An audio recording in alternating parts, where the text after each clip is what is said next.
and roads, St. Thomas roads, and it's from 22 to 2024, September, expired in September in 24. Amount awarded for September, basically 9 million. Amount expended, 0. St. Croix, 19 million. Amount expended, 17.4. St. John, 2 million. Amount expended, basically almost all of it. What's going on in St. Thomas District in respect to those funds, based on your documentation here, and the roads in St. Thomas?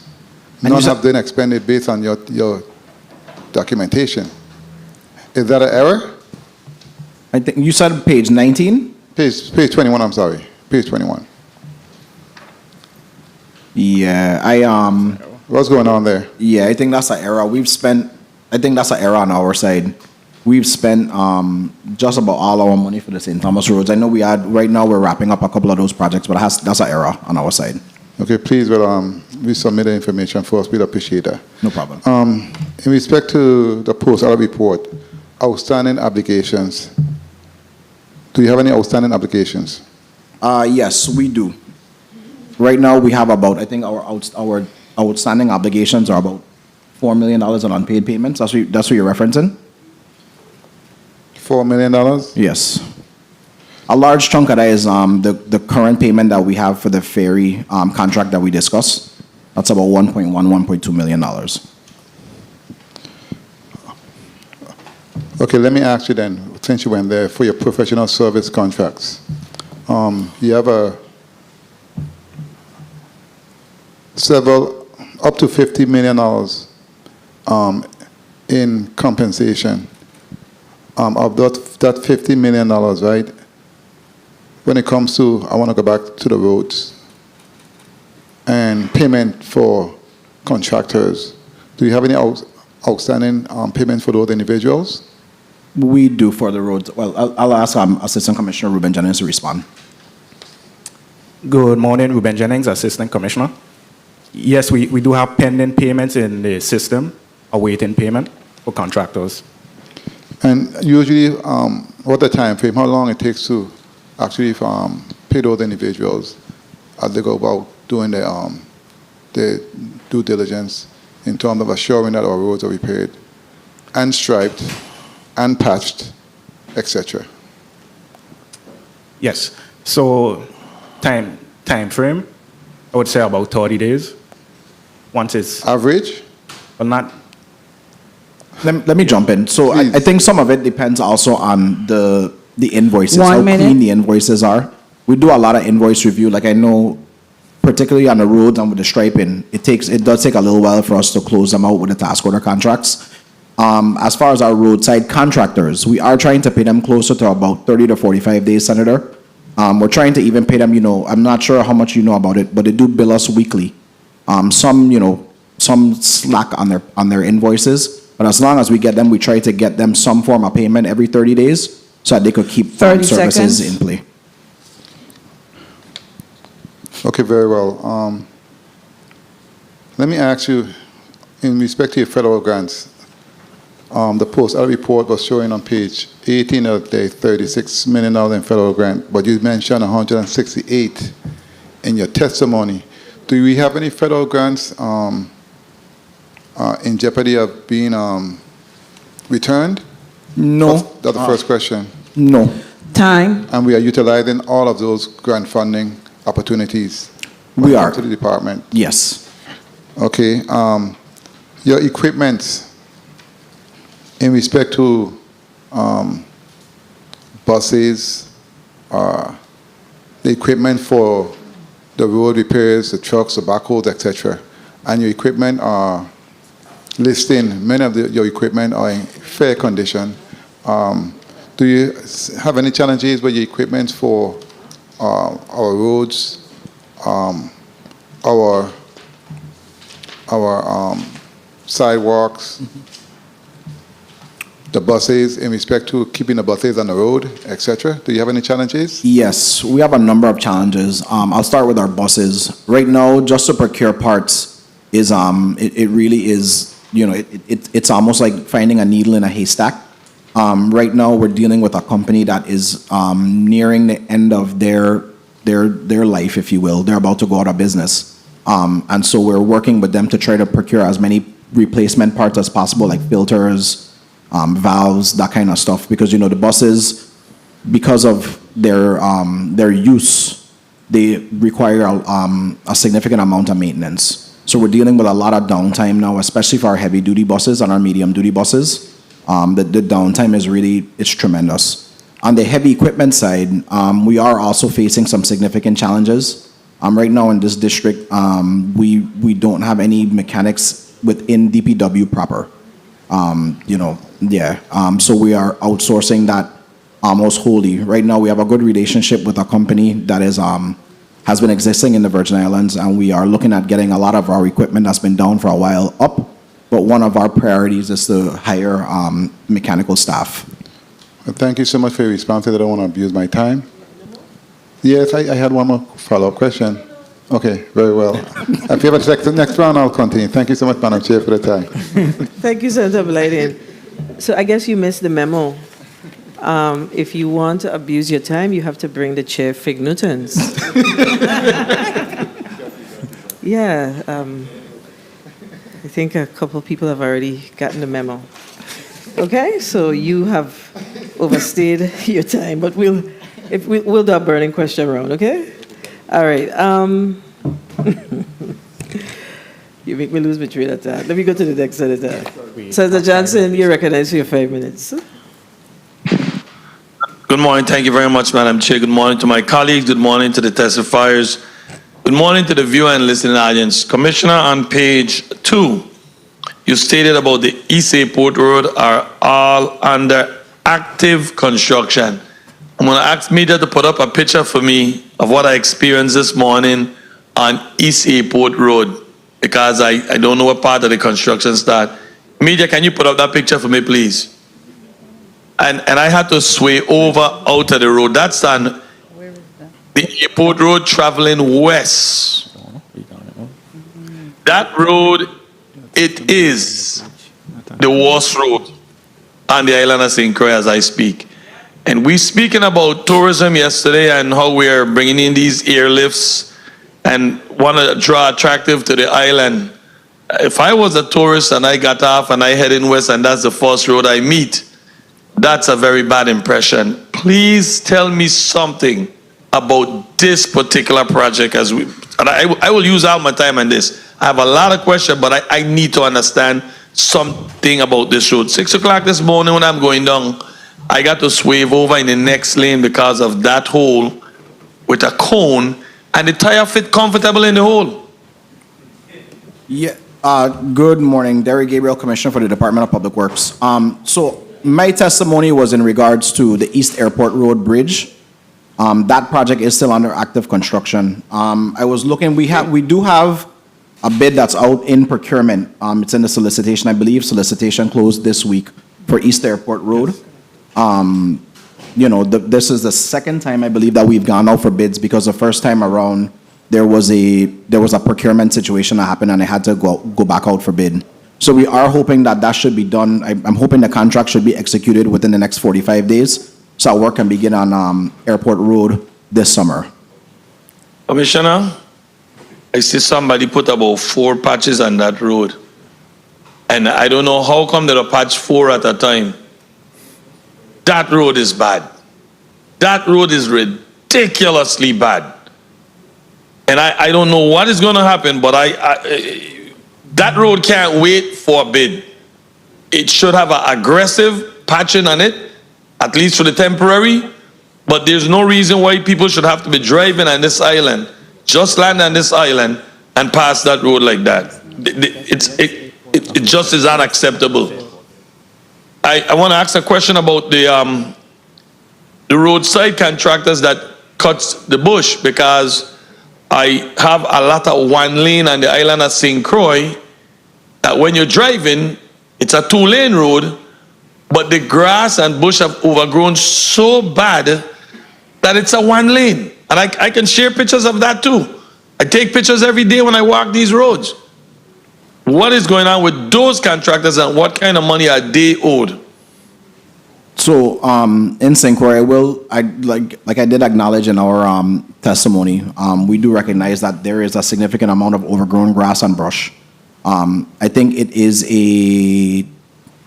a combination of the weather that we've been dealing with the unseasonable amount of rain that we've been getting, but also the contractors, we are in hurricane season, so we've been putting some of them in our guts and other problem areas.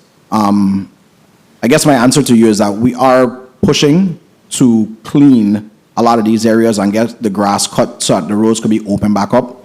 I did even reach out to another agency to borrow one of their sidearm cutters so that we could assist as well. I do recognize that it's a challenge, and we are trying to get it addressed as much as possible.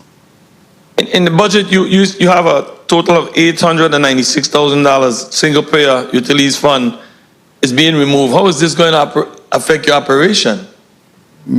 Senator, it's not being removed. It just is going to the single-payer utility, if I'm not mistaken.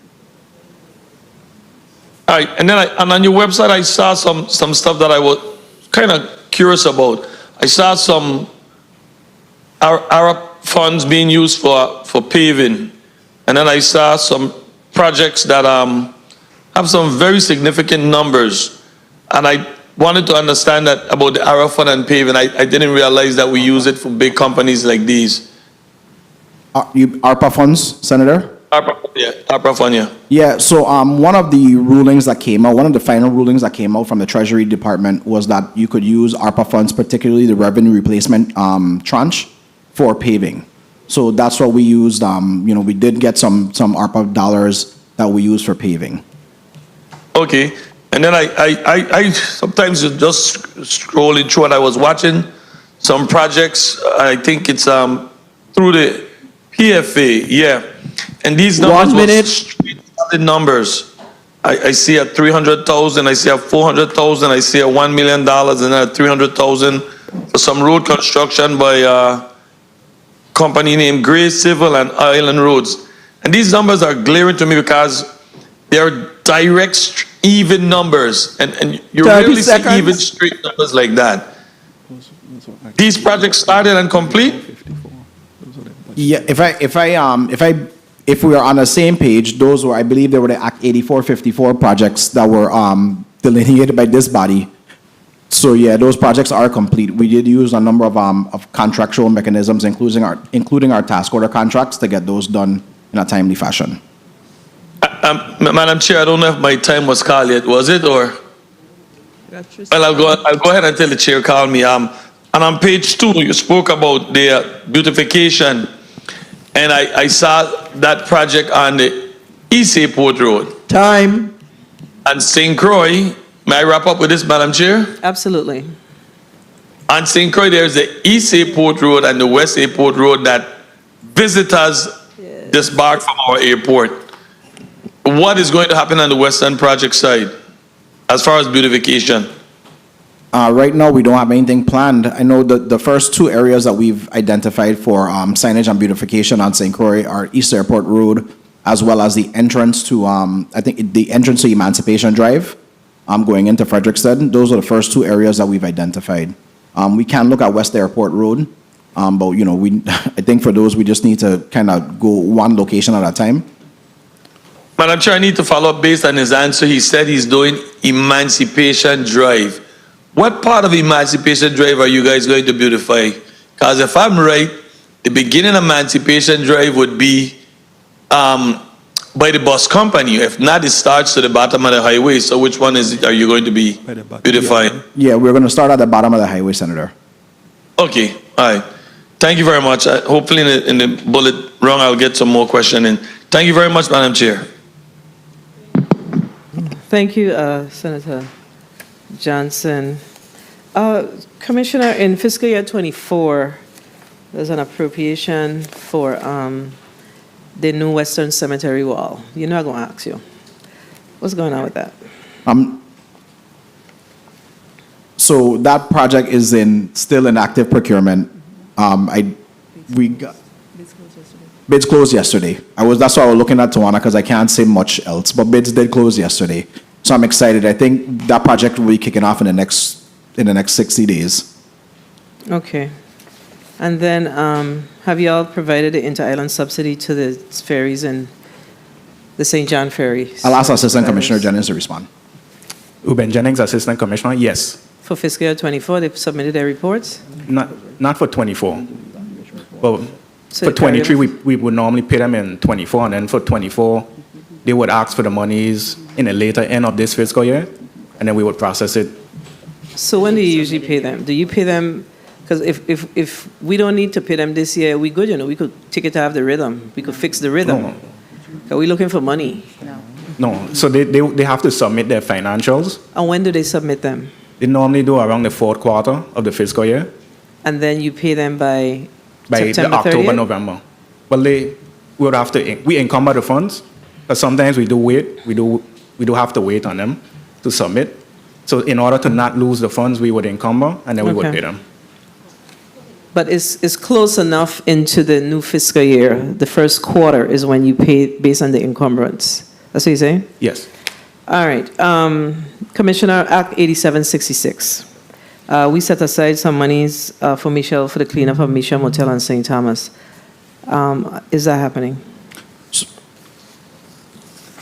I'll ask Assistant Commissioner Jennings to respond. Yes, Ruben Jennings, Assistant Commissioner. So yes, we do have it scheduled for the fourth quarter, another cleanup. A cleanup was taken care of by the administrator's office earlier this year. So we do have the 75,000 still remaining for the fourth quarter cleanup.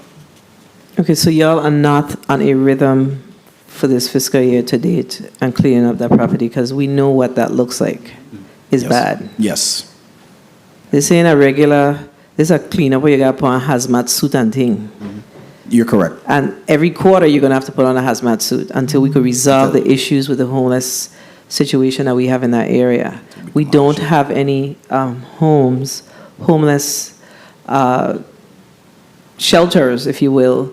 So, we trying to bye with this situation, which cannot continue on forever. But I'm just asking that you please get on some sort of a rhythm so you can make this happen at least twice a year.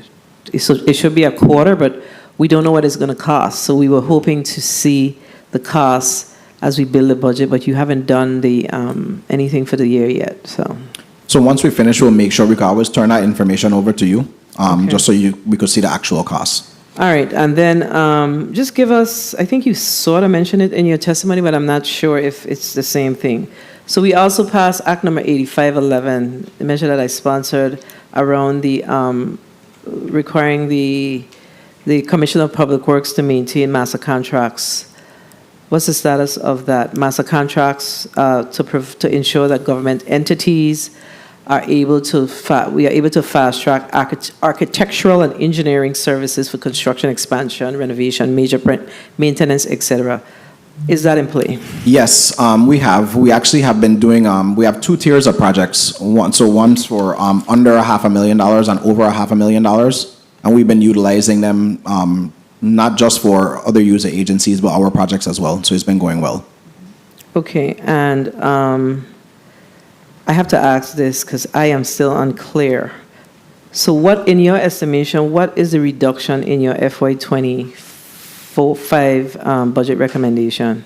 What's that number? I'll ask Assistant Commissioner Jennings to respond. It's actually $1,629,358. But if you take out the cemetery wall that was funded by this body, Right. you could say a $30,000 reduction. Okay, so the cemetery wall is a one-time appropriation. Yes, So take out the cemetery wall, so it's about 30. 1,000.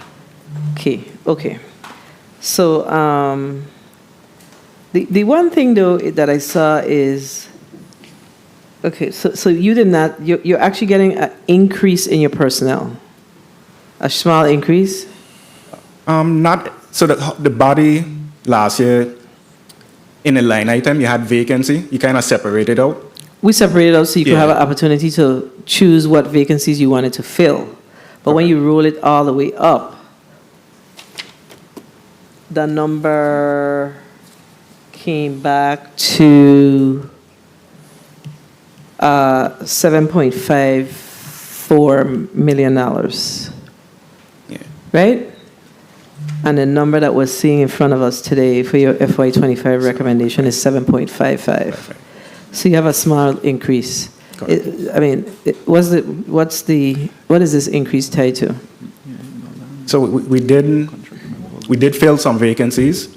Okay. And we did offer some higher salaries for some of those vacancies. Okay, I see. So how many vacancies do you have? How many filled position in total do you have? And how many of those are vacant? We have 214. And this is general fund proper? Yes. Okay. 214 filled positions in public works. We have 28 vacancies. We filled 15 vacancies to date. Okay. 28 minus 15 or 28 left? 28 left. Okay, so 214 filled, 28 vacancies. Yes. And of the 28 vacancies, are you intending to fill any of those before the close of fiscal year 24? Yes. Do you have any in the pipelines? Yes, we have submitted all of our PRFs to OMB. So we plan to aggressively fill those positions before the end of the fiscal year. So you haven't gotten any approval to date? We have they come in one by one. So what are you advertising then? Have you gotten any information from the Division of Personnel or however you all get it, whether it be the exam, whatever it is, so you can begin the interviews? I'm trying to figure out realistically, because we're in July, literally, in the next few days. So realistically, within the next quarter, actually in quarter, is it quarter, June, July? Yeah, when it's in the next quarter, how many positions do you anticipate that you'll be able to fill? So I know right now we have a number of interviews actually scheduled. Like we have project engineer positions that we're interviewing for. We have some mass transit operator positions, I believe, that we're Federal, local? Federal, local? Local, I'm talking about local funds. Both. Okay. mass transit is it's usually a match between the local and the federal funds, right? Okay. Okay, can you just send to us an updated personnel listing Yes. with your vacancies and your filled positions? Yes. All right, thank you. After we hire a new engineer, hopefully. That's Fingers okay, crossed. just put, if it's certified to be filled, then you say CTBF, Got you. okay? Yes. And you just put a date. Senator Francis, you're recognized for your 5 minutes. Mic check 1, 2. Thank you very much, Madam Chair. Good morning to you, my colleagues. Good morning to team DPW, and of course, good morning to the people of the Virgin Islands. I too want to join my colleague in regards to the overgrowth that we have seen, and everyone is familiar with what's happening in terms of the torrential rain that we have seen over the last few weeks. But I must say, I don't know if it was a preemptive strike or something, but over the last few days, even this morning, I observe as I travel from the North Shore Road, going to the airport, that the shoulders and the road are clear. Both sides. What happened recently that allowed for this to occur that didn't happen in the past? Thank you for the question. So It wasn't because you were coming to the legislature, right? No. Don't tell me that. No, a few weeks ago, I actually did a island drive with not only my staff, but also some members of the St. Croix community. Yeah, I was on the phone with that. I mean, Yeah. we were sending you the photos. So go ahead. So we went to a couple of key areas, not just like major thoroughfares, but also areas that are like off the beaten path, scenic road west, some other areas that haven't received attention. And actually, Senator, I had some personal conversations with some of our roadside contractors, encouraging them to get out there. And we have to, like you said, to use your words, we have to have a preemptive strike with hurricane season come in. Okay. So you've seen a huge push. And from our don't be contractors. afraid to call Bob Waite's name, because he too have been very concerned with the overgrowths as he traversed the island. He has. So I want to make sure that we give him his credit for doing that. So I heard that you mentioned the Mahogany Road, and is that still in design phase, or actually we started to work on that? So solicitation, it's in solicitation. Solicitation closes on July 1st. So we're expecting a contract to be awarded within the next 60 to 90 days after closing. That For construction. for construction. That's not for the design is complete, actually, Senator. Okay, let's talk a little bit about Act 8770, which is the roads that I particularly mentioned in Section 5, the Lower Love, the Estate Morning Star, the La Grande Princess, and the Contentment Road, where we provided $1.5 million from the St. Croix Capital Improvement Fund to address those road conditions.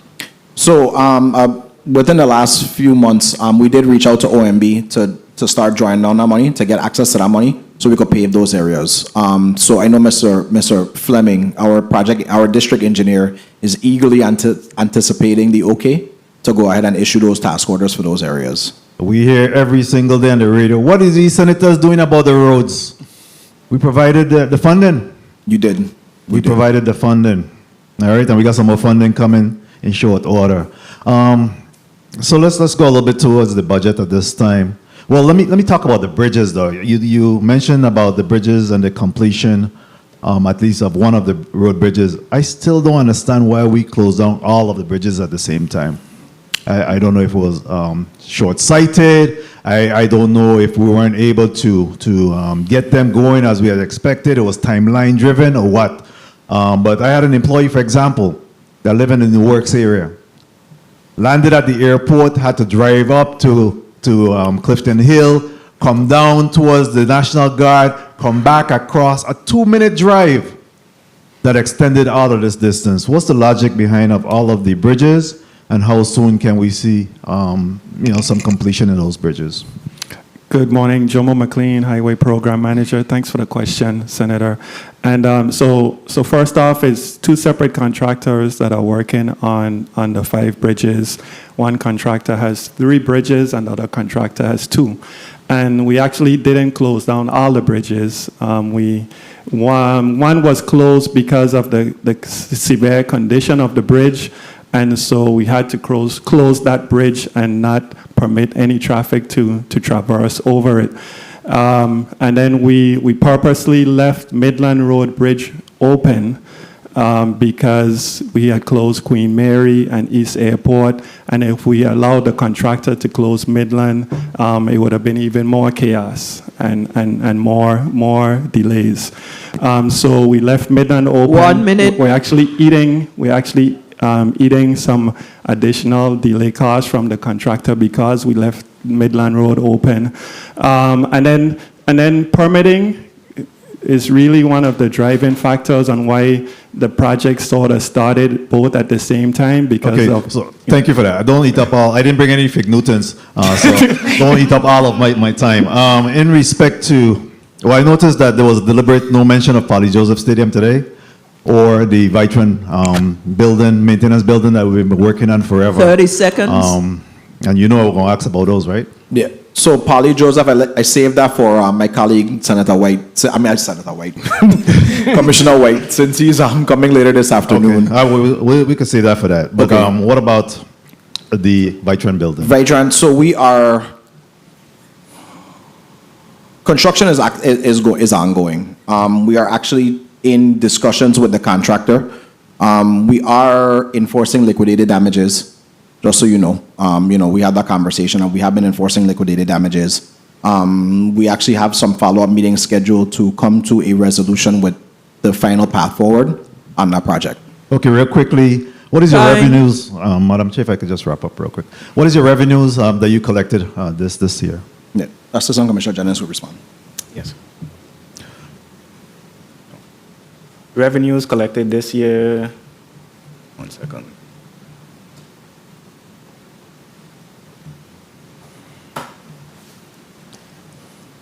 And if you could at the same time determine what is the vendor's payment in aggregate that you owe? Okay. So $4 million already? our collection of funds this year, cemetery, St. Thomas, $70,930. St. Croix, $63,875.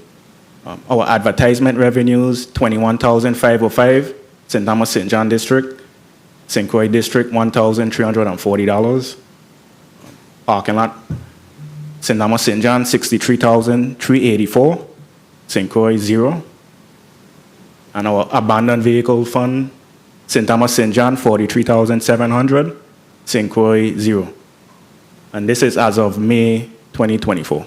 And do you have any pending judgments or litigation against the agency that we should be aware of? Any lawsuits, any judgment that you owe? No, not to my recollection. No. Okay. All right. Thank you. Thank you very much for the leniency of time. Thank you. Thank you, Senator Francis Jr. So let's go back to the overgrown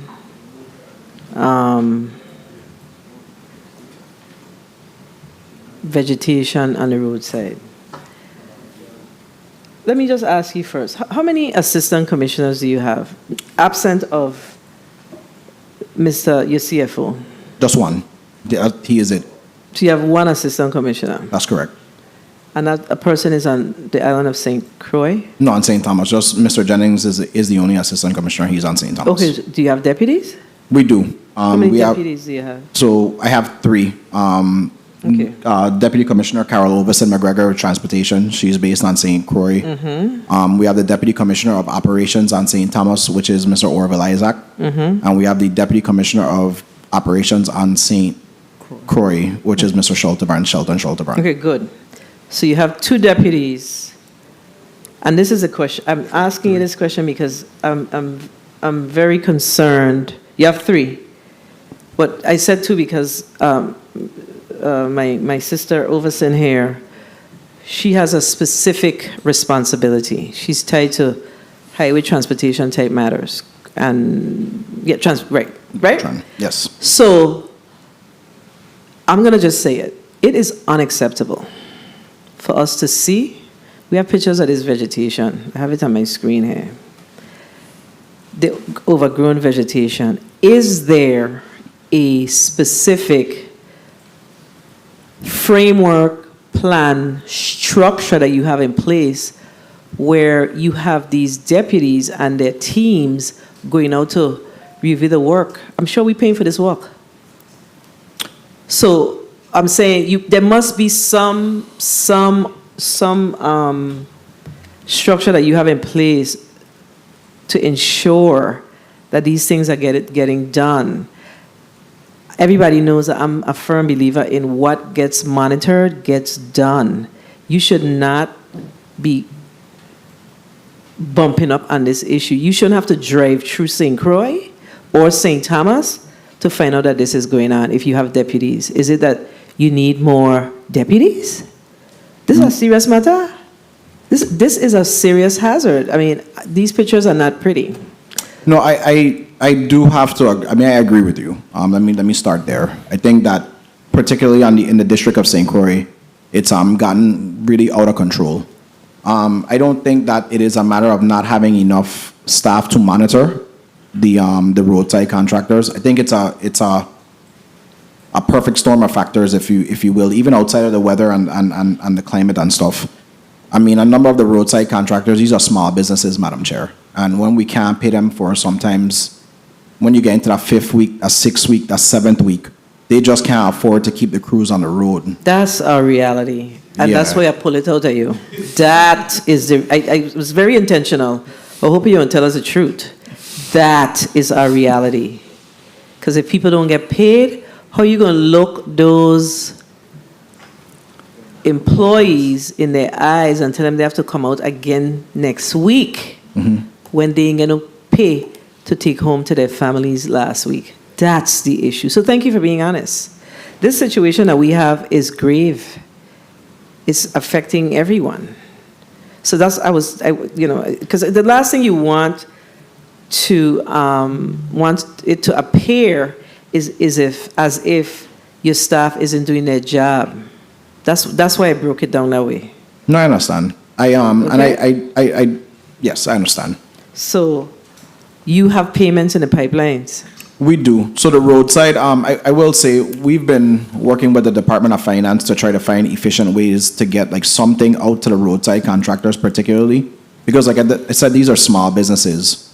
We have come up with an alternate payment pattern so that the payments don't go through the normal ERP. We just make it's a direct batch payment that we submit to finance, but It's gotten a little bit better, but not better to where like you're seeing all of our roadside crews out actively at once. Yeah, so back in the day, on around 2006 and back, the Bureau of Corrections was very involved in roadside cleanup. The prisoners would come out, the trustees in most instances would come out. And is there any discussion? Do we have a small program now? What is happening there? Yeah, we did, and it worked for us for a while. We've been working through some number one, we had to get a contract in place with the Bureau of Corrections. So that's being renewed as we speak. And then we had some challenges when it came to like lunch and stuff like that. I mean, nothing that isn't able to be overcome. I think in fiscal year 25, you're going to see us really be able to utilize that contract to its full potential. And those trustees are placed in the cemeteries. Yeah, but outside of that, they used to be placed on the roads. I mean, look, we travel to the States, right? All of us, we get off the island. And when you get off the island and you look at these states, the different cities, you see inmates on the road. Why are we different? Why are we different? This used to be a system that was in place. There was an incident that happened where an inmate ran away, whatever the case is. These things happen. But you don't shut down a whole program. We have a government where we are challenged with funding. We have to look at every area where we can support the work. We feeding these inmates, clothing them, paying their medical bills. We're talking about preventing recidivism, but we got them locked down. We have come up with a system that has nothing to do with you. So we go wait for BOC to come and talk about it. But we can't be letting contracts expire and we got to re-up contracts to get these things done. We have to know that the work that we are doing within our institution of our jails and our prisons, and we have people who are in the halfway house stage, the last 2 years. And I only know because I did that work a long time ago. The last 2 years, they're in that halfway house. They need to go out and walk. Everything can't be about politics. Everything cannot be about politics. We have to figure out how to get our inmates on the road, doing some work, and our correction officers out there with them. So food can't be the issue. We don't give food to people in here every day. Food is a non-issue. A little piece of food, buy the food. Buy the food. Senator Fonseca, you recognize you have 5 minutes. Thank you so kindly, Madam Chair, and we welcome our distinguished panel of testifiers, public works, people of the Virgin Islands. This is one of our high-performing departments. I see the commissioner bring all his generals today, Normally, Joe Moore and Jennings, is with him, but he have today Miss Overson, McGregor, and Tawana Albany. Welcome, welcome. We continue to give thanks and praises to the Most High blessing. I want to start off real quick, right? Last night I was a little hungry, late, right? I went out. I said, well, public works coming in here. Let me go down to First Avenue. Listen, at the First Avenue have to be ahead of schedule because I went down there and the road done repaved, the asphalt. I think the only thing left now to do is to put a paint or so, but congratulations. That's excellent work. That's awesome because, that First Avenue is a real, hindsight. And, Madam Chair asked you a question, and I'm very glad you were upfront with that when you mentioned that sometimes when you can't pay the contractors, the roadside, they don't want to come out. So I love the transparency and accountability. Congratulations with the 2 electric buses, green. But some blows coming now. So since you're talking about transparency and accountability, right? How many dump trucks and backhoe do you have per district? How many dump trucks and backhoes? I'll ask Assistant Commissioner Jennings to respond. In St. Thomas, Ruben Jennings, Assistant Commissioner. In St. Thomas, we have 4 backhoes, 2 dump trucks, and 2 smaller dump trucks. So you could say 4 overall. St. John, 2 backhoes, 1 dump truck. St. Croix, we have 5 backhoes and 2 dump trucks, 2 bigger dump trucks. Okay, great. How many of those that you just quoted need maintenance and off the road right now? Yeah, so the St. Thomas, St. John district is, we have several backhoes that need some major repairs. St. Croix, we have 1 backhoe, 2 backhoes that are down. Okay, good. So you see, that's the problem. And I'm going to go to page 15 of your testimony, right? You mentioned that problem here. You want to hire more contractors and purchase more equipment for your in-house staff. I love that statement, purchasing more equipment for in-house staff. Do you have that budget number to purchase more equipment in this budget? Do you have a number for that? I mean, I have a number. Okay. Well, through the chair, through the chair, I'd like you to provide it because, we're recognizing the global warming and there's a lot more rain falling. I'm not a meteorologist, but there's a lot more rain falling. And in one of the committee meetings chaired by the Majority Leader, Kenneth Gittins, I think Assistant Jennings, you were there, you representing the Commissioner, there was a gut in St. Croix, a culvert actually, and it was the problem is that it was just backed up, So, okay, good. Congratulations on that. But now here's the big problem. There is a sewer pipe back at Windward Passage Hotel. And this has been since June the 5th, 21 days. Now, it is open sewage, right? Now, I assume it's waste management. I spoke to the director of waste management, but it's not getting done. Public Works, 1 minute. I know Public Works is not directly involved with that, and I know you have a lot of federal projects. Eventually, Mr. Jennings told me you're going to fix that. But the sewer is in the street for 3 weeks back at Windward Passage. So we got to do something to fix that problem because, waste management is not a good performing agency at all. 30 seconds. So we got to come back to Public Works. So get that done. I know you guys have the capability. So through the chair, I'm going to request that you give the committee a report on the conditions of your backhoes, your dump truck, and the staff. And then if you want to beef it up, you mentioned here, you want to purchase more equipment. So give us that report to purchase this more equipment because when a storm coming, all of them culverts, them guts and things got to be clean. And I know people throwing old refrigerator, couch and thing in it, and so you need staff. So time was called, Madam Chair? No. Oh, okay, thanks. So great. I want to go here now to the situation there with Backstreet. Time. Madam, can I just finish? Okay. Going up Garden Street, right? There was a pipe that burst. I went up there the other day. They got a big metal plate over it. What's the schedule to get that fixed? What's the schedule? So, thank you for the question, Senator. I know that's a WAPA water pipe. We've been speaking to Scotland. I know that they were mobilizing emergency contracts to get that repaired. So I'm thinking it's an exigent circumstance and it should be done within the next couple of weeks.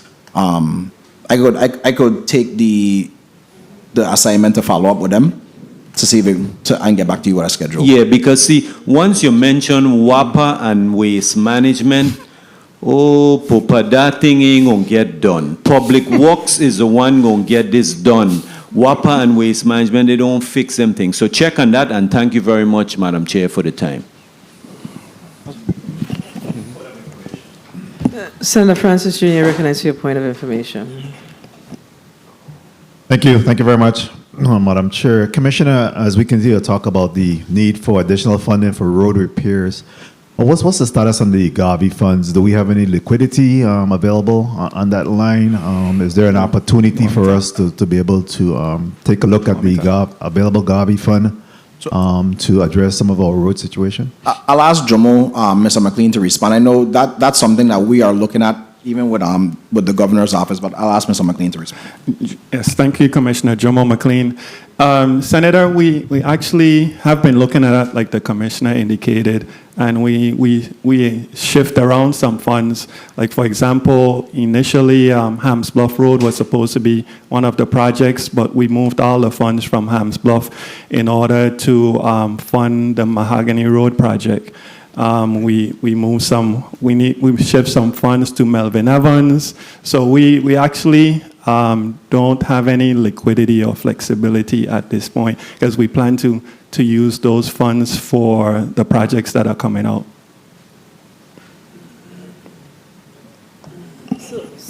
So what is the annual bond payment versus the amount that you receive in the Garvey funds annually? Well, the Garvey funds were not another annual payment. It was we floated bonds, so we got 91 million. Well, you got to pay the bond. Well, you can't answer that. No, the debt service annually is 7.5. 7.5. Okay, so the debt service is 7.5. And how much are we awarded annually? From Federal Highway? Right now it's around 18. So 16 to 18. Yeah. So once you pay the bond, you have an extra 7 to 10. 10. No, it's more than 10. It's more than 10.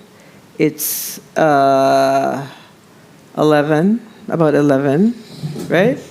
10.5, you're right. Yes. 10.5 million, right? Yeah. You have about 10.5. So within that 10.5, that's what we're trying to determine.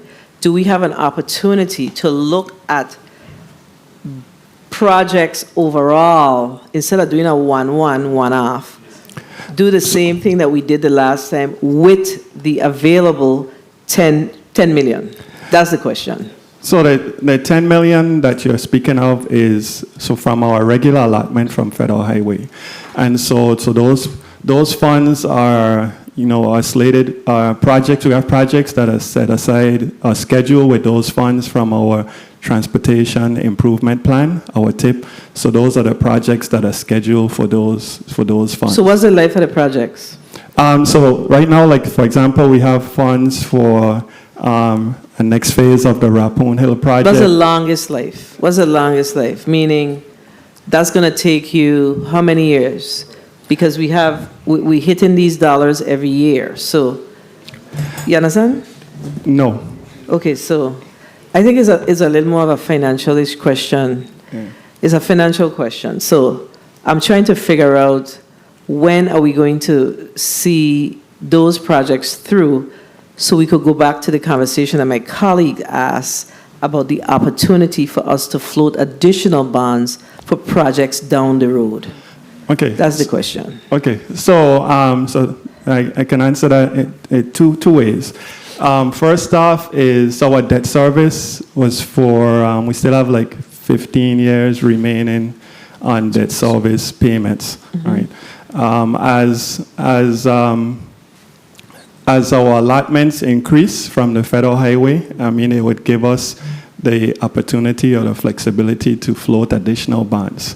Right now with Federal Highway, there's no limit to say that you can't utilize all your funding for debt service, but then that would reduce our flexibility to do smaller type projects. So technically we could actually float additional bonds and utilize some additional funds from our annual allotment in order to cover that debt service. So I hope that answers your question. Okay, so at some point we need to have a deeper dive conversation around what we can potentially do based on the projects you have online, when those projects absolutely will end or projected to end, and then that'll give you a perspective on additional needs. what we could possibly float so you don't bring on any new ones. The new ones will come on as you float additional bonds because your bond payment naturally would go down. So you have another 15 years, so that payment is going to eventually go down. Trust me, 15 years is going to be here before you know it. So, Senator, I'd like to add, and I think now is the appropriate time. I know Jomo and I have been talking with Federal Highway about revisiting our TIP, the Territorial Transportation Improvement Plan, which is what really guides a lot of the projects that are included in the Garvey bonds. So I think it's the appropriate time. These are conversations that we need to have because, like you said, if you plan it in 5-year increments, 15 years will be here before you know it. Correct. Okay, so it's something that we've been talking about, and we're very interested to see how we could make these things happen. We have to just come up with new ways. Senator, carry on. You're recognized for your 5 minutes. Thank you, Madam Chair. Good morning to all my colleagues and testifiers present and those viewing and listening. Commissioner, good morning. Thank you for your testimony. I really like the way how it's presented, very comprehensive. Thank you. Information in regards to the ferry. What are the conversations in regards to a ferry from St. Croix? Man, thank you for that question. A lot, Senator. We've been having conversations with the Congresswoman, the Governor's Office, the Department of Transportation.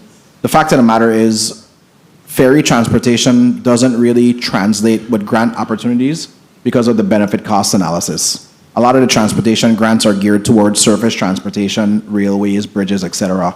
So it really is hard to competitively apply for grant funding when it comes to ferry transportation. I remember throughout the U.S., it's usually run privately. I'm still can't understand. So I mean, we have ferries between St. Thomas to St. John. We're getting ferries, new ferries coming online. What's happening with St. Croix? And also, I see in your testimony you also speak about subsidiary alternatives, right? Have you had any conversations with the current ferry that is running between St. Croix to St. Thomas to be able to provide some subsidiary to be able to alleviate the cost in that? And any conversation in regard to air transportation? We're 3 islands. We're one government, one Virgin Islands, and the St. Croix, because it's down to the south, 40 miles, we're left out, and we can't interconnect. And you have the responsibility of transportation within the Public Works Department. So I need to hear a plan and more aggressive approach to ensure that St. Croix, my district, is not left out. So I'll try to go quick. I'll answer your questions, kind of going back to front. We have not been approached by the company that runs the QE4. They have not approached us for subsidies. So we haven't had those conversations about subsidizing the route. As it relates to air transportation, that's not something we get involved in. That's something that is regulated by the FAA and Port Authority. So we haven't had any conversations with as far as subsidizing inter-island transportation through the air. And again, for the ferries, it was easy for us to apply for the St. Thomas St. John route because of the information that we had from the ferry operators. You don't. And the cost. And the cost, yeah. And you don't have that evidence, if you will, and it doesn't support the ferry that runs. You just don't have the empirical evidence to support your grant applications when you're submitting it. And like I said, the benefit cost analysis, I've had this conversation even with the Office of the Secretary of Transportation, and it just doesn't translate. We've talked to the Congresswoman about possibly seeing if we could get earmarks. I think it's something that if we want a ferry for that route, we will have to fund it locally. Well, just share with us what that would be and see, because $12 to $15 million for one. it needs to be addressed. And I'm pretty sure that if the data issue needs to be collected, then your office, I think you need to do a bit more aggressive work in order to, assist us in the area of St. Croix. So that's my option in regards to that. Regards to some of the projects, so Clifton Hill, you mentioned it here in your report. Why has that project stopped? I'll ask Mr. McLean to respond. The project is on Jomo McLean, Highway Program Manager. The project is ongoing right now. It's the original contract is more than 80% complete, so they just like they plan to start striping. But let me ask you, sorry to interrupt you. You know, we see projects that begin and then they just halt, and you see for weeks no activity. Clifton Hill was one of those. Right. And then you hear different rumors of the reason why. What's the real reason? Why can't we start something and finish something when we begin when it comes to these contracts? So it's a variety of reasons. Sometimes it might appear that there's no work going on, but they're actually working in different locations. For example, on Clifton Hill, even though they have the Clifton Hill project, the electrical contractor, they've been working on Melvin Evans. And so they've worked. And I think, and sorry to interrupt you again, and I think that's part of the problem that we have. We have some contractors that have multiple contracts, and then they get another bid, they stop one, get into another one, and then we have all these projects that take forever to complete because they jump into different projects and activities. We need to try to finish something, and the department needs to hold some of these companies to the fire in order to get some of these projects completed, because then it's the community that suffers. Time. And, yeah, noted, Senator, and we agree. But just to close, the contractor is actually the same contract.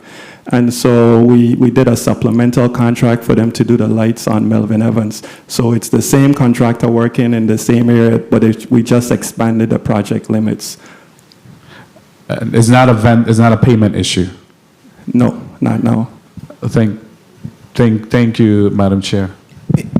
Madam Chair, if I could respond to a couple of things on Absolutely. your time, if I may. So I think it bears noting that the reason that contract seems to be dragging on and on and on is because we took on something that is not the responsibility of the Department of Public Works in streetlights. Every time I come to this body, every time I am on the island of St. Croix, even when I am on the island of St. Thomas, we hear about the deplorable condition of streetlights on the highway. It was something we spoke to the administration about. We got the funding for it, and we were able to add it on to this project because the contractor for Clifton Hill actually has that capability in-house, and they were able to give us a really good price. It required a change order, which required a supplemental contract, which required time. That is the nature of construction, particularly in the Virgin Islands, when you're only dealing with a limited pool. I just want to say that because it is not like, I wish I could wake up and every day I complete a project. I wish every project would be like the First Avenue project. That's not the reality of the situation we're dealing with. And I do want to give Deputy Commissioner McGregor a chance to respond with what we're doing on the ferries. Good morning, Carol Overson McGregor, Deputy Commissioner of Transportation. Regarding the ferry service between St. Thomas and St. Croix, each vessel will cost us $12 to $15 million. We've applied for grants, raised grants, 3 times. We were not able to obtain, even though we had high ratings for our grant application, we were not fortunate to receive the grants. We have a difficulty demonstrating the cost-benefit analysis because we do not have the data to support the need for those vessels. So we are in the process of researching other opportunities because many of the opportunities out there are for road construction, highway construction, bridges, and thoroughfares. The first grant application they received was our grant for ferry transportation. Even though we've demonstrated that this is for public marine transportation, it was not looked at the way highway construction projects are viewed. You want to follow up? Thank you. Recognize the mic of Senator Carrion if you wish to follow up. Thank you, Mr. Guerrero, for sharing that. And I think as a body, we will also try to see how we could intervene and maybe lobby, and at the federal department to see how we could assist in that process. Okay, so there's a point of information on the other side. Oh, Senator Bledin and then Senator Gittins have a point of information. Senator Bledin, you recognize for your point of information. Thank you, Madam Chair. Commissioner Gabriel, let me ask you in respect to repairs of roads, etc. How do you go about prioritizing task orders? Because, for instance, I know for some time we have been speaking about Scotfree Road, the one that comes down Crown Mountain Road and goes through Limburg Bay. And that's a very important road. It had been closed for some time, and permits were made to have it repaired. What's going on with that project? Because I've gotten a lot of calls from individuals who live in that area. Yeah, so that is actually one of the projects I believe that's on our transportation improvement plan as well. We've been looking at that project to do comprehensive repairs is really going to be significant, and it's going to cost a lot. So we're looking at doing like interim repairs. We're looking at maybe possibly doing like the segments that are in the worst shape, so we could get them, in better repair. And then we have some FEMA HMGP grant applications that may be able to address certain segments of that roadway as well. So once you're doing a segment, the road will be able to reopen while the major repairs are being done? Is that what you're saying, or it cannot be done? Yeah, that's. I guess we were asking which segments of Scot-Free you were saying that are closed. From the top, you come from the top, you come down and you go through Limburg. Scot-Free, you know what I'm talking about? Yeah, I think we should probably maybe have an offline conversation about it. We will, because Yeah. it is closed. You cannot go through there. Okay, thank you so much. Yeah, no problem. Thank you, Madam Chair. Thank you, Senator Blyden. Actually, there wasn't a point of inquiry from Senator Gittins. I neglected to recognize the presence of non-committee member, Senator Gittins. And he does have his fig Newtons, but you're 5 minutes. Okay, so I want to go back to this highway thing, though. This highway, this transportation between St. Thomas and St. Croix. So we're talking about ferry. Yeah. And I think that we need to talk, I think the conversation needs to be a little more out the box. Out the box from the perspective of, we're not asking for a ferry service. Well, it's ferry. Whatever it ends up being, it ends up being. But what we are asking for is for a highway between St. Thomas and St. Croix. And that is the transportation. And if it means that it's a ferry, then it's a ferry. So we've had this conversation before. I've had this conversation before, I think, with Ms. Overson, and I think since you came on, or the previous Public Works Commission, I can't remember.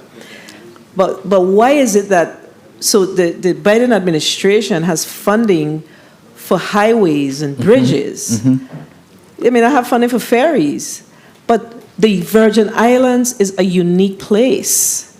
And I think that we should utilize our uniqueness when we are applying for these. We can plead our case in a very different manner. We do not look like the states. We are a small territory that is comprised of 3 major islands, we got 4, and those islands have to be connected. And the ask is we want a highway between St. Croix and St. Thomas. And that highway, whatever that highway is, however we ascertain that highway, it could be through a ferry service. I think that the way we are coining the conversation is what's presenting the challenge for us. So before I allow our highway program manager to respond, the route between St. Thomas and St. Croix, the marine route, is a federally recognized federal aid route. Okay. Boom. We have One. no, but and I think so. That's like you said. That's the first part, and we have done a good job over the last 4 years, I would say, of helping Federal Highway and the Department of Transportation recognize the geographic disadvantage that we have as being a territory of 4 islands. I think that's how we've been able to realize increased funding for the St. John route, and that's how we finally got the 2 grants that led to the St. Thomas St. John ferry. And I don't want to say something like I don't want to say like it's like we're being disenfranchised. We are. But oftentimes you feel like there's a significant disconnect between what the Department of Transportation recognizes as federal aid routes on the mainland and even in Puerto Rico versus what we have here. I'm going to let Jomo respond before I get in a little bit more trouble. Jomo McLean, Highway Program Manager. So, it's Route 753M. is a federal aid marine route. And that's why it allows us it's given us the opportunity to even apply for the grants. And we've actually, in the last two grant applications that we applied for the last 2 years, we actually shifted the focus of how we applied and tried to bring that uniqueness that you mentioned in the applications. And I think I was fortunate to sit on the review of why we were unsuccessful, right, in receiving those awards for the funds that we applied for. And while they recognize, I think even the reviewers recognize the strength of our application and the story that we told, but still for the level of investment compared to the perceived benefit that we could prove and justify for having a 300-passenger vessel between the two islands, it just didn't support that. I think there needs to be an initial, whether it's an allocation or earmark, that gets us that first vessel that we could then utilize to justify getting additional vessels with a grant from the Department of Transportation. Remember, Madam Chair, for the St. Thomas St. John route, that's one of the oldest ferry routes in the United States. So we actually had a lot of empirical evidence to get the first two ferries and then this third vessel. And that really is we need friends in Washington, D.C. We have lost our friends. That's why nobody's studying us. That's the issue. So what we going to do? We going to invest in a boat to show them that we could run a route? The route them to run already? It's just private concern. So there's no opportunity. So the thing is, I don't understand why they're saying that the investment, they don't see the value in the investment when Ms. Overson had to come from St. Croix to work today. My colleague, my Senate President, my other colleague, Barikwa. I mean, I don't understand. In order for us to do business as a territory, we have to go to the Big Island. Yeah. So I think that we have to put our collective heads together, and we have to fight, and we have to push back. We have to push back. We see that we are small fish in a big pond. But we have to make that compelling argument, putting our politics aside, for us to get this. This has been a long-standing conversation, and there must be some equity in what's happening with how the Virgin Islands is being treated. We can't continue on this track. They're giving you some reason why they couldn't do it. What do they know about our value? Come on. We know how we have to commute back and forth here. Listen, we take our families to St. Croix, vice versa to St. Thomas for the festivities or whatever we have in. We have to rent cars. We can't even bring our vehicle on a barge. We are in the 21st century, heading hard to the next century. You think we're going to see it? I'm going to see it. But seriously speaking, though, I mean, I just feel like, I know you guys are doing your best, but sometimes you have to get others involved, other stakeholders involved to assist with making a compelling argument. I think there's a real opportunity for us to get it done. And one of the things is we need to reestablish our friendships in Washington, D.C. We do. Senator Francis Jr., you're recognized for your point of information. Thank you very much, Madam Chair. I don't want to belabor this issue, but I know back in the 31st legislature, almost 10 years ago, we created the ferry fund, the St. Croix Ferry Fund, and provided some seed money, I think at the tune of about $3 million as a start for the feasibility and looking at the creating a ferry route to St. Croix once again. And I just wanted to, I have been lobbying previous commissioners that even if we can't hit the home run by doing that we could enter some type of public-private partnership with some other entity and then to provide that route, and then maybe that will help us to build a case and collect the data that we required to be able to advance our agenda here in being able to get that ferry system going. So, I'm hoping that's the process by which at least we could start or continue the conversation to be able to drive the issue forward. Thank you. Thank you, Senator Francis, and I can't agree with you more. Senator Capehart, you're recognized for your 5 minutes. Thank you. Thank you, Madam Chair. Good morning, colleagues. Good morning, people of the Virgin Islands. Good morning, Commissioner Gabriel and your team. I'm going to just ask you some questions, and if you could, the first 3 questions, just say yes or no. In your general fund presentation, you provided page 6, utilities, $886,000. Are you paying WAPA on time? Yes or no? Yes. Okay, great. You mentioned federal funds for your amount remaining of $79,230,666.24. Are you requesting any extensions on any of your federal grants? Yes or no? Yes. Which ones? So we have FTA grants that we usually do, and then DOI grants, as well as as well as FEMA grants that we ask for extensions on. Are these just time extensions or financial extensions? No, usually time extensions. Okay.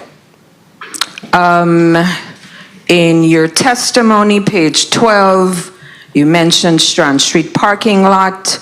I know you talked about all these different resurfacing and striping. Commissioner, can we please get the grass cut at least? That's a major parking lot that we have tourists that come, they park. It needs to be maintained. If you could please cut that. Yes. Page 13, you mentioned the purchase of these ADA paratransit vans, and there's going to be an increase. Can you talk about that increase? Sure, I'll ask Deputy Commissioner Carol Overson McGregor to respond. Good morning, Senator. Carol Overson McGregor, Deputy Commissioner of Transportation.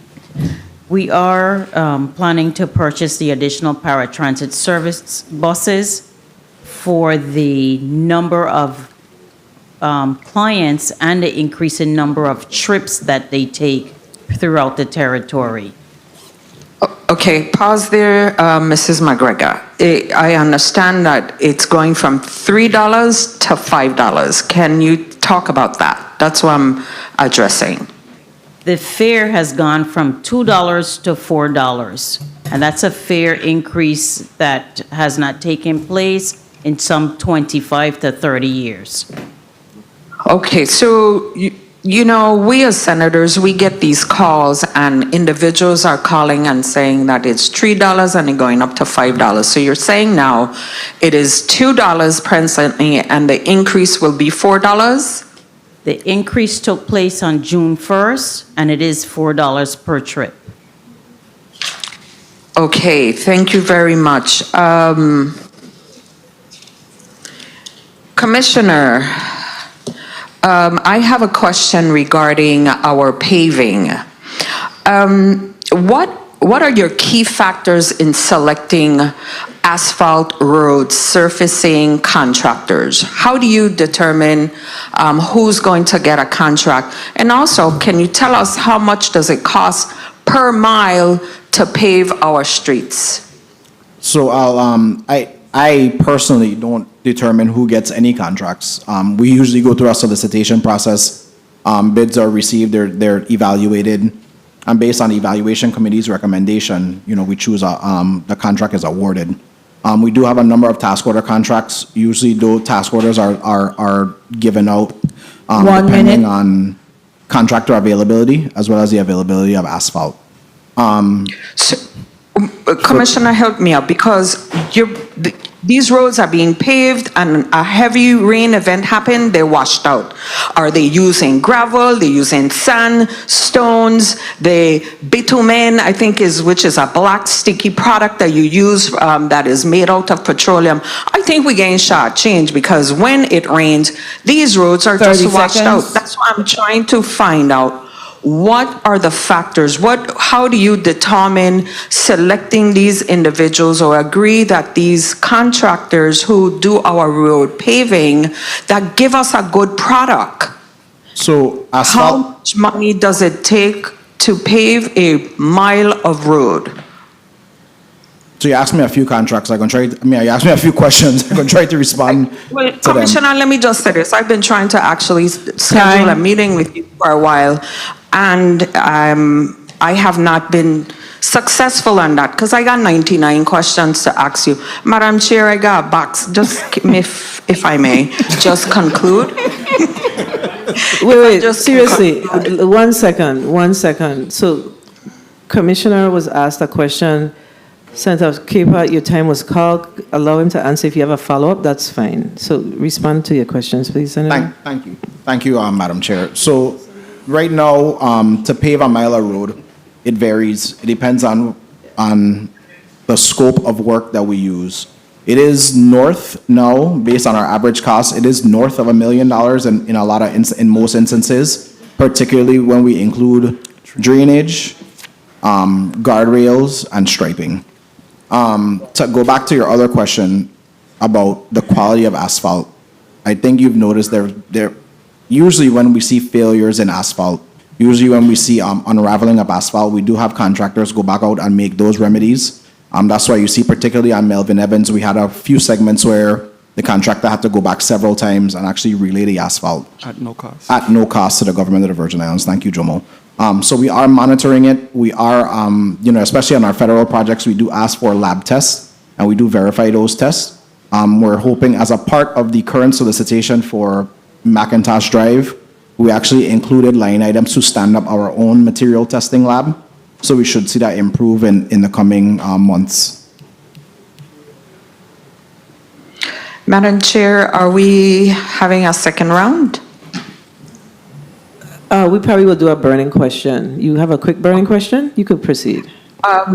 Yes. Commissioner, in the event of a natural disaster, are your contracts in place for heavy equipment operators? And do you owe any contractors? So I'll answer the second one first. Yes, we do owe contractors, still some of them dating back to the STEP debris removal program after the storms of 2017. We do have debris removal, debris monitoring contracts in place. I know some of them are being renewed as we speak, but we do have contracts in place to respond in the immediate aftermath of a natural disaster. So when are you going to make good with these individuals that you owe? We're paying a number of them as we speak. I know we're working with the Office of Disaster Recovery and we're paying the smallest outstanding balances that we have making our way north. A lot of the match payments, I just want to clarify, it is only the match that is now outstanding. And a lot of those match payments we are hoping to realize through the CDBG program. Since those payments have not been liquidated, we are looking at doing them through our normal allotment because contractors need to be paid. Thank you, Madam Chair. All right, thank you, Senator Capehart, for your questions. We are going to have to take a quick recess as we're having some challenges with our feed, our media feed. The committee stands in recess.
Who he was now? I forget. De Graaf? Senor De Graaf? You're up next.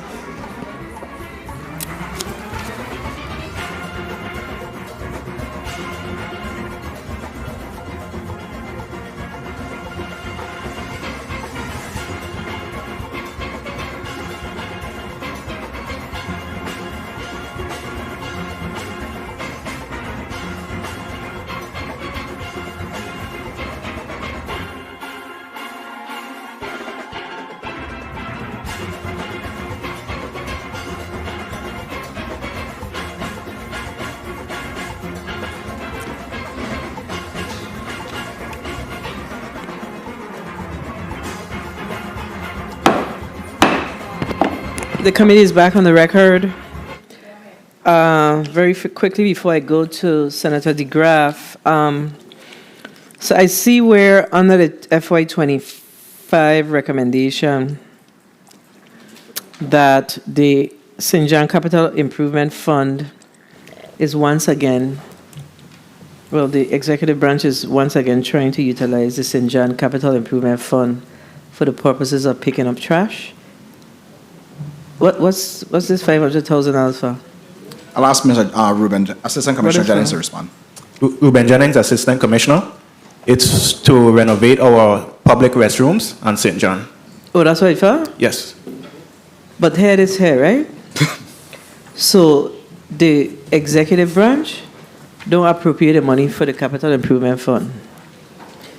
Correct?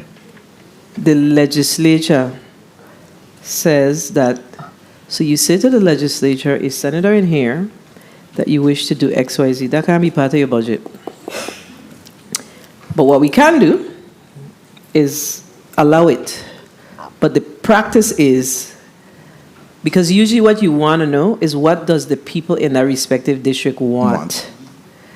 You have to lean into what they feel is important for their respective districts. So which bathrooms you fixing? The ones by the parking lot in the back?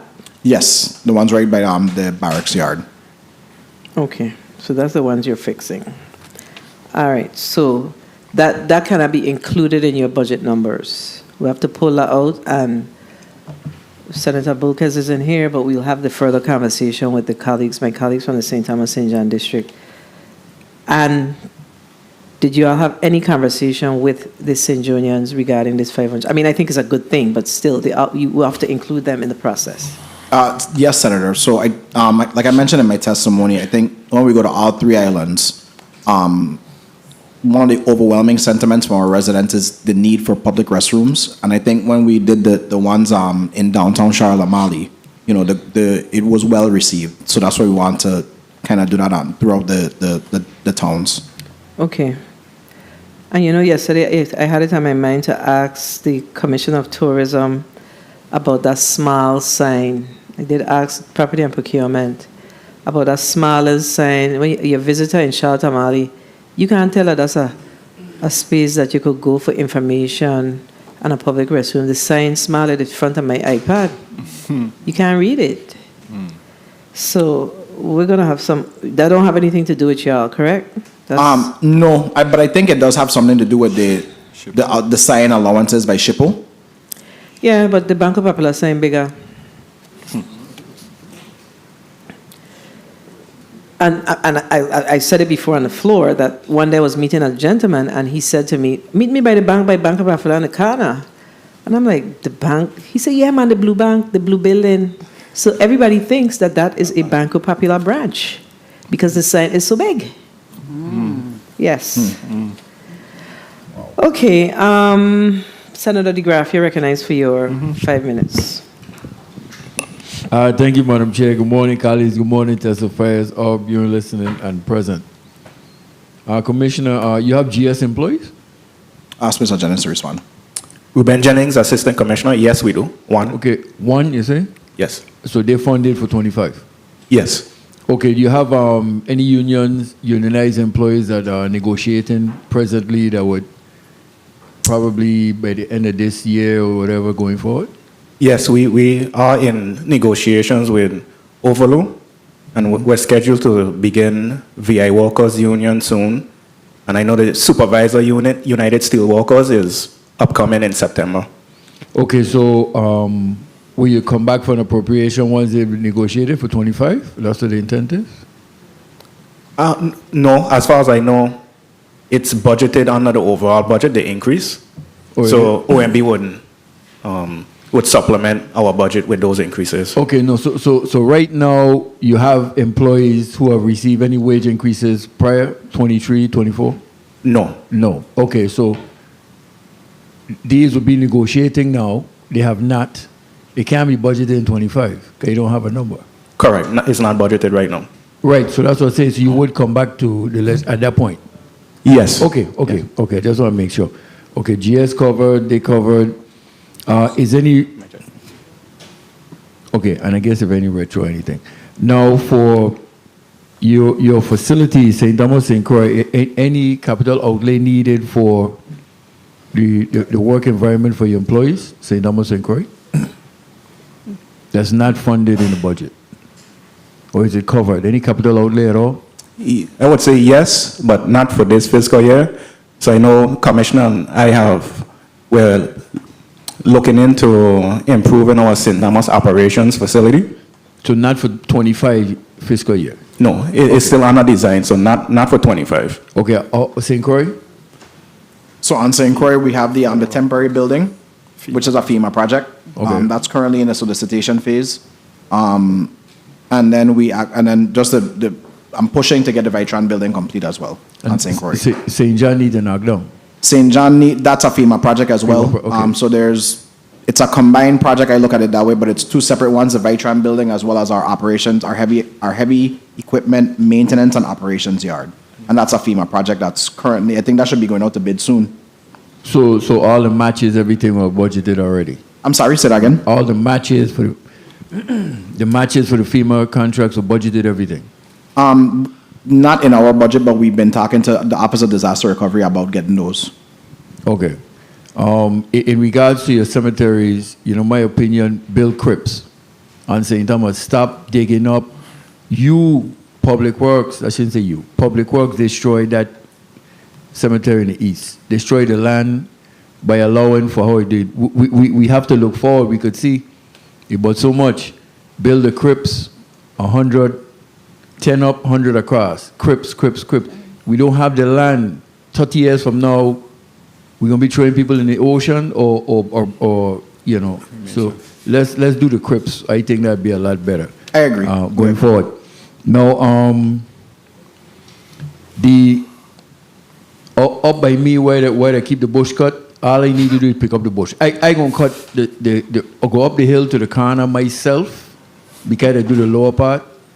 You do a very good job. VI Pride gone through the window. Yeah. Oh, the bush going up over the road, and I'm driving through it every day. And so the government, we paying taxes to do these things, so why we can't get out and do it? If I have to give the government my receipt for the amount of my weed eater, fuel, oil, and thing, they're going to need a budget appropriation for it. So I'm saying, I took it on myself because that's my VI pride. Virgin Islanders, step up, stop this foolishness. Oh, the bush is overgrown, so we this, we that. Come on. Foolishness we got to be hearing every year in, year out.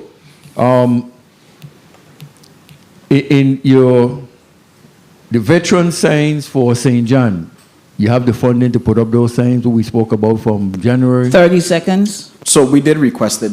Yes, we did request it through the Office of Management and Budget, and I know we're planning to have them done with the perma plaque presentations. Okay, and two final things. One, there's a hole by Vitron and Judy Gomez Highway on St. Thomas. Atrocious. Because the saddest thing about it is the hard work and stuff that your employees and yourself are doing. If you drive around, they're going to say, people will say we should get rid of Public Works Commissioner because of the roads. We're driving under, it's terrible. And in closing, the Vitron, again, how is the advertising program going for the buses?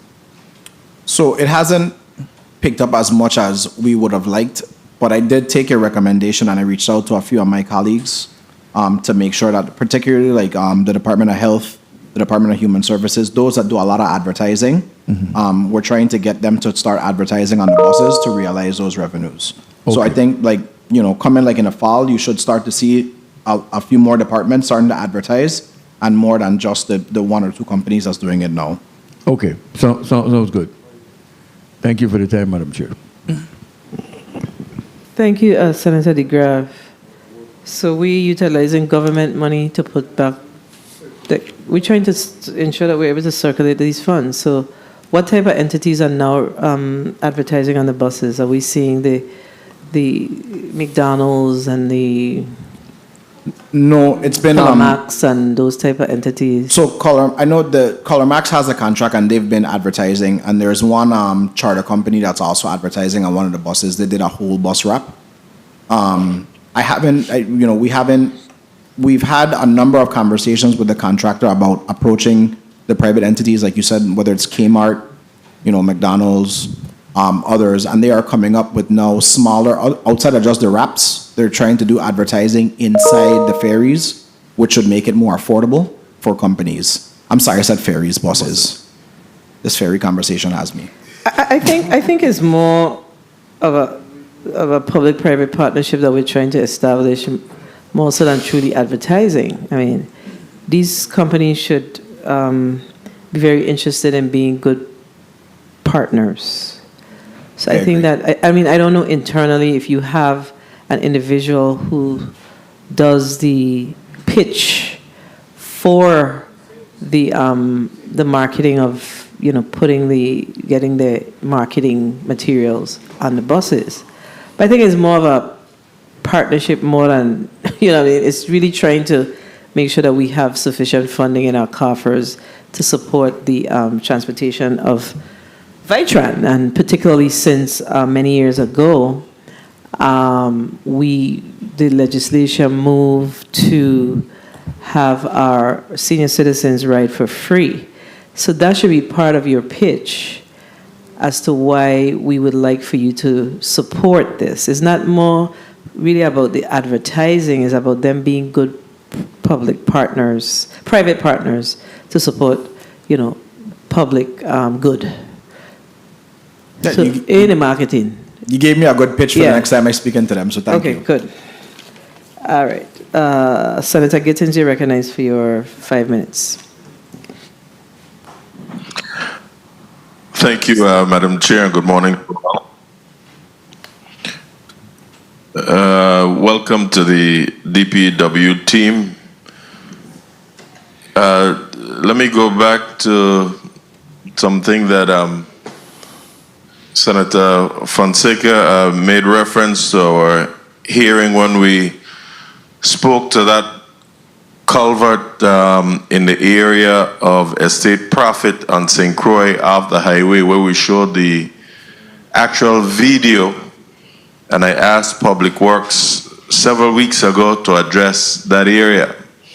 We're in a budget hearing now, so I wouldn't even ask to show the pictures that I have again, but Commissioner, that area had not been addressed. Again, we're waiting for something to happen, and I don't like for us to be so reactive. When we see things and things are brought to our attention, we need to be a little more proactive. So I'm asking again for your commitment to have that area addressed. Yes. You remember what area that I'm talking about? Yes, my Assistant Commissioner, Mr. McLean, are very familiar with the area. Okay, well, please don't only be familiar, let's address that post haste. I don't want to have to say I told you so, and especially if it has to do with a casualty. You noted some vacancies earlier when you were responding to several of my colleagues, where you stated that I think it was the Assistant Commissioner or something stated that you filled some of those vacancies and offered some higher salaries. What positions were these that you were able to fill, and offered higher salaries? Were they exempt positions or classified positions? I'll ask Assistant Commissioner Jennings to respond. Ruben Jennings, Assistant Commissioner. Exempt. For example, the CIP administrator position that was filled, and our project engineer position. Okay. How many classified employees versus unclassified do you have within the agency? Ruben Jennings, Assistant Commissioner. Currently, we have 140 classified, 73 exempt, and 1 non-union classified. Can you repeat that one more time for me, please? 140 classified, 73 exempt, and 1 non-union classified.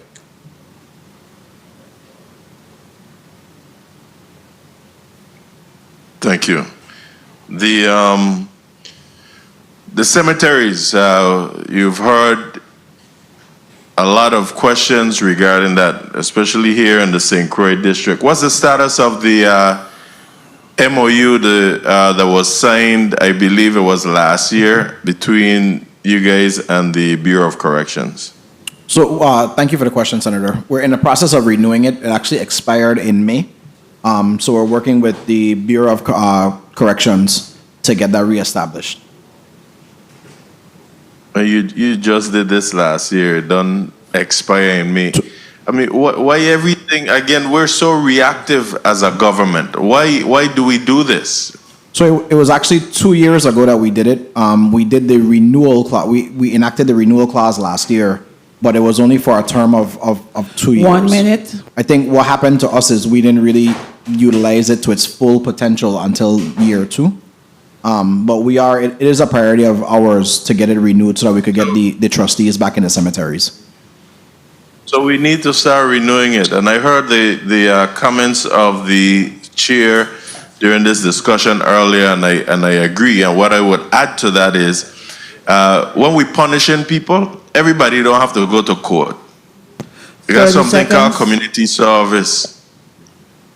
And rather than sending them to jail and letting them sit down on the backside all day long, feeding and clothing them, we need to do this community service.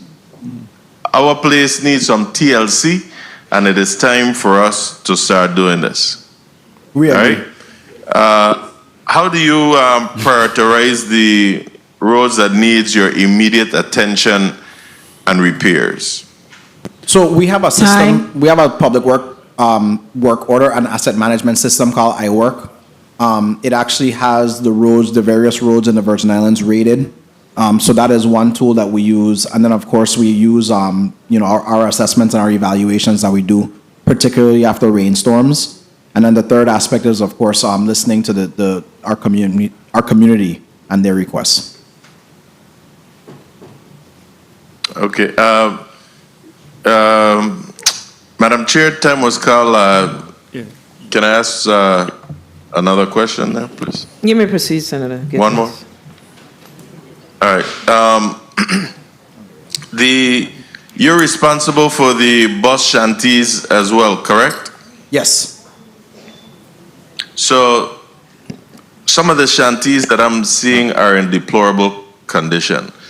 Overgrown bush, a whole bunch of trash underneath, no garbage receptacle in the area, nothing. And I had a conversation with your team already, excuse me, regarding a numerical system for these bus stops. We are a tourist-oriented community, and not only for the tourists, but even for our local people. If somebody car stop or something and they're near a shanty and need to say where they're at, they could identify these shanties.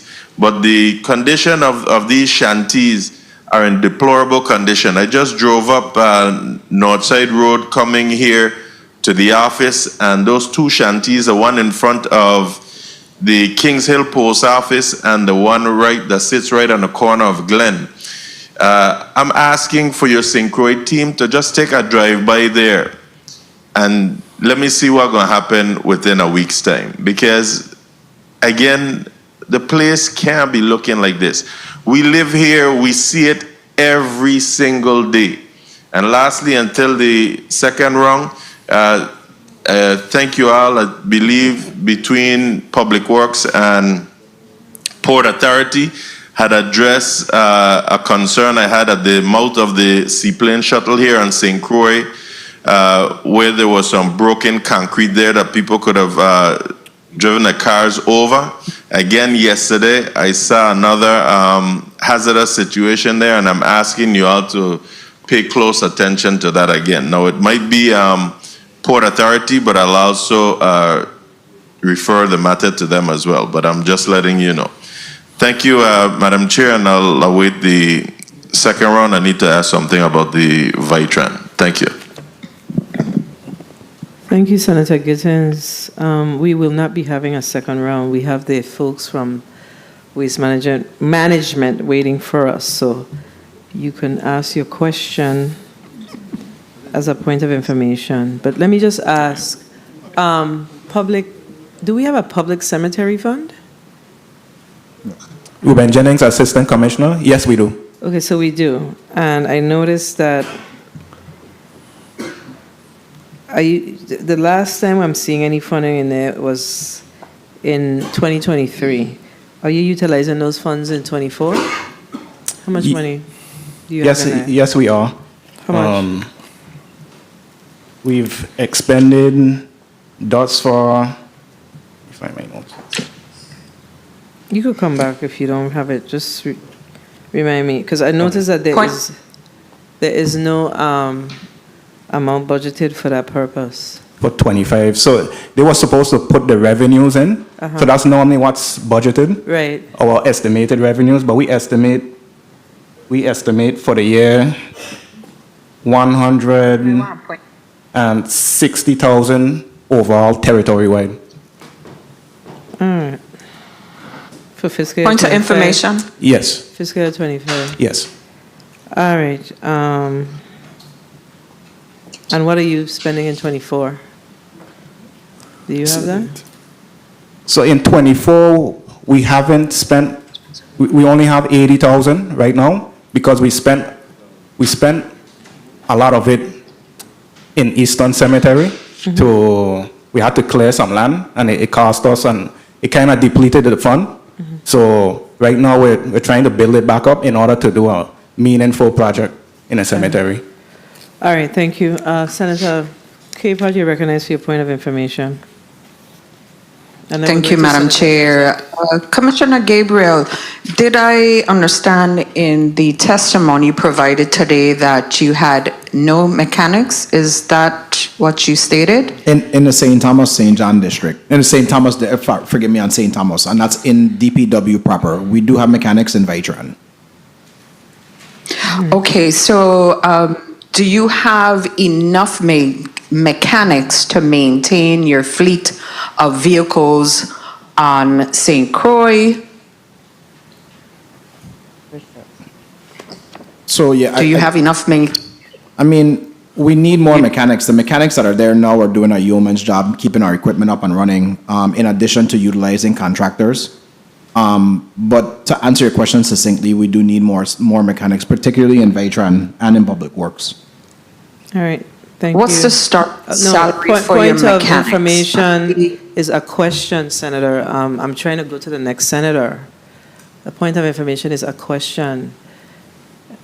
Please wrap up so we can move on. Senator. You can wrap up, Senator. Senator, I'm just trying to find out what is the challenge with the mechanics, because I understand that there's a need, and I'm trying to find out if we have more mechanics, probably they need to increase the salary of mechanics so they can then have a full operation of mechanics to fulfill their needs that they have territory-wide.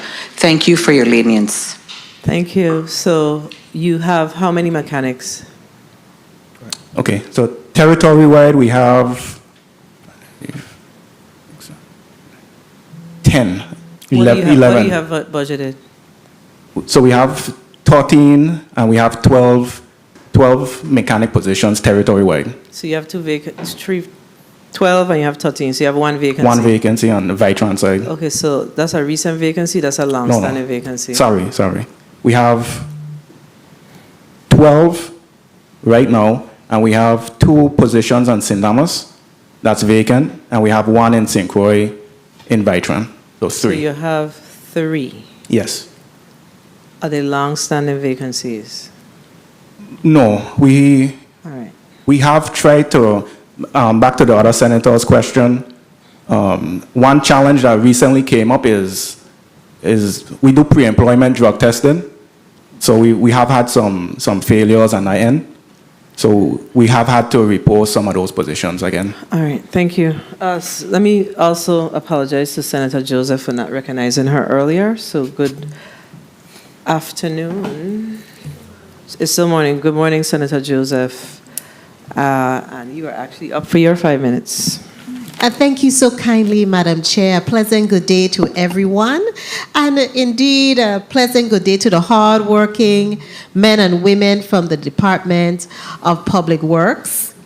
I wanted to first, and if my question has been answered before, kindly state it so that we could move on to the next question. You have several grants, a number of grants here, and my question is going to surround, as it usually does, indirect costs, administrative costs. Do you have administrative costs, indirect costs that are associated with your grants? I'll ask Assistant Commissioner Jennings to respond. No. None. All of it is direct programmatic cost. Yes. Okay, very good. And then I want to also ask you, Mr. Jennings, since we were talking about your employees and your need, I'm being presumptive that you are over your HR department as well. And I just wanted to get from you the sense of your employees. How do they feel? Are they comfortable coming to work every day? What is the morale? Good question. So I think it varies amongst the different units. So I would say average a 5 out of 10. Okay, because I noted that you were doing some team building activities, and I also noted that you have about $60,000 in training to build a capacity. So kindly indicate to us in a little bit more detail that what is in your presentation. How those training, what type of training do you have planned to help build the capacity of your team members? Yes, thank you. So we recently hired a human resources director, Mrs. Bailey, and she has started to conduct some training. In fact, she has a training tomorrow with the management team. That $60,000 would cover. We also want to implement safety training for our guys in the field. So safety, and also bringing some of the contractors in to kind of show our employees the best practices in terms of patching and construction of sidewalks, etc. Okay, also, do you have training available for those individuals who utilize your heavy equipment so that they are certified heavy equipment operators? So usually it's twofold. Whenever we purchase a piece of equipment, training is usually included with that purchase. So like when we got the vacuum trucks, when we got the street sweepers, there was a level of training included with those. One of the things that we're trying to do is we're working with one of the other departments of transportation in the United States to implement the first step of the CDL testing so that people could, whether it's... And you're using an acronym, so explain what that acronym CDL means. What is that acronym? Commercial driver's license. Yeah. Okay, so that everybody in the listening audience, including me, would know. Go ahead. So once we are able to unveil that training and we post it on our website, not only will our employees be able to qualify for the first the first part, which is a written test, but also the general public. And our goal is to make that free of charge. We're hoping to unveil that later this year. Now, that's an industry-recognized certification, correct? It is. Are you going to see that the employees receive the appropriate enumeration for that? Once it's realized, we hope to. Okay, so I won't get, that's a very major issue because we want to make sure that our hardworking men and women from the Department of Public Works, they're paid because they're outside cutting the grass and everything for us to keep the roads clean, especially after carnival festivities. And we want to make sure that they feel the deep appreciation that we have for them for all the hard work they do. I want to also ask you, talking about grass cutting, where in your budget, I couldn't see it clearly, Ms. A.C. Jennings, where in your budget do you have segregated, detailed how much money you use for your landscaping and beautification? I didn't get to see it here. Maybe you could point it out clearly for me. That's a good question. So it's hard to see it in the budget, but we use different parts of monies. So for instance, right now the annual cost for, in lack of better terms, grass cutting is 5.9 million. And this is territorial-wide? Territory-wide.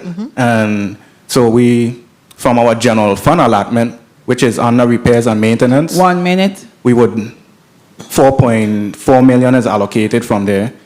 From the tourism advertising revolving fund now, it's been recommended 1 million. So we take that 1 million and we also use it for our roadside cleaning. And the anti-litter funds, which is another 1 million, we use also to supplement paying those roadside contractors as well. I mentioned that because 30 seconds. I took great interest in the commissioner's comment about global warming is real. I agree with you. I knew this from about 20 years ago. So do you think that this fund needs to be increased? Yes. Based on the need? Yes. Okay. Yes. And what would be your recommendation? I mean, so right now, I know we've been talking at least another like $1.5 to $2 million for us to really make a dent. Because the fact of the matter is our roadside contractors haven't received a meaningful increase in their rates in quite some time either. And as you know, Senator, consumables are going up. The cost of everything is going up. And yes, and I'm glad, Madam Chair, I'm going to wrap up really quick, right? And I'm glad you brought that up, that consumable are going up, because I really had a major bone to pick with you. Because everything is going up, but our elders pay ain't going up like that, you know. And they are complaining and saying you're increasing the amount they have to pay for the parking lot. Can we look at doing something, at least giving them half off the increased cost, rather than me having to go put in a bill? Okay, that's just my ask, because I don't, if I live to become an elder, Lord, and I contributed to my community, I would like them to show me some grace and some mercy, okay? Because they are on fixed income. And guess what they're doing? They're out here working for free, teaching children, okay? And preparing the next generation with the energy they still have. So I think that's something that I would love to see that you consider, Mr. Commissioner. Thank you so kindly, Madam Chair, for the time and the opportunity. Thank you, Senator Joseph. So I see that under the Tourism Advertising Revolving Fund, it was increased to $1 million. It's being recommended to be increased from $225,000 to $1 million. So that's a $775,000 variance. And you're saying that the purpose of that is for roadside? Yes, because our general fund was reduced. So we did have conversations with former Director O'Neill, and she didn't recommend, like you said, the 1 million. The problem is what we talked about before. The issue is we need to have a comprehensive look at how we utilize our prisoners to support this work. I mean, we can't keep pouring these types of funds without looking at the broader perspective. Everybody got to do their part. Our Bureau of Corrections budget is what? $38 million? Yeah, it's more than public works. We can't just keep increasing. We got to be thinking about how do we put these challenges and align them so we could address some of these issues. We can't just keep increasing. We have to say, well, okay, so we took an opportunity to look at this, and this is feasible or is not feasible. I just don't understand how we do some of these things. I just don't. Now, under your other services, just to wrap up, there's in fiscal year, I think 24, we had 12.4 million. I don't know if that's inclusive of some of these special funds. Mr. Jennings, you'd be able to tell me a little more about whether it is. I'm not certain. But this year, the recommendation is 10,075,000. Yes, That's a $2.3 million reduction.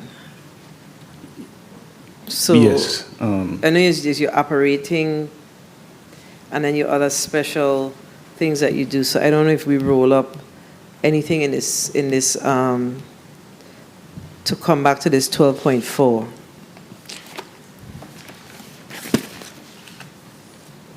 Actually, we probably did, because the other services in the budget for last fiscal year was 10.6. So this is actually lower.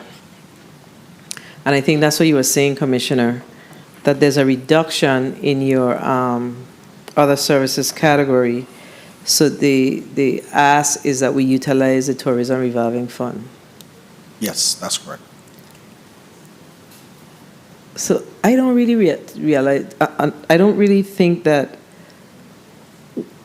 the folks that are building these budgets, they need to read the laws around what we can and cannot use these funds for. That's another thing. You know, we just make it very difficult for us to, it seems like we don't want to make the decisions, or we're going contrary to our own laws. So we have to figure this out.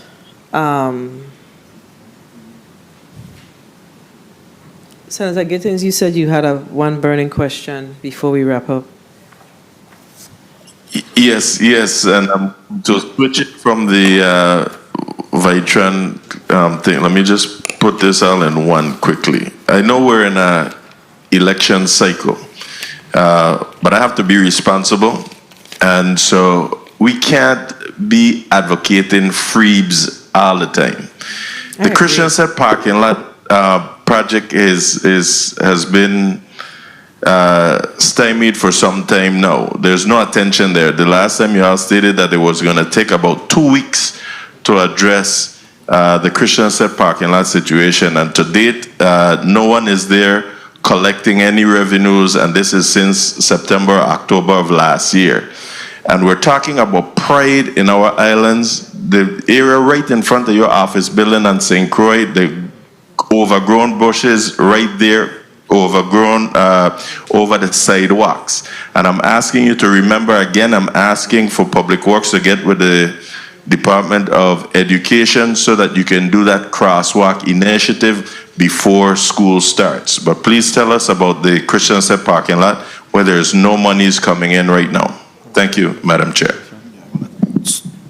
Thank you, Senator Gittins. So the Christian Set parking lot, and you're right, and that project was pretty much wrapped up in short order. I made an executive decision based on conversations that I had with a lot of the business owners in Christiansted, that because of the wastewater replacement project that was going on in Christiansted, we left parking free. We left the parking lot available for business owners, for residents, for people patronizing those businesses.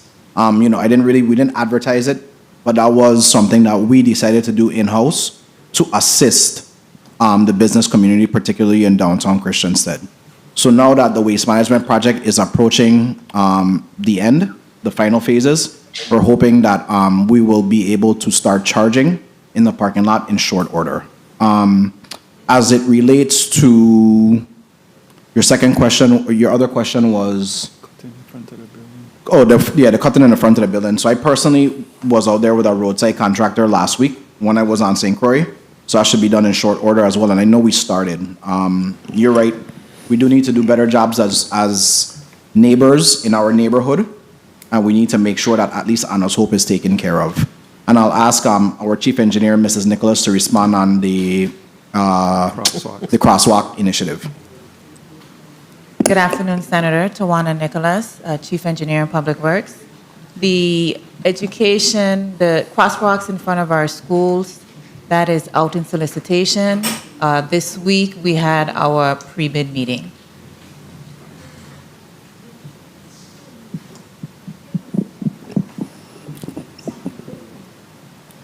All right, thank you for your responses. Senator Franklin D. Johnson, you're recognized for your point of information. Thank you very much. And whilst I'm doing that, I would like media to put up those pictures that I have of some of the roads and byways that people have to traverse. But what I wanted to ask the commissioner about the roadside contractors, are they being paid? This is a perfect picture. This is a one lane. And this is how this car have to go in the next lane in order to traverse. This is just unacceptable. How are those roadside contractors being paid? Are they being paid by the mile? And look at our signs. You're asking people to see these signs and slow down. Are they paid by the mile? And if by the mile, what amount of men has to be in that crew to be paid by the mile? How are they being paid? So the contracts for each roadside contractor delineates that each day they have to cover, I think it's 1,200 linear feet. So they are paid by the linear feet that they cut each day. Usually most of them achieve the linear feet. So yeah, that's what they're being paid in accordance with their contract.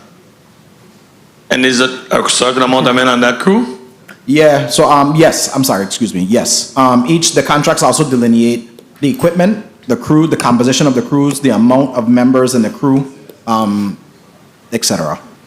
All right, thank you for your question, Senator Johnson. Colleagues, we have to wrap up this first part of our meeting. The chair of the Transportation Committee and Infrastructure Committee is part of the Finance Committee, so he's hearing that we need to bring back in the Department of Public Works. I yield. I'm going to entertain one last point of information, and then we're going to go to the commissioner. Are you good? Yeah. The Infrastructure Committee Chair says that he's having a meeting on the 24th of July to discuss these public works issues. Okay, Mr. Commissioner Gabriel. Yes, I wanted, oh, sorry. Yeah, sorry. Yeah, you're you're closing. Yes, yes, sorry. sorry, yes. Madam Chair, I want to thank you, of course, for allowing us to present our budget as well as our highlights. I want to thank not only you, but the members of this body for their insightful questions, their recommendations and suggestions. I do want to take a moment just to, again, thank the members, the men and women that serve in the Department of Public Works. Thank you for the work that you do each and every day. I sincerely appreciate the dedication and the passion and the commitment that you have to improving our transportation infrastructure. Finally, I would just add to the public again, I do recognize the concerns that were not only laid or put forth today, but also the concerns that we receive on a daily basis. Trust that we are working to address those concerns and to make sure our roads, our bridges, our roadways, our highways are in good order, not only for you, but also for the millions of residents that we entertain every year. So thank you for your participation, thank you for your commitment, and we look forward to receiving our FY 2025 budget allocation. Thank you, Madam Chair. Thank you, Commissioner Gabriel. And there were two asks through the chair. One is for you to provide an updated personnel listing with your filled and vacant positions for your general fund. And while you're doing that, just include your federal funds, because I know there's some matching requirements as well. And the other ask was a report on the total funds needed for heavy equipment and the condition, to provide a report on the total funds needed for heavy equipment and the conditions of the equipment currently in your fleet, the backhoes, the dumps, etc. Yes, and I also have one to fix the ARPA submittal that we did because I had some erroneous information for St. Thomas side. I have that one as well. Okay, so you can resubmit that. Yes, ma'am. All right, very well.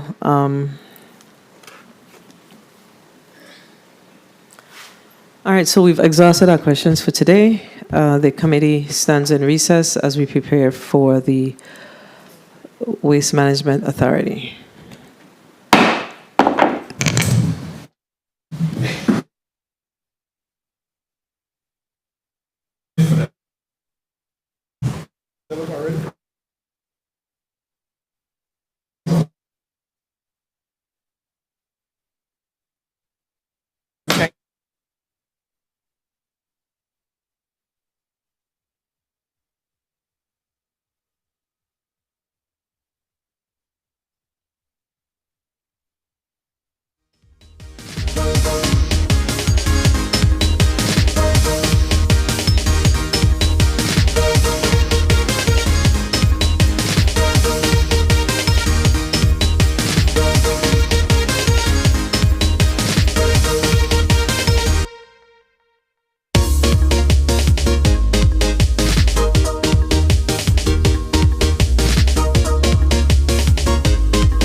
The committee is out of recess.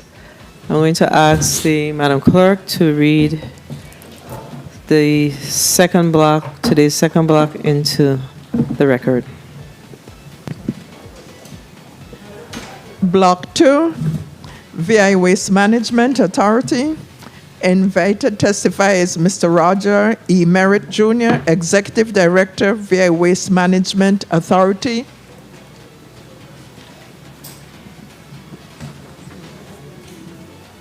This ends the reading of Block 2 in today's agenda, Madam Chair. Thank you, Madam Clerk. I know that one of your team members had to make a quick exit, but he'll fill in when he comes back. Here he comes. All right. All right, so what we're going to do is ask the testifiers to put, we're going to ask the testifiers to put their names and titles on the record. And we're going to begin with Mr. Merrick. Good afternoon to the... Good afternoon. My name is Roger E. Merritt Jr., Executive Director of the Waste Management Authority. Good afternoon. My name is Louis Sylvester. I'm the Deputy Executive Director of the Waste Management Authority. Good afternoon. My name is Keith Smith. I'm the Territorial Manager of Wastewater Operations. Good afternoon. My name is Alex Bruni. I'm the Territorial Engineering Manager. Good afternoon. My name is Erica Colwood. I'm the HR Director at Waste Management Authority. Okay, and I see that you have some team members in St. Croix, but before we proceed, media, I think we're having a little challenge with some of the mics here. I don't know if we need to turn them up, but we're not hearing the testifiers as we should. Okay? St. Croix, we have some folks on St. Croix. You can put your name and title on the record. Let's start with Mr. Griffith. Not hearing him.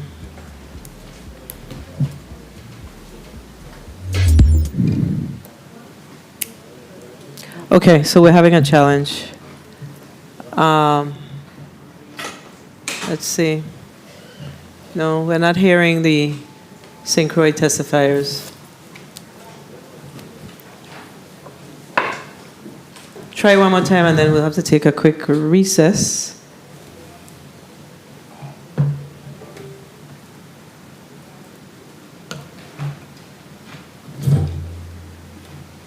All right, the committee stands in recess.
rectify them and give you at least 10 seconds for the stuff to work.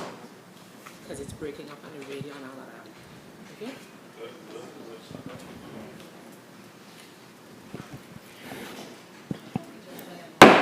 The committee's back on the record.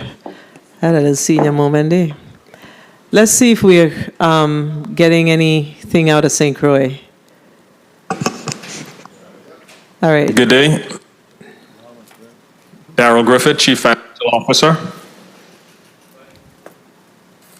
Good afternoon, Juanita Isles, Grants Administrator, Solid Waste. Good afternoon, Eloise Brown-Moe, Grants Administrator, Wastewater. All right, thank you. Before we proceed with the testimony of Executive Director Merritt Jr., let me just share with the listening and viewing audience that we are having some technical difficulties in the legislature with our board, our media board, and so we're asking the community to be patient with us. So when we ask our colleagues to speak, there may be a 10-minute delay. 10 seconds, 10 seconds, sorry, 10 seconds, 10 seconds. 10-second delay, so we may have to start over. And as a result of that, too, we are going to have to remove the Sports, Parks, and Recreation from today's agenda until we are able to address this issue, because it's important that our community is tuned in to what's happening with our departments and agencies. And I'm certain that they are looking so forward to hear what's going on with Waste Management Authority. I had to defend I the other day, though, Thank you. with the PSC. Mr. Merritt, you may proceed with your testimony. Thank you. Good afternoon, Honorable Donna Fred Gregory, Chairperson and other committee members of the 35th Legislature's Committee on Budget, Appropriations, and Finance, and members of the viewing and listening audience. My name is Roger E. Merritt Jr., Executive Director of the Virgin Islands Waste Management Authority. I'm appearing before you today with the authority's executive leadership team, consisting of Louis Sylvester, Deputy Executive Director, Darrell Griffith, Chief Financial Officer, Erica Callwood, Human Resources Director, Alex Bruni, Engineer Manager, Keith Smith, Wastewater Technical Operations Manager, Floyd Saki, Solid Waste Director, who's in the well, Juanita Isles, Territory Lead Grant Administrator, and Eloise Brown-Moe, Territorial Grant Administrator, to provide testimony relevant to the authority's proposed fiscal year 2025 budget. Now, before I begin the testimony, I would like to personally thank all the employees for their support and dedication to the authority's mission and vision to be the most efficient, effective, and fiscally responsible waste management agency in the Caribbean.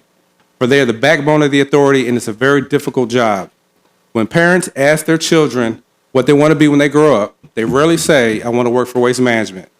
So it really takes a special kind of person to work in this industry. It has been an incredibly rewarding experience for me to lead the authority's 180 men and women who perform thankless jobs, and I want each one of them to know how much I appreciate the respect and confidence they bestowed upon me for the last 4 years. As a mainlander, it has been an honor and a privilege to work with our staff, and it truly meant a lot for me to be adopted by them after Hurricanes Irma and Maria. Finance. Finance is a key factor in the effective management of the Virgin Islands Waste Management Authority. The authority has completed its FY 2022 audit and will complete the FY 23 audit by December of this year. The government of the U.S. Virgin Islands has recommended an appropriation of $44,420,000 to the authority for fiscal year 2025. This is comprised of $32,620,000 from the general fund, $5 million from the Analytic and Beautification Fund, $1 million from the Tourism Advertising Revolving Fund, $3.8 million from the Utility Services, $1 million for St. John Capital Improvement Fund, and $1 million from the Sewer Wastewater Fund. The authority also generates an additional $3,220,000 in tipping fees and other income to supplement the appropriation, which yields a 2025 balanced budget of $47,640,000. The general fund appropriation of $32,620,000 is the largest portion of the government appropriations. The general fund allotment has been reduced by $2,380,000 from fiscal year 2024, but the authority received a new allotment of $3.8 million for utility services, which compensates for the decline and will cover the authority's WAPA bills. The analytic funds appropriation of $5 million is the same as in previous years. The tourism advertising revolving fund was $500,000 in fiscal year 2024, and the governor's budget for fiscal year 2025 shows an increase to $1 million. And also, we were very happy to see that $1 million was budgeted again for the St. John Capital Improvement Fund, which we last received in fiscal year 2021. Additionally, the governor's budget has appropriated $1 million for the wastewater user fee. Waste Management charges residents and commercial entities this annual fee to assist with the management and operations of the territory's wastewater collection and treatment facilities. This fee is charged and collected annually on the property tax bill issued by the Virgin Islands Lieutenant Governor's Tax Assessor Division. In 2024, the tax bill sent out had a total of $2.2 million in wastewater user fees. The authority added 3,000 units earlier this year to be built on the island of St. Croix and is currently evaluating the islands of St. Thomas and St. John. The implementation of the tipping fees has been a huge success for Waste Management, and it was the first major revenue-generating initiative implemented by the authority. It has provided essential additional funding to the authority to help bring the landfills into compliance and will continue in perpetuity. Below is the tipping fee rate schedule. In 2022 was $2.50 per cubic yard, and it's on an escalating scale, and in 2026 it'll be at $7.50 per cubic yard. In fiscal year 2023, the authority collected $2,273,861.50 in tipping fee revenue. The authority's projected expenditures and capital outlay, projected expense for personnel services is $18,415,410, which includes regular wages, fringe, overtime, vacation, and sick pay for 180 employees, 12 positions which are expected to be filled in 2025, and 5 positions which are planned to be filled in 2025 as well. Professional services make up the largest expense for the authority at $20,495,921. This includes the Bavoni and Anguilla landfill management costs of $6.3 million. The annual cost for Anguilla is $2,359,272, and for Bavoni, it's $3,940,278. Garbage collection services is listed as $7,082,927 to create a balanced budget. However, the authority's true cost is roughly $11,283,927.50. So the authority is currently underfunded for garbage collection by approximately $3.2 million. And the table shows the costs associated with each island in the territory. House-to-house garbage collection in St. Croix was reduced from $3,546,129 to $1,773,064.50 in 2024 because the authority began collecting garbage in-house for the town of Fredericksted. The authority will provide the same in-house services for the town of Christiansted before the end of fiscal year 2025, after paying all outstanding amounts owed to those contractors who currently provide that service. In March 2024, the authority began managing the Peters Rest Convenience Center, which resulted in an annual savings of $300,000. We maintain continuity at the center by retaining staff previously employed by the contractor. The authority's wastewater disposal services is budgeted at $5,022,053, with the wastewater treatment plant manager receiving approximately $2.4 million of the allocated budget through the current contract, which is ending in 2027. Additionally, the authority spends over $3 million a year repairing and maintaining the territory's antiquated wastewater infrastructure system. Vendor payments. Waste Management is constantly communicating with our solid waste and wastewater service providers regarding outstanding debts owed. And I want to personally thank the Senate body and Governor Bryan for Act 8647, which allocated $15 million to Waste Management for outstanding vendor payments. The authority has made great strides with your help thus far. However, the authority still currently owes approximately $14,840,236.74 to local contractors. who helped the authority provide solid waste and wastewater collection, treatment, and disposal services during and after Hurricanes Irma and Maria and during the COVID pandemic. And there's the chart showing the three contractors. Therefore, we are requesting a final appropriation in the amount of $14,840,236.74 for fiscal year 2025 to satisfy the remaining debt for all those contractors. Now, solid waste. Solid waste is defined as any type of garbage, trash, refuse, or discarded material, and is collected from bin sites, both manned and unmanned, convenience centers, public receptacles, and curbside territory-wide. Waste Management manages the solid waste collection, transportation, and disposal network for approximately 200 tons of waste disposed of annually at the Bavonia and Anguilla landfills. Based on this annual disposal volume, it would appear as though the average Virgin Islander produces nearly 10 pounds of trash, which is almost twice the U.S. average of 4.9 pounds per day. This can be attributed primarily to the following: lack of recycling and waste diversion in the territory, and tourism. Recycling and waste diversion will be discussed and addressed briefly in the solid waste grant section, and upcoming initiatives can be reviewed in more detail in the 5-year solid waste management plan, which I sent to all the senators. Per the latest census, the total Virgin Islands population is approximately 87,000 people, and if we presume 75% or approximately 65,000 Virgin Islanders make up the adult population, that would account for approximately 120,000 tons per year. Annually, over 2 million visitors come to our shores by air and sea, making our tourism-driven economy one of the most robust in the Caribbean. Aerial surveys for both landfills are performed on an annual basis, and they showed a significant decrease in disposal volume during the first year of COVID-19, which eventually increased back to pre-COVID numbers by 2023, which directly correlated to tourists visiting the territory as restrictions were lifted. So this population influx accounts for approximately 80,000 tons, or nearly 70% of additional waste disposed of on our landfills. Anguilla and Bavonia landfills, both sites are over 60 years old, which means they predate the Subtitle D rules promulgated in the early 1990s, which established the minimum landfill design and operational management requirements, such as daily cover placement, a 60 mil high density polyethylene liner leachate collection system construction, groundwater and air emissions monitoring, and a 30-year closure and post-closure care period to be more protective of the environment.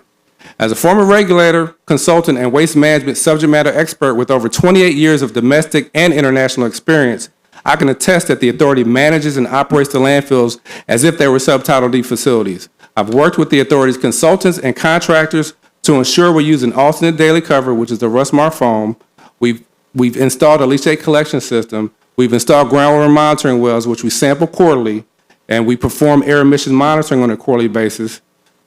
We've done all that since we have been unable to permit, build, and construct a modern integrated solid waste management facility due to financial constraints. Federal grants unit solid waste. CDBG DR Tranche 2 funding. The authority has submitted the applications for the convenience centers and landfill projects in the amount of $18,046,064 and $46,760,901 respectively, totaling $64,806,965. And there's a chart for the convenience centers throughout the territory. The projected completion date for those convenience centers is September of 2026. The RFP for the St. Croix sites is currently being advertised. Waste Management is working with the Virgin Islands Housing Authority on a lease agreement for the Bourneville site, which will establish site control. Housing Finance Authority will grant the notice to proceed based on the letter of commitment from Housing Authority, and this application is in the final approval stage. The Susannaburg Transfer Station upgrade application is complete and is also in the final stages of approval by the Housing Finance Authority. A landfill project, which is included in the CDBG DR Tranche 2 funding, is the Southeast Fill Project for the Anguilla landfill on St. Croix, and the partial phase closures, phases 1 through 6. The Southeast Fill area will increase airspace and give the authority additional time to select and build a new integrated solid waste management facility on St. Croix, which is slated for the CDBG Tranche 3 allocations.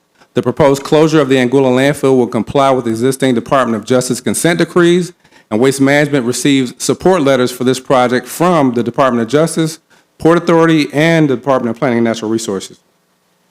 Waste Management has submitted all the required documentation to the Housing Finance Authority to complete the project by the grant expiration deadline and is awaiting permits from DPNR and a lease from Port Authority, which would establish site control to accomplish this much-needed project. This collaboration between Waste Management and the various local and federal agencies is critical, and delays are endangering the project's completion by the grant expiration deadline of September 2026.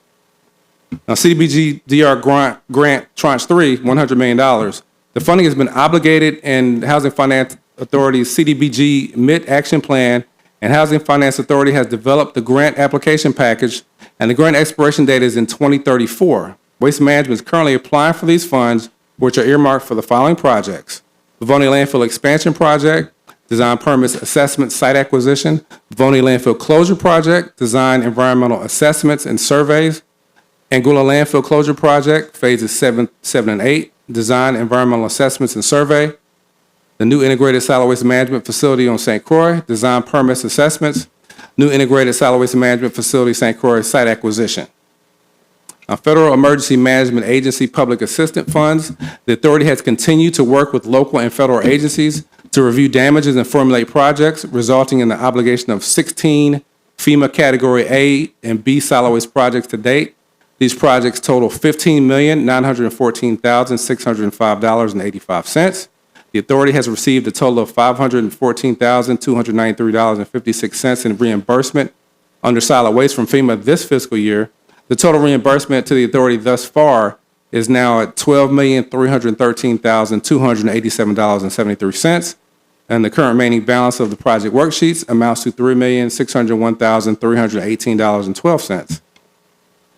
The DPNR Solid Waste Grant, the Waste Diversion Grant for $6 million.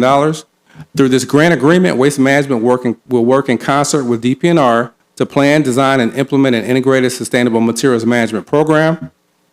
This project will address the management of post-storm solid waste issues and develop a long-term sustainable materials program that addresses historic shortcomings and increases preparedness for managing waste materials from everyday life and future hurricanes or other natural disasters. The program will focus on extending the life of use of materials on island and the permanent removal of several waste streams that currently end up in the territory's landfills, and addresses the following urgent waste management issues: updating policies and procedures for the landfills, update the integrated sustainable materials management plan, bring attention to all types of material that are imported and disposed of in the territory, such as glass, metal, plastic, paper, and food waste, developing plans to divert numerous materials through recycling back into use for the citizens of the USVI to build community resiliency, preventing organic cause fires at the landfills, conserving landfill space, creating new beneficial materials for local use, increasing disaster debris response capacity, and provides modularity in the system to appropriately respond to storm debris. A sustainable materials coordinator was hired, Ms. Natalie Joseph, to lead the development and introduction of solid waste and recycling education outreach programs, while forming partnerships with the territory's residents and businesses such as Home Depot, the Marriott Hotel, Sherwin-Williams, Caribbean Automart, Cost You Less, and other organizations in using and reusing materials more productively over their entire life cycle. Her first task has been assisting the solid waste team in the establishment and implementation of the emergency operating procedures that address current environmental monitoring, staff development, disaster debris management, and RCRA compliance while we await the issuance of temporary and/or final permits by DPNR for the Anguilla landfill. The authority also plans to hire a solid waste engineer that will assist in the planning, designing, and the implementation of the integrated sustainable materials management plan. Wastewater. Wastewater is a liquid that may or may not contain solids, and if left untreated and discharged into the environment, it will create a public nuisance or health hazard. The collection and treatment of wastewater through a safe and reliable system is the responsibility of the wastewater division, along with the proper operation and maintenance of the large network of underground pipes and pump stations that transport wastewater to the treatment plants. The authority's wastewater collection and treatment system consists of 8 treatment plants, 7 are in the St. Thomas, St. John district, 1 on St. Croix, 30 pump stations split evenly between the districts, 15 on St. Thomas, St. John, and 15 on St. Croix, and it conveys more than 4.5 million gallons of wastewater daily. The authority is expected to maintain compliance with local and federal requirements, which is very difficult because the sewer system contains unmapped sewer lines, undocumented records of users, and illegal connections, and has not received proper maintenance for years due to lack of funding. And I attached a 5-year wastewater management plan to this testimony as well. The sewer system consists of over 200 miles of pipes made of ductile iron, brick, and polyvinyl chloride, ranging in size from 4 inches to 48 inches. And according to the VI code, you're required to connect to the system if your property is located within 60 feet of a public sewer line, and the sewer user fee is incorporated into the property tax bill. The system is constantly bombarded with items such as fast oils and grease, stormwater, non-disposable wipes, and chemicals that should not be flushed or washed down the drain by both residents and businesses alike. These items cause the system to be clogged, resulting in sewage overflows on the streets through manholes and emergency conditions requiring rapid response and corrective action to ensure protection of public health and preservation of the environment. FEMA. Waste Management continues to receive assistance from FEMA for emergency repairs, maintenance upgrades, and long-term restorations to the wastewater infrastructure throughout the territory because of significant damage incurred by the 2017 hurricanes. The Virgin Islands Waste Management Authority is preparing for prudent replacement of its infrastructure. Prudent replacement will assist Waste Management with replacing disaster damage and non-industry standard infrastructure and provide the following improvements. Better management of the wastewater system. It's going to lessen the amount of overflows. It's going to reduce odor, reduce blockages, and produce a higher quality effluent water from the treatment plant. St. Croix wastewater. St. Croix prudent replacement was approved in November of 2021. Is estimated to be approximately $1,009,946,362.43. The funding will assist Waste Management with upgrading the gravity sewer lines, manholes, force mains, pump stations, and other major system areas. Waste Management received advanced funding totaling $30 million for architectural and engineering services as part of the St. Croix Wastewater Prudent Replacement Project. The funding has allowed Waste Management to begin the request for proposal process for design contracts for the 15 sewer sheds. A contract was awarded to Engineering Design Technologies in the amount of $9,297,160 to perform professional architectural and engineering design services for the LBJ sewer shed on St. Croix. 2 RFPs for professional architectural and engineering design service are currently being advertised for the Monbijou sewer shed and the Lagoon Street Bay Road sewer sheds. Engineer has completed the RFP for the Fig Tree sewer shed and will send out for solicitation shortly. And the Barron Spot sewer shed RFP is currently being prepared. And there's the table showing all the sewer sheds and all the estimated costs associated with them and estimated project completion dates. St. Thomas wastewater. The St. Thomas prudent replacement request was submitted last year, and FEMA's Vector team has been reviewing the analysis since March 27, 2024, and the review is anticipated to be completed before the end of the fiscal year. The EPA Clean Water State Revolving Fund. The U.S. EPA, through the Department of Planning and Natural Resources, provides funding to the states and territory for the construction of public wastewater treatment projects. These projects include sewage treatment plants, pumping stations, collection and intercept sewers, rehabilitation of sewage systems, and the control of combined sewer overflows. Waste Management has received funding for fiscal year 2015 through fiscal year 2023, totaling $34,287,162 for pump station upgrades, sewer line repairs, wastewater treatment plant upgrades, and specialty equipment. And there's a spreadsheet showing the fiscal year and the amounts awarded and the grant balances. Christian said sewer system rehabilitation. The project was awarded to Marco St. Croix Incorporated. Construction of the sewer system rehabilitation started on May 15, 2023, with a contract amount of $8,004,231. As of June 10th, 2024, the project was basically 70% complete. Kraus Lagoon rehabilitation. The project was awarded to SDNC Incorporated. The construction started in September of 2024 with a contract amount of $5,418,972.90. Rehabilitation of underground sewer lines and manhole work is ongoing. As of June 10th, 51% of that project has been completed. The Mangrove Lagoon Wastewater Treatment Plant. Engineering is reviewing and updating facility plan comments received by both DPNR and EPA. This will be the next major clean water construction grant project, and its estimated cost is $25 million. American Rescue Plan Act. President Biden's rescue plan through the VI Office of Management and Budget provided funding under the Clean Water, Centralized Wastewater Collection and Conveyance. Waste Management was approved $10,594,500 to support approved wastewater infrastructure projects for repairs and maintenance of the wastewater treatment system for the St. Thomas, St. John District. Harold G. Thompson Wastewater Treatment Plant was awarded $310,000. Dunu Road Sewer Infrastructure Rehabilitation Design was awarded $10 million, and George Simmons Wastewater Treatment Plant Replacement was awarded $284,500. And we received the initial disbursement of 25%, which is roughly $2,648,625 on March 20th, 2023. Waste Management experienced several exigent circumstances which severely compromised the wastewater system infrastructure and therefore had to reallocate those funds to keep the sewer system operable for the territory.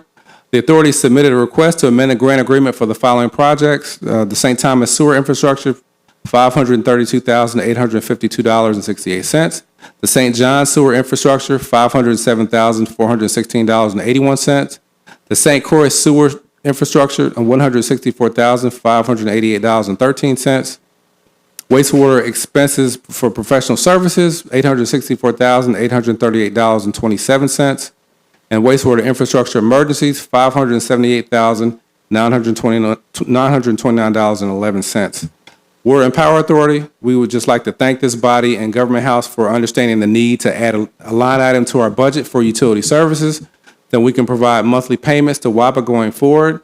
And we want to say thank you to the WAPA team for always providing Waste Management with the required electrical power to serve the solid waste and wastewater needs of the territory. Public Service Commission. On December 8th, 2023, the PSC issued Waste Management a letter stating the authority owes them $1,345,270.14 in assessments from fiscal year 21 to fiscal year 24. The Title 30 Virgin Islands Code Section 25A, in parentheses C, provides that the annual fee for a particular public utility shall be an amount equal to the product of the Commission's total current year assessments and the public utility's revenue ratio. The revenue ratio of a public utility shall be equal to its gross operating revenues divided by the territorial gross operating revenues. Below is a chart that highlights the Waste Management operating revenue and non-operating revenue from 2018 to 2022.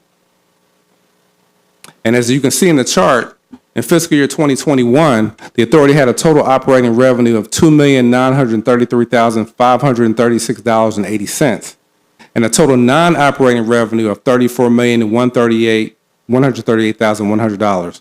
The PSC's FY 2023 fees estimated the authority's 2021 gross operating revenue to be $46 million, which is approximately the same amount as the previous year's non-operating revenue total from government appropriations and special allocations.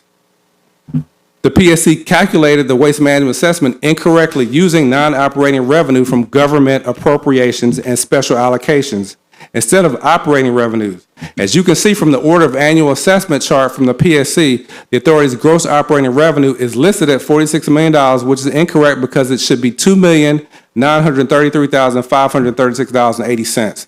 The authority has contacted the PSC and has sent audited financial and internal financial documents that confirm the authority has been overcharged by the PSC from fiscal year 2019 to fiscal year 2024 and prior years.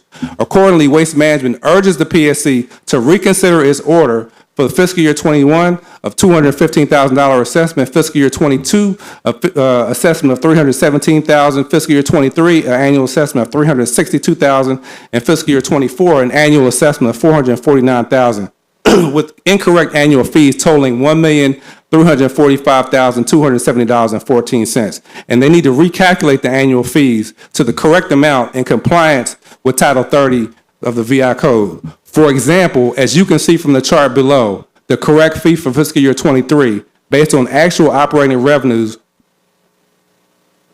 Okay.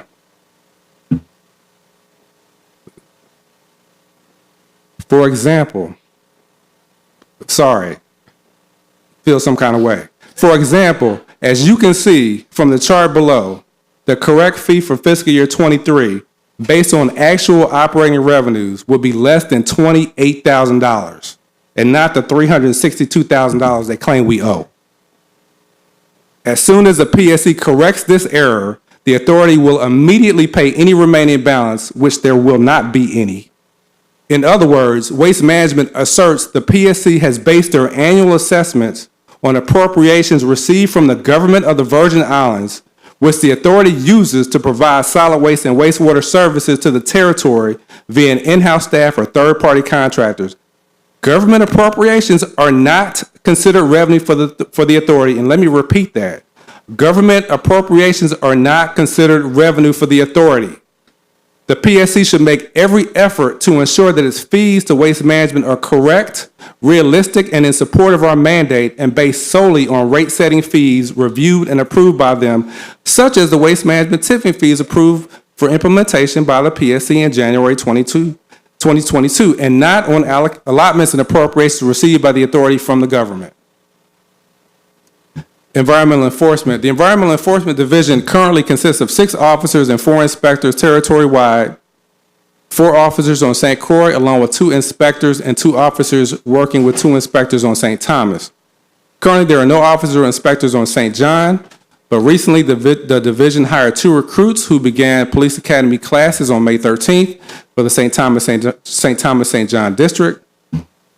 All authority officers are currently certified and attend regular training to keep current with law enforcement practices. And collectively, officers and inspectors earned 15 certifications last year. And last year, 125 citations were written, totaling $125,000 in fines. However, only $15,000 in judgments were handed down by our courts. And this year, 221 citations were written, totaling $221,000 in fines, but they only resulted in $26,400 of that amount received in judgments from the court. Human Resources. The Virgin Islands Waste Management Authority currently has 180 hardworking and dedicated employees, with 85 in the St. Thomas, St. John district and 95 in the St. Croix district. In the current fiscal year, we were able to hire 34 employees and internally promote 7. Recently, we had 1 enforcement officer graduate from the 2023 Virgin Islands Police Academy. We have 2 recruits in the current academic class, 1 slated for St. Thomas and 1 slated for St. John. Presently, we have 2 unions at the authority, the IAMAW and the USW, and the Office of Collective Bargaining is currently in negotiations with both to finalize their respective collective bargaining agreements. At this time, I would like to acknowledge the Employee of the Year for the St. Thomas, St. John District, Mr. Raphael Roberts, and the Employee of the Year for the St. Croix District, Mr. Dorian Lake, and again, wish them congratulations and thank them for their service to the authority. Key accomplishments for the authority is we've been hiring key positions in the organization. I mentioned Ms. Joseph as the Sustainable Materials Coordinator. We've been hiring sanitation drivers, sanitation techs, and wastewater operation and maintenance techs. We transitioned unmanned bin sites to manned bin sites, 5 on St. Thomas, St. John, Red Hook, Cancron, Coral Bay, Gift Hill, and Pine Peace. We promoted Preserving Paradise through the various beautification projects throughout the territory by painting the new St. Croix rear loaders and roll-off trucks, painting the wall behind the St. John Pine Peace bin site, and partnering with the hotels, schools, and island designs on St. Thomas for the landscaping project at the former Belongo bin site, to name a few. We've also reestablished the 24-hour call center to report any solid waste or wastewater issues which occur after 5 p.m. We established a collaborative working relationship with the Department of Justice and other local and federal agencies.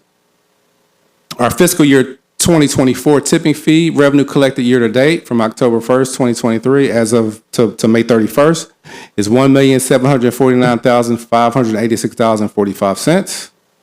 The authority has implemented the following cost savings measures over the last year since June of 23. We did the in-house collection of house-to-house services for the town of Frederickstead, which I mentioned earlier. That's an average of $150,000 a month savings. We now manage in-house the Peters Rest Convenience Center, which is another $25,000 a month in savings.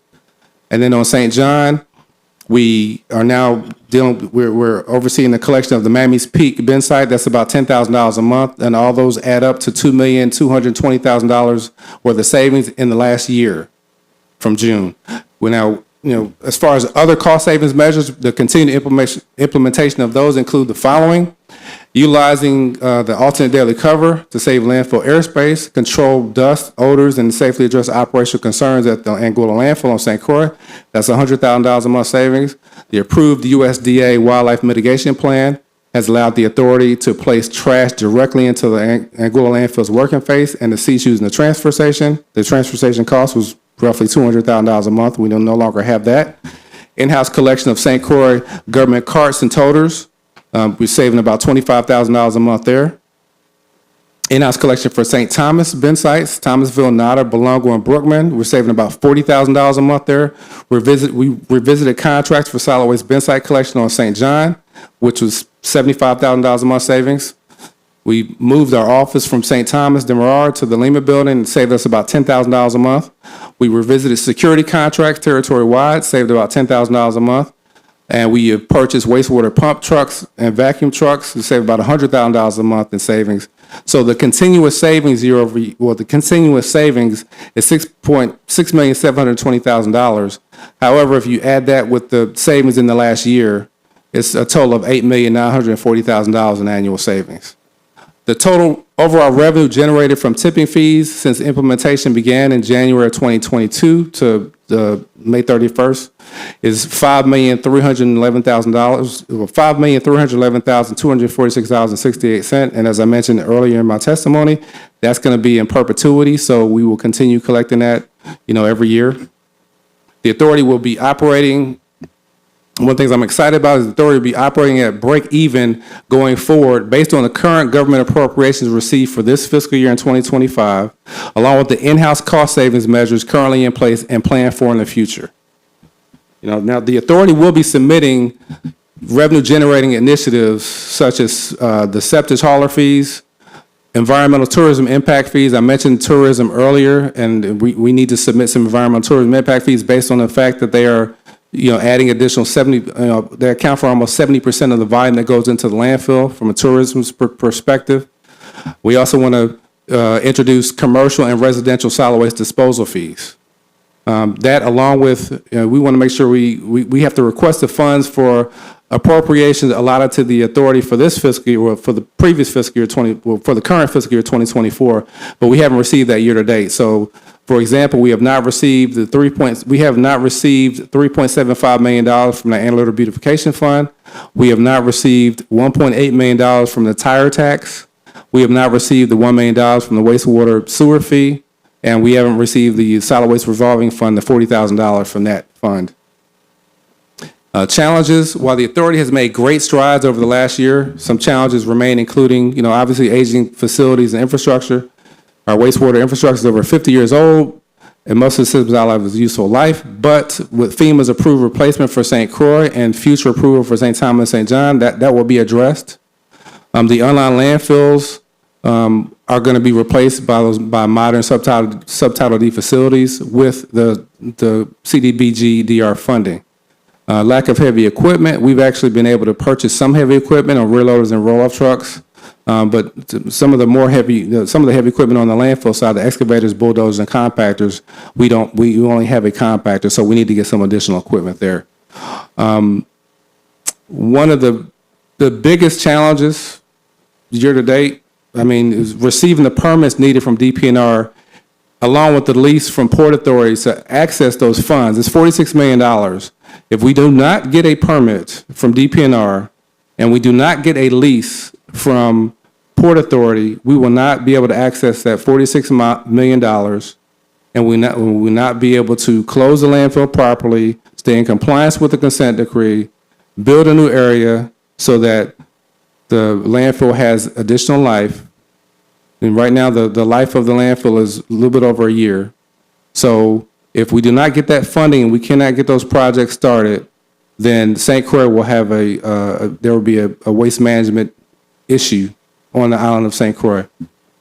In summary, the goal of the authority and the executive team is to provide solid waste and wastewater collection, treatment, and disposal services for the U.S. Virgin Islands in a manner that's protective to human health and the environment. The CDBG DR grants, FEMA prudent replacement, and other available funding sources discussed will help us to modernize our solid waste and wastewater infrastructure as we continue taking the necessary steps towards the goal of self-sufficiency and becoming fully autonomous. I close by sincerely thanking the authority's hardworking staff again for their dedication and commitment to not only their day-to-day jobs, but in supporting the future vision of the authority. And I also like to thank the Brian Roach administration and the members of the 35th legislature for their continued support over the last 4 years.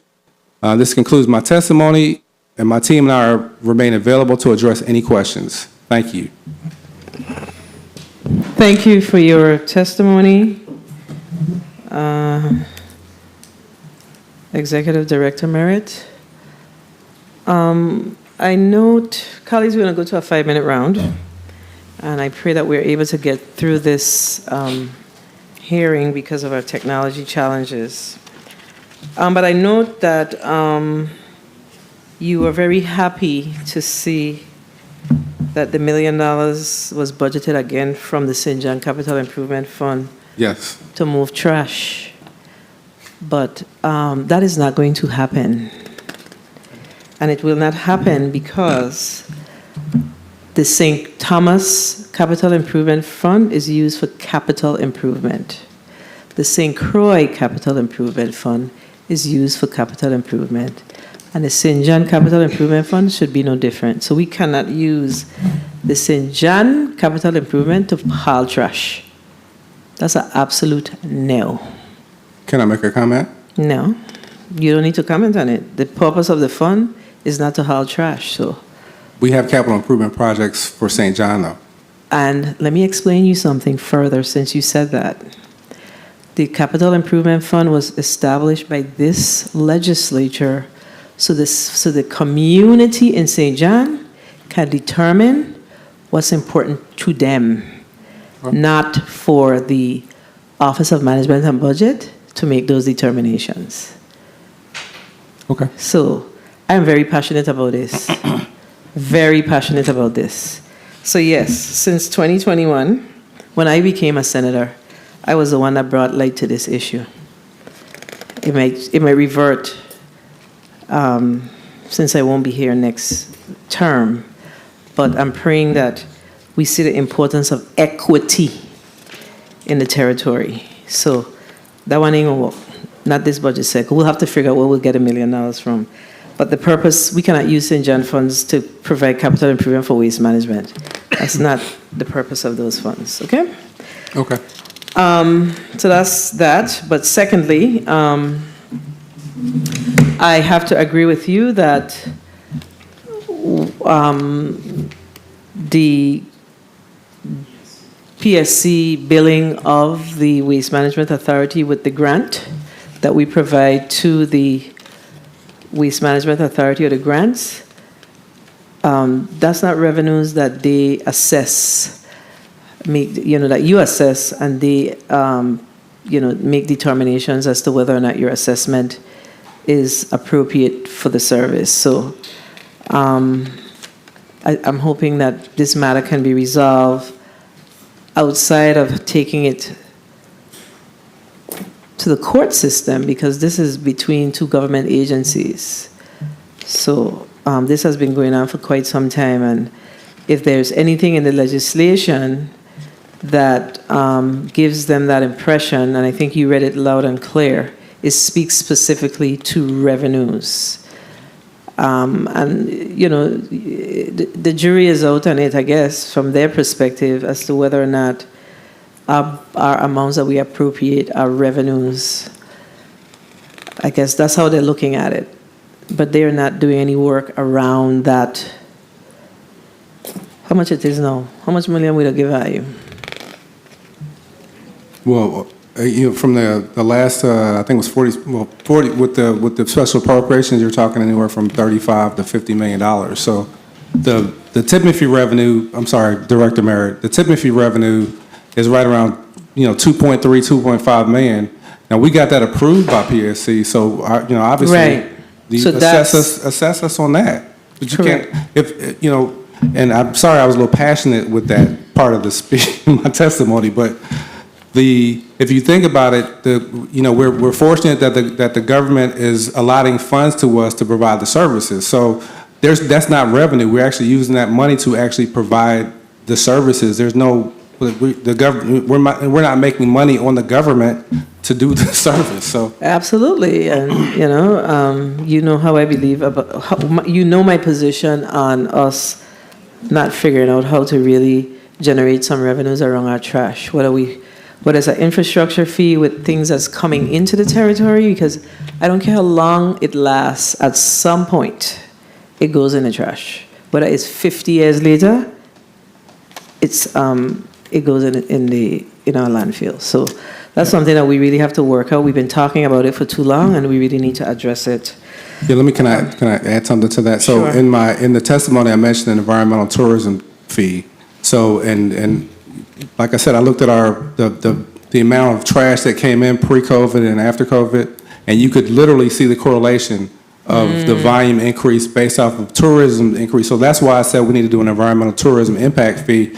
Now, I've done some research on a lot of the islands, the BVI, different islands, they have, like, let's say anywhere from a $5 to $10 fee. And so we are gonna submit a proposal to say, hey, we should charge this fee based off of the impact that they have on the landfills. I mean, and obviously tourism is we're a tourist-based economy, but if they're putting 70% of the volume into the landfill, and we're not, there's not a benefit for us. At least there needs to be some kind of a fee so that can help us manage that trash and manage, potentially get new facilities. So I cannot disagree with you. I have to agree with you wholeheartedly.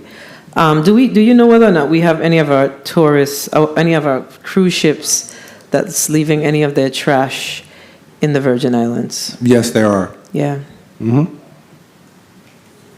So when y'all gonna get this done? Because we have the legislation that basically speaks about the environmental impact fee. So this is a what you call it? Is this a proposal that you're taking to PSC for consideration? How are you handling this? And Daryl, you want to comment on that? Because we've been having an internal discussion about that, if we should take it to bring it to this body, or if it would be something that would be assessed by the PSC. I'm not. Daryl, We could direct them to assess it, but it's something that needs to happen sooner than later, and I'm going to tell you why. What did you say is the current budget, the current appropriations, all inclusive? So $44,420,000. So $44 million of our general fund. Well, we have some special funds, but it's taxpayers' dollars, regardless of where it comes from. It's not federal dollars. That's a lot of money, and thus far we've listened to many of the departments that have come before us to talk about their challenges. So we have to figure out how to do the balancing act on this.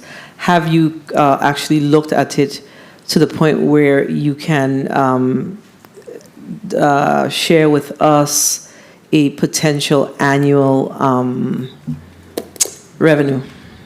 Yeah, we've looked at all the fees that we discussed. I mean, we could, and it depends if we're doing $5 or $10. If you're saying there's $2 million tourists that visit the territory on a yearly basis, if it's $5 a person, that's $10 million. If it's $10, that's $20 million. So I mean, and I know we as a semi-autonomous agency, we are trying to, obviously we appreciate everything, all the appropriations, but we are trying to become autonomous. So the tipping fees was the start. I mean, that only, $2.5 million of a 40 cent, that's only about 6%. So, but that's better than nothing. So we had to start somewhere. So the tipping fees is the beginning. Now, if we're able to get the tourism impact fee, I mean, that literally would be almost nearly half of the allotment. So how do you intend to generate? I could see you the generation from the cruise passengers, but how do you intend to generate it from the overnight passengers? Well, I think when if you're a tourist and you come here, then you're literally you're assessed that fee. How? Now, From the go ahead. Overnight. Those are come on the Hey, good afternoon, Louis Sylvester, Deputy Executive Director. I think the hotel occupancy tax is a good vehicle to add this fee to it. So. Got it. I'm with you. I just wanted to hear it in your voice. that this is something that we cannot continue to talk about. So before we talk about passing this on, listen, I'm a firm believer that, when I look around the globe, basically everybody pays for their trash. We know what the challenges are that we have here. So we can't pass this on to our citizenry before we look at how we pass it on to those that's attaching it to our industry, which is our tourism industry. So that's a good start. So we really need to have that deep dive conversation and make it happen. So we can, have a behind the scenes conversation as to how we can further this and try to really further it before the year ends, because this hit on our general fund, not to mention, I think over the past, several fiscal years, we've given you an extra 15 million. That's 30 million extra.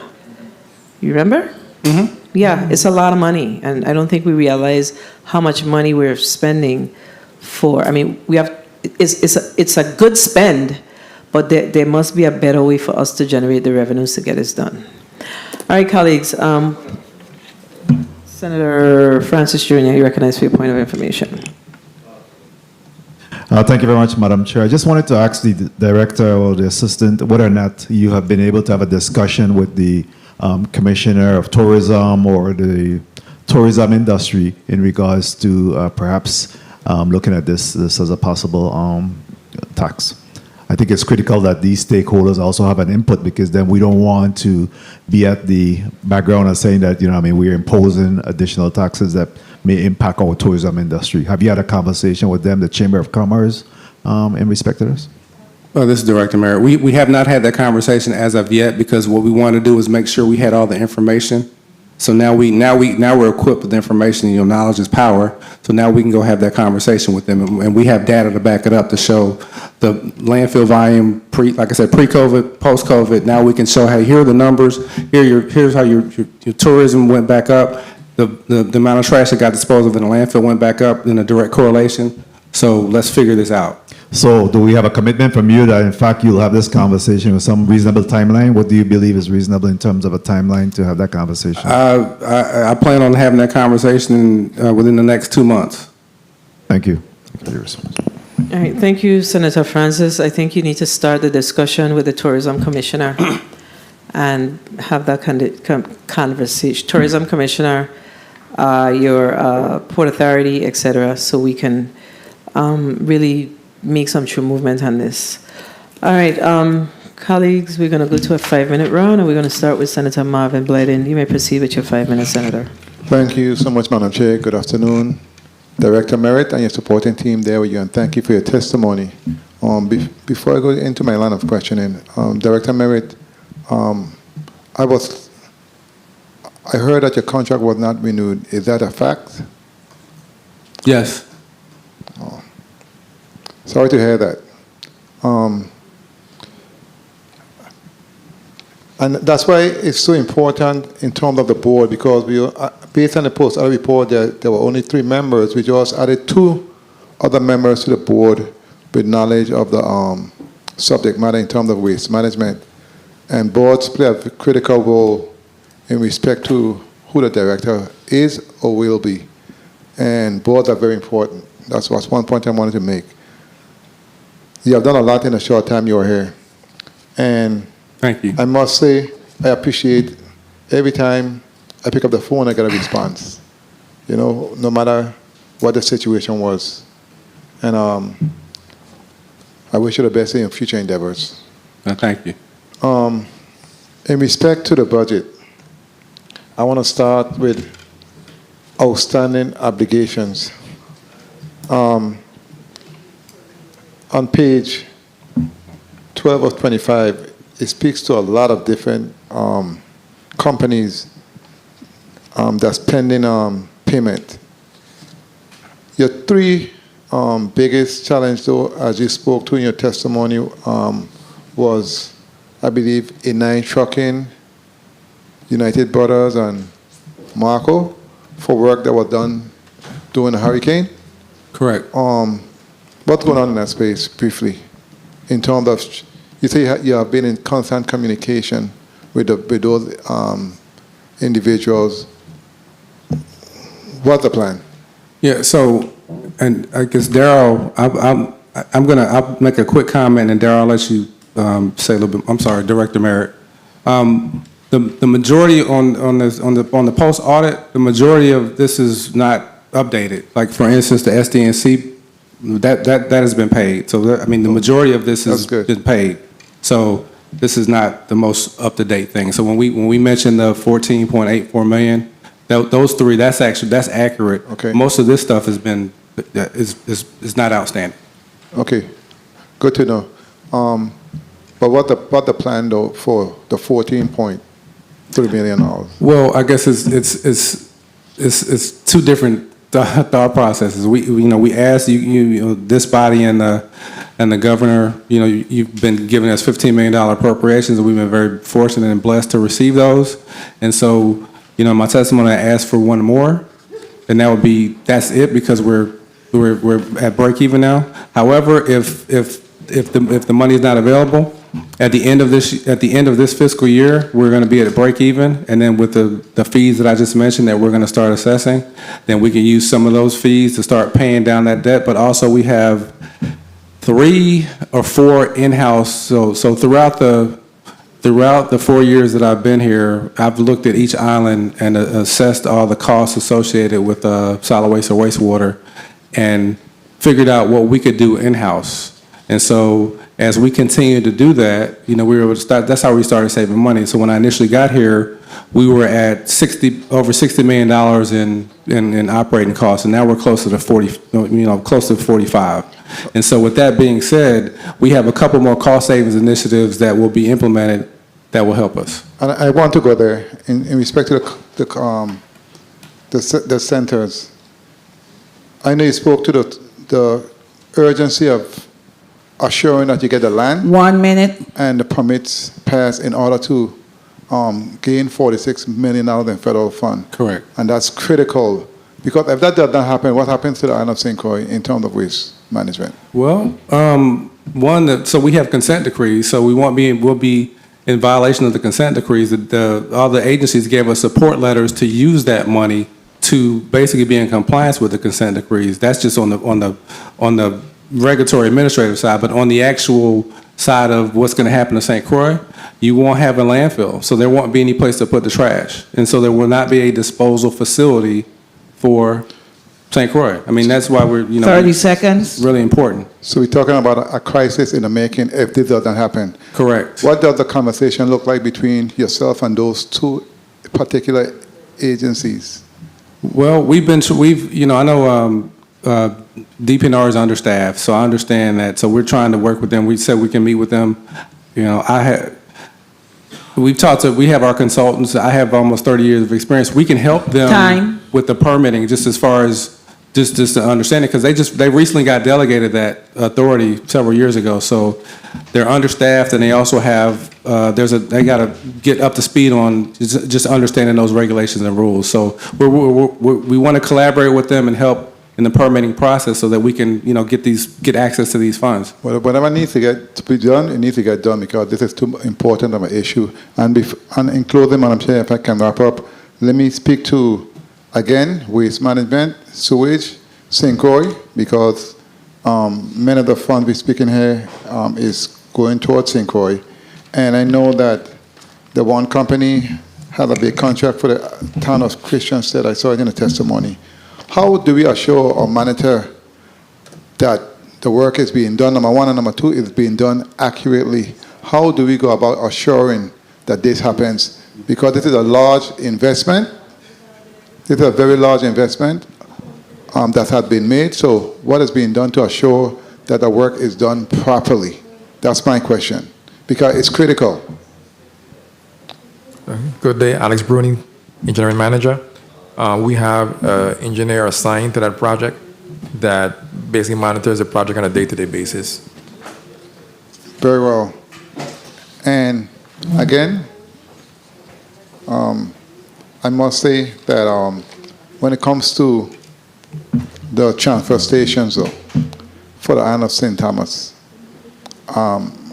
what's the status? For the convenience centers? I mean, everything. So I think I mentioned that in my testimony. We're getting site control for Bourneville, Susannaburg, where that application is in the final stage is being reviewed by Housing Finance Authority. So they're basically right on the cusp. So St. Croix, we've already put the RFPs out. The RFPs are out actually right now as we speak. And then so everything for St. Thomas will be following shortly. Thank you so much. Thank you, Madam Chair, for the time. And thanks for your responses. Thank you.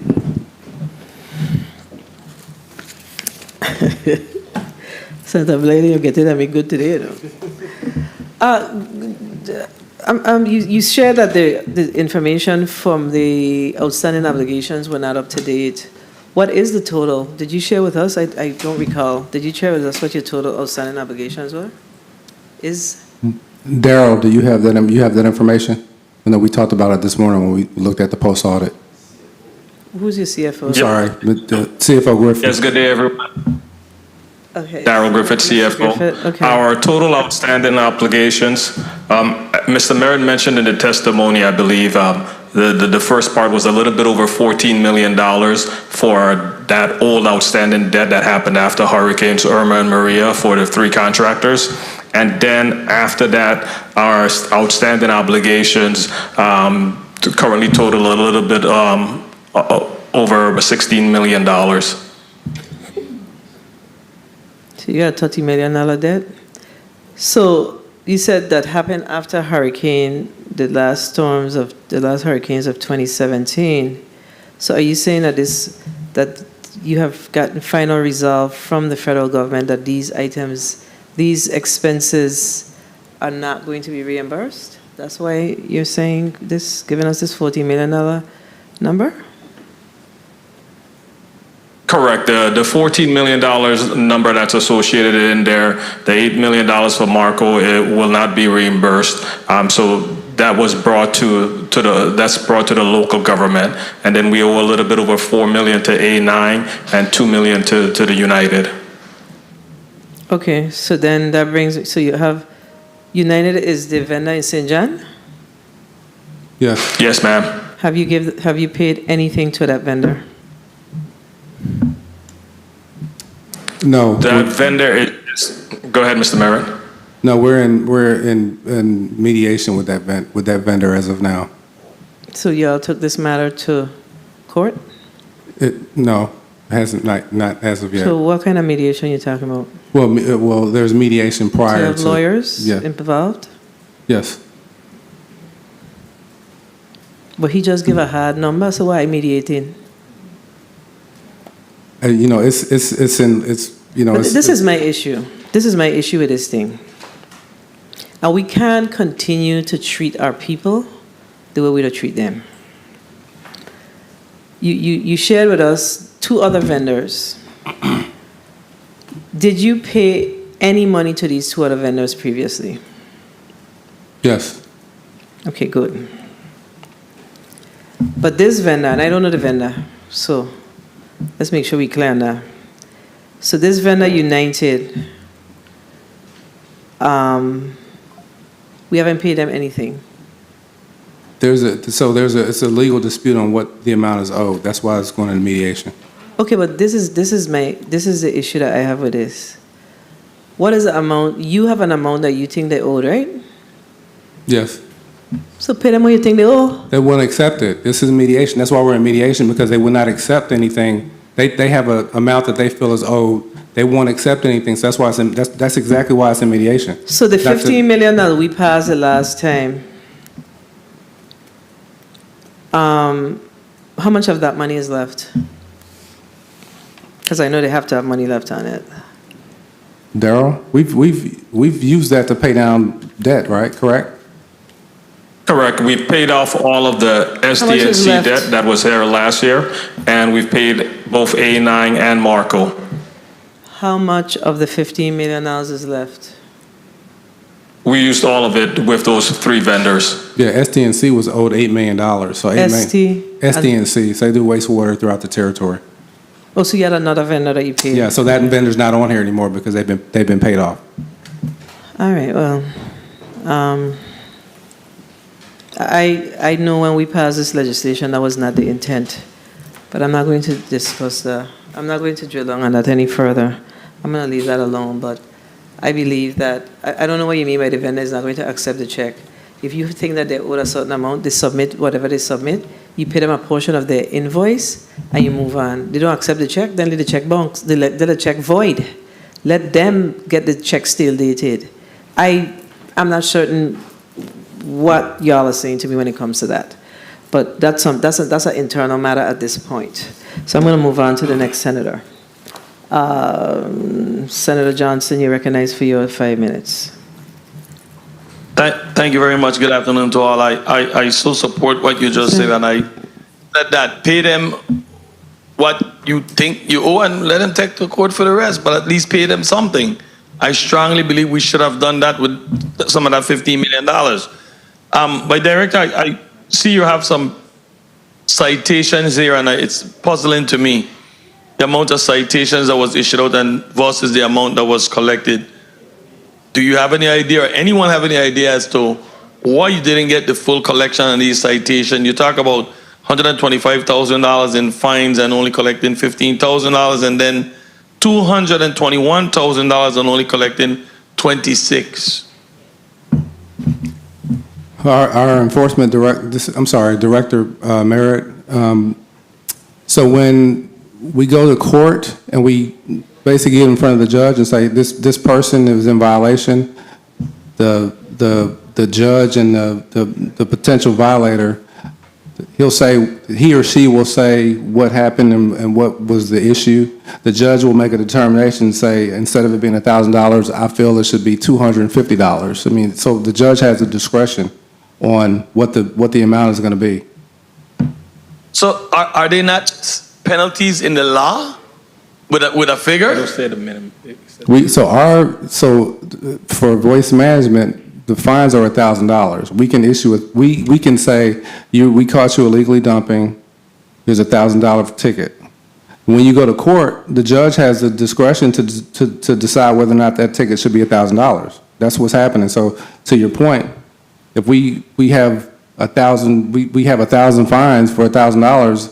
If they get dropped down to $200, there's nothing that we can do about that, because that's the judgment from the court.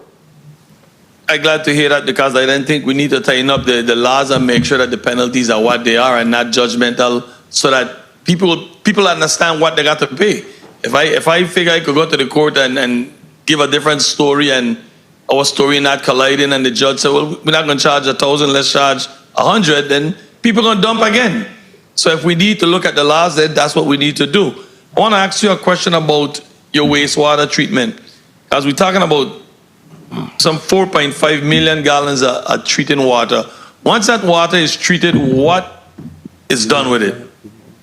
What do you do with it? Keith, you want to answer that?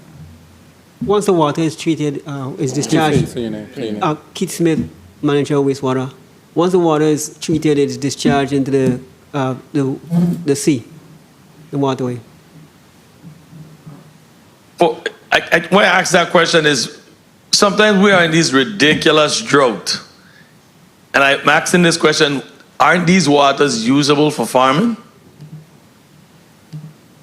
Once treated? Keith Smith, yes, sir, the water is good for farming. If you notice some of the hotels have wastewater treatment facilities. And even in the drought, you notice that the hotel is green.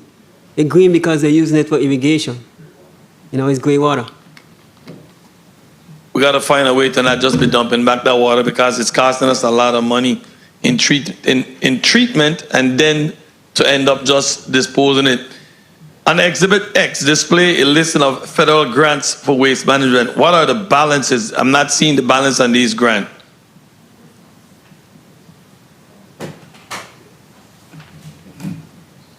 Exhibit X? Oh, you're talking about the post-audit report? Yeah. What page is that? On page 9. I think it was, let me see. 1 minute. I'll come back just for the sake of time. I got to look back and see the page. I just marked and didn't put down the page. And then I see that you have some 17 vacant positions. What's the status on filling these positions? At least I count 17. It might be more. What's the total you have? Good afternoon, Erica Colwood, HR Director. When you say the status on filling, we're continually recruiting. 30 seconds. For the fiscal year alone, 2024, we filled 34 positions, but at the same time, we lost 18. But let me comment too. This is Director Merritt. The one thing, so the authority is, if we're fully staffed, we'd be right at 200 people. It's 198, and we actually have 180. So we're actually 90%. From a staffing standpoint, we're at 90%. So I think this is pretty good. Madam Chair, may I wrap up with one more? Proceed, Senator. In regards to employees and their unionized wages, when last of your employees received wages increase and they're up to their standard pay? We haven't given any raises in the past fiscal year, and we're currently still in negotiation with both unions that are part of our collective bargaining agreement. And this is Director Merritt. What I would say to that too is that in 2021, we did stipulations and there were some significant increases for the staff on both solid waste side and the wastewater side. So 2021. I can't look now. Thank you. I must say, waste management take a lot of licks. And I also would say that on every occasion that I've called you, Director, with complaints from my constituents, I've got a very good response, especially with sewage or problem. I really appreciate that. And the chair time, can you tell us how far you're in with that project? Downtown Christian said how much have been expended and what's left to be expended on that project, Downtown Christian's Dead. Thank you very much, Madam Chair. Thank you, Senator Johnson. Senator Francis Jr., your question was answered? You want your point of inquiry still? Yeah. Okay, so after the point of inquiry, we're going to have to take a quick recess because we are still experiencing technical difficulties. So you may proceed, Senator Francis Jr. Thank you very much, Madam Chair. Very quickly, Mr. Merritt, he was asking you the status of the downtown project, the cost and what's remaining on it. This is Director Merritt. Excuse me. Darryl, from the costing standpoint, expenditure to date, we've expended about $5 million. Is that roughly $5,004,000 or something on the project is budgeted for $8 million? Is that, I know you know the numbers exactly, so let me let you. That's 100% correct, sir. Real quickly, Mr. Merritt, we're getting word of a sick out by some of your employees. You have not put any other information on record today. I would like to give you an opportunity to update us on what's happening with that.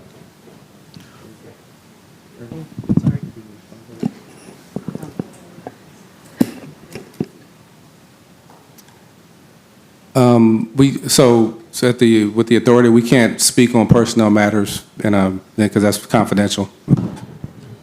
What is confidential? You have employees on a sick out? We can't speak on personnel matters because if we say we have employees doing X, Y, Z, we can't necessarily speak on that. That's unacceptable. I mean, you're here in a committee hearing, and we're getting word that you have a situation where there are a number of employees on a sick out. The public needs to know, and as well as this body needs to know what's happening in that space. We're not asking you the details of what's going on with them.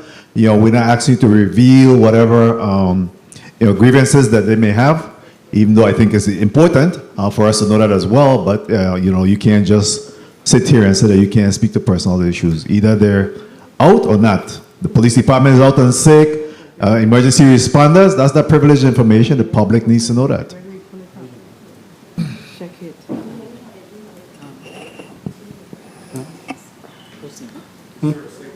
No, so we've had, I guess not to disclose anything on our personnel.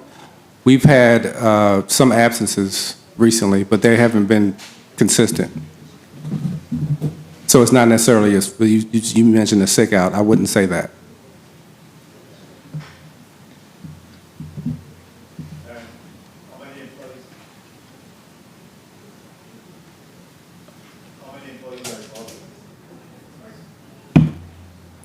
How many employees are involved in this work slowdown, if you want to call it that? If not a sick out, how many work slowdown?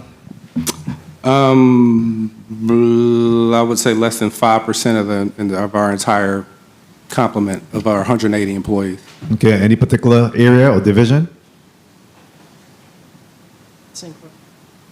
No, this is specifically on the district of St. Croix. Okay. And you don't know which particular division? You don't want to say what particular division it is? I mean, it's just, well, it's through, I mean, there's just different divisions on St. Croix. Yeah. Less than 5 employees, you said? No, less than 5% of the 5%. entire, if we, in less than 5% of our entire 180 employees. Very well. I'll do the calculation myself. Thank you. Mr. President, you on your 5 minutes or your point of information? You're actually next. But the committee stands in recess. The committee stands in recess.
These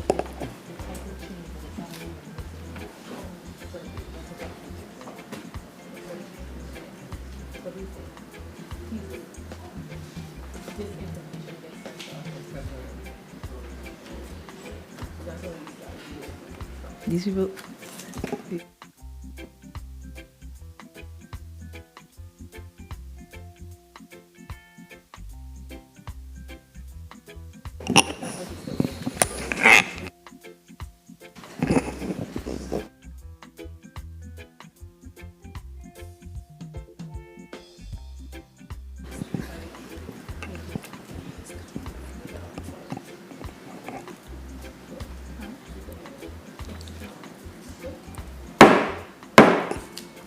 The committee is back on the record. I think we had a little snafu with our last point of order, point of information. It was actually Senator Francis Jr.'s turn. So we're going to, I'm going to recognize him for his 5 minutes. Thank you very much, Madam Chair, and good afternoon to the Waste Management team. Again, I'm hoping that you're able to resolve those issues that have, and I'm hearing that there may be some union negotiation issues. I'm hoping that you're able to resolve those so that we could get people back out to work. However, it seems like in terms of the salaries of your employees, I guess on the ground level, the rank and file, Director Merritt, how do you feel about the salaries of your employees? Do you have some concerns about the salaries or what's happening with that? They have indicated that you have met with them on several different occasions, and you too have some concerns about the salaries that they're receiving.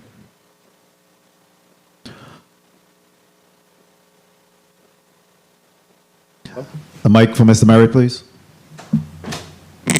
Hello? This is Director Merritt. As far as our staff is concerned, I've always wanted to make sure that we increase their salaries to industry standards. When I was here in 2016, I increased salaries in 2017. And then when I came back here in 2020, I realized there were some discrepancies with salaries.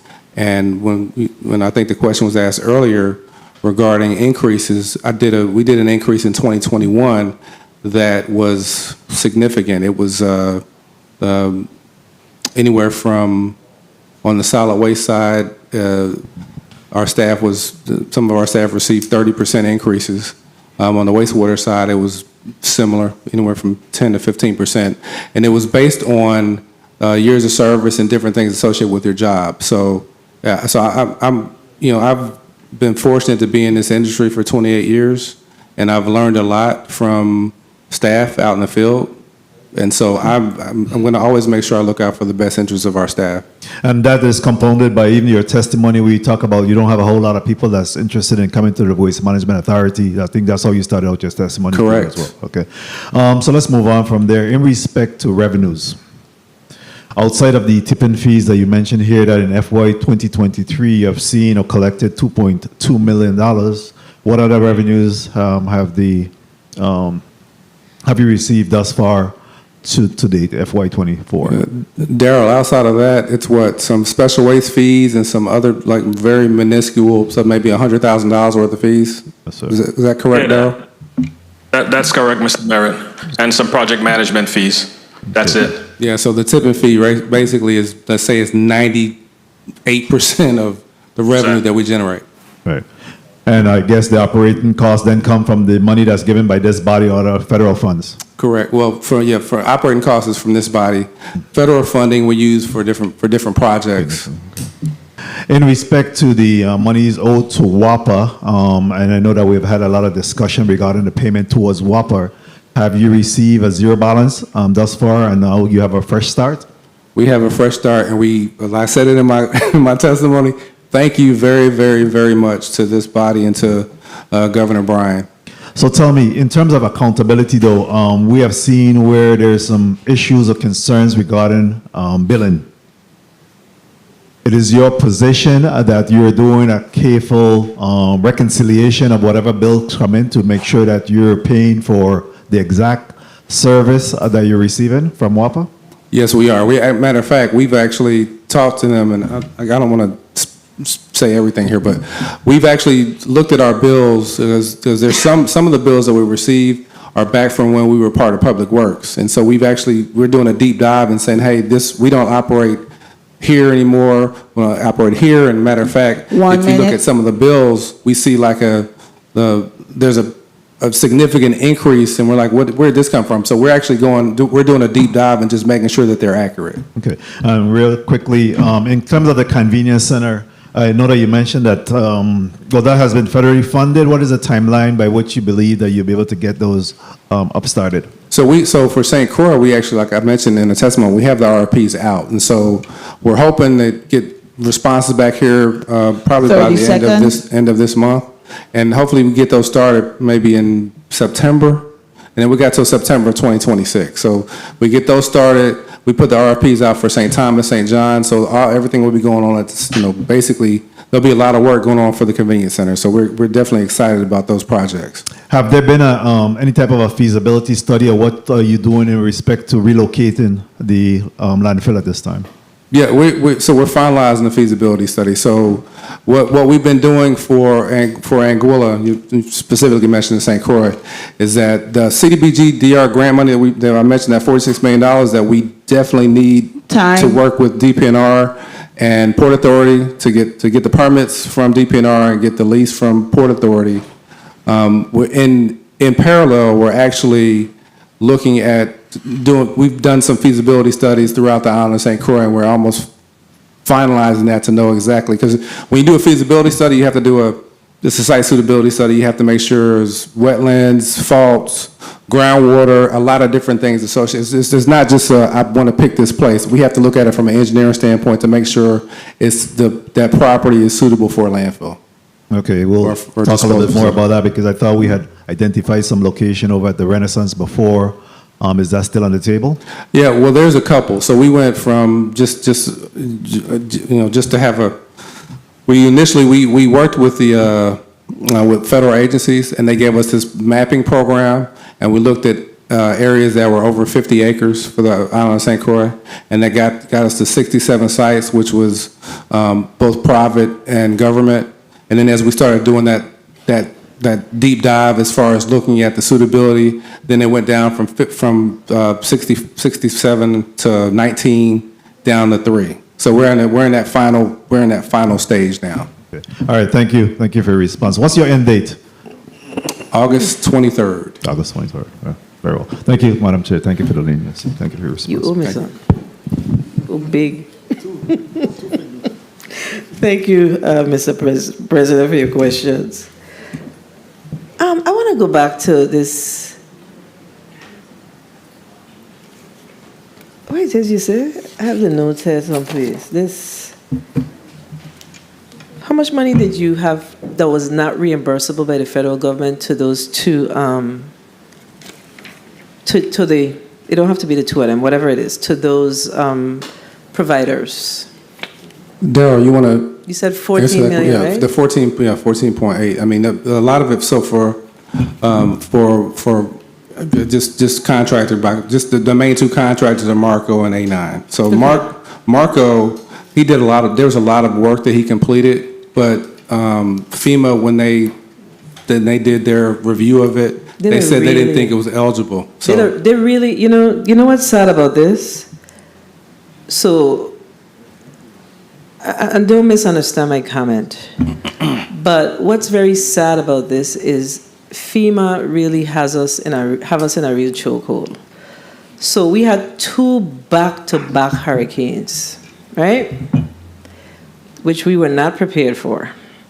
We did what we had to do on the ground to ensure that we secured the health and safety of the people here. And there wasn't any way that they could have considered this little small territory to give us the money. So who's advocating for us on this? Because I have a real issue with this. I have a big issue with it. I kind of passed it over and it just kept nagging at me. That it just seems like they take joy in saying no. but there must be considerations about what actually happened here on the ground. Something truly happened. Yeah, I mean, so, and you know, we were not preparing our you know, regulations about what FEMA say and what it don't say during 2 Cat 5 hurricanes. So now the U.S. Virgin is a natural disaster, and the U.S. Virgin Islands is in for, what is it, $14 million? Back-to-back Category 5. We have to have somebody advocating for us. Somebody's advocating for us. I don't think that we should end here. The previous governor at the time was, Governor Kenneth Mapp. And like him or don't like him, he did an excellent job of cleaning up this territory at that time. We did what we had to do. So how is it that they get to say it's okay? We got to fight a little harder on this, man. Who are you guys working with to get this money reimbursed? Well, we've been working with Will O'Brien as our consultant. We've also been working with ODR. Yeah, we're paying Will O'Brien millions of dollars. They got to bring something to the table. Where we going to get $14 million from? We did not expect that we would be in this situation. We didn't create this. And one of the responsibilities of your department, your agency rather, is to ensure safety and security when it comes to trash, garbage, and debris, and how we going to traverse the roads. So we ask the people to pick up the stuff, then we impede them. Suppose they just leave the place. So I think that's the message that we're sending. I gotta get off my soapbox because I gotta go to the next senator. But I think that the message that the federal government is sending to us is that we should just walk around here once a hurricane come and do nothing. That's the messaging. Wow, I'm very disappointed to hear that. I think that we need to pick up our mantle, all of us, and kind of push forward to get this $14 million.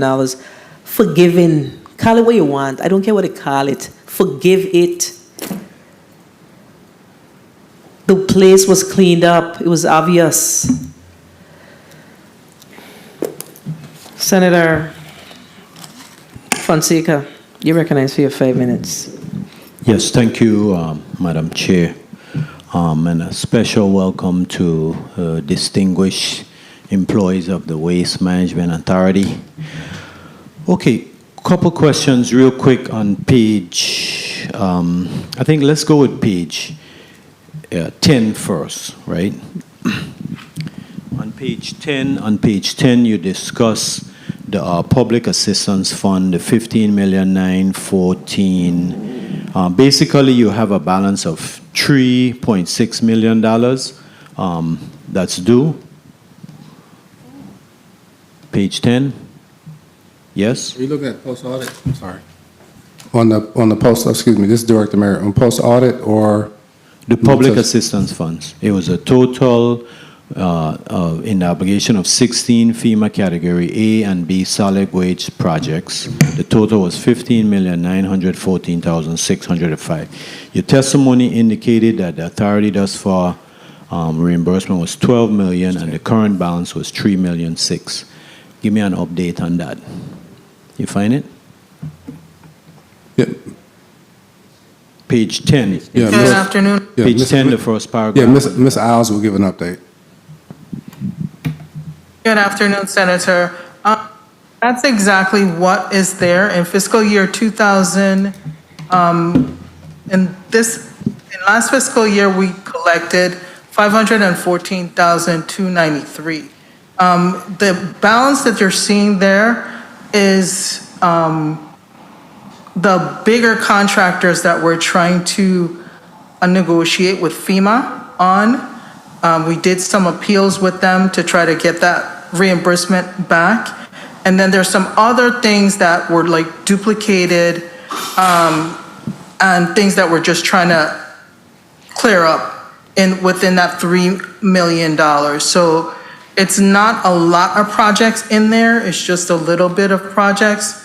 It's just like the bigger projects that are remaining, the tough projects that that have appeals with FEMA. Okay.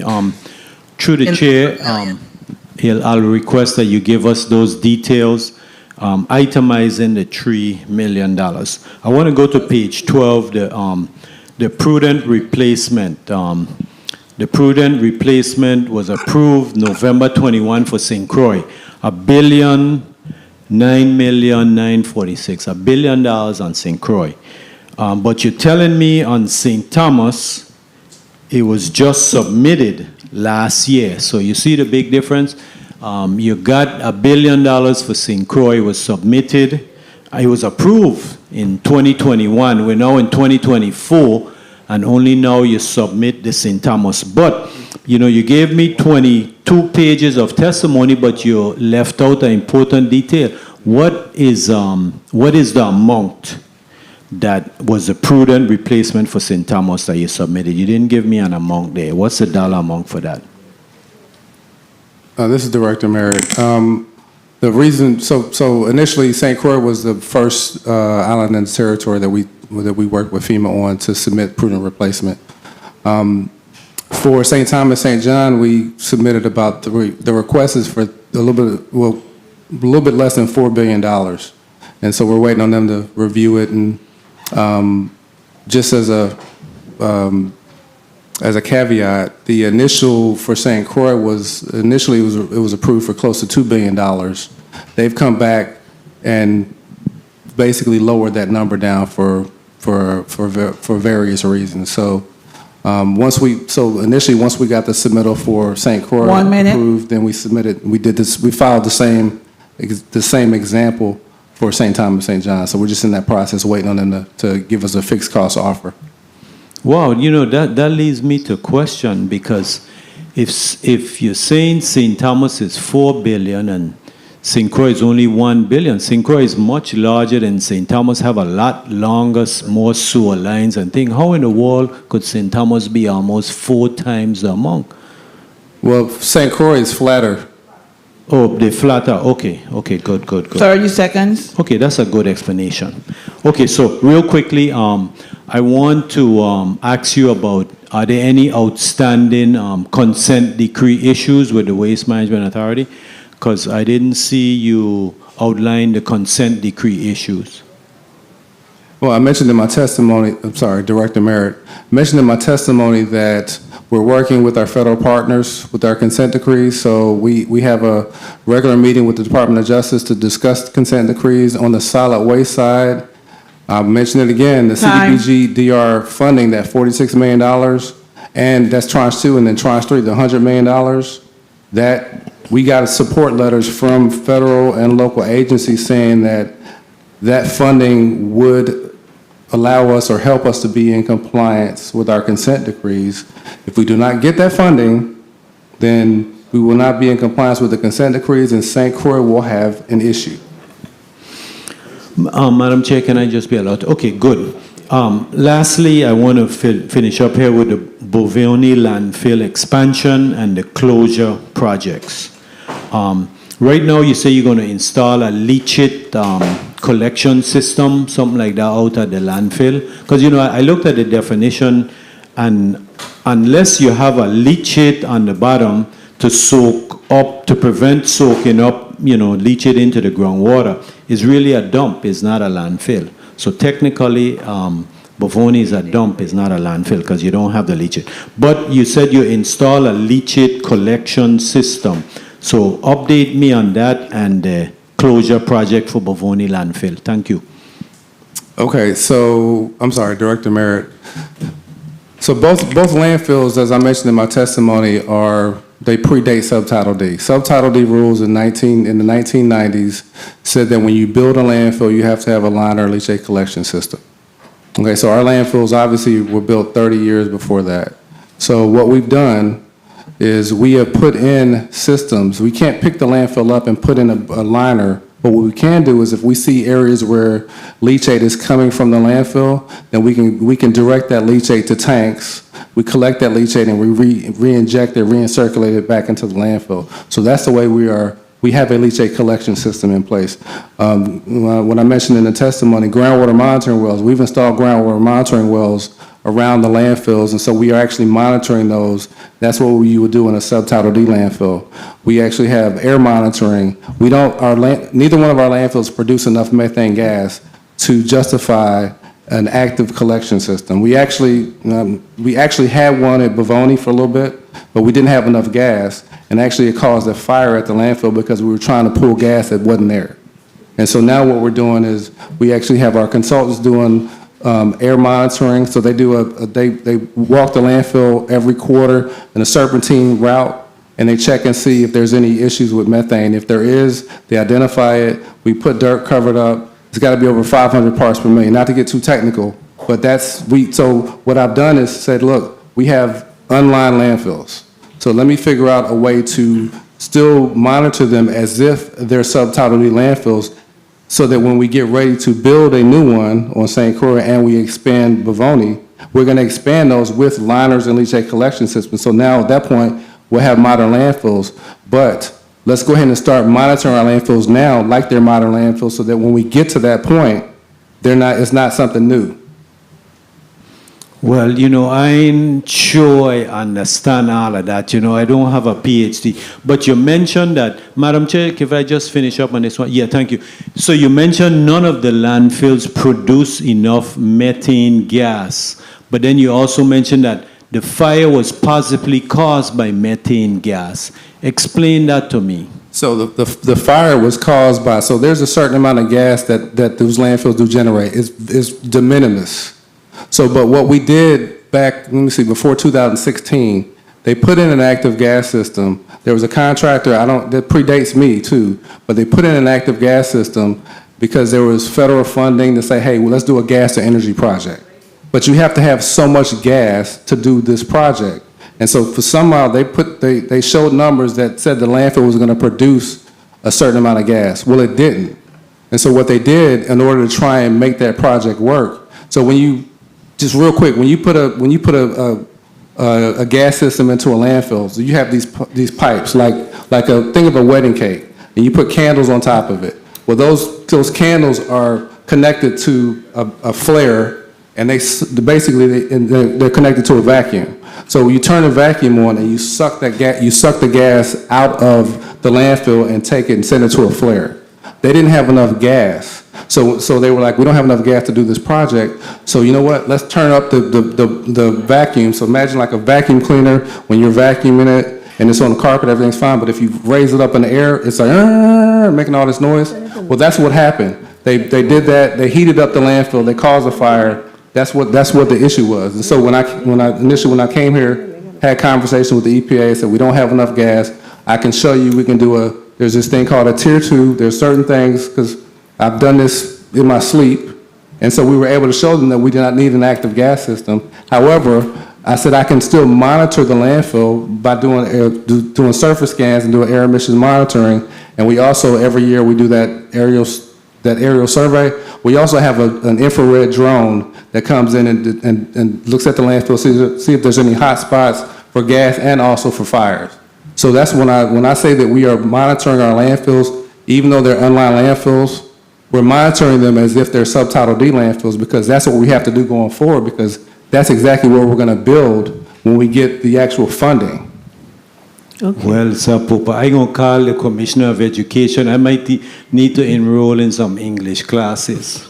Oh, Jesus. Thank you, Madam Chair. Thank you, Senator Fonseca. So this is very technical in nature.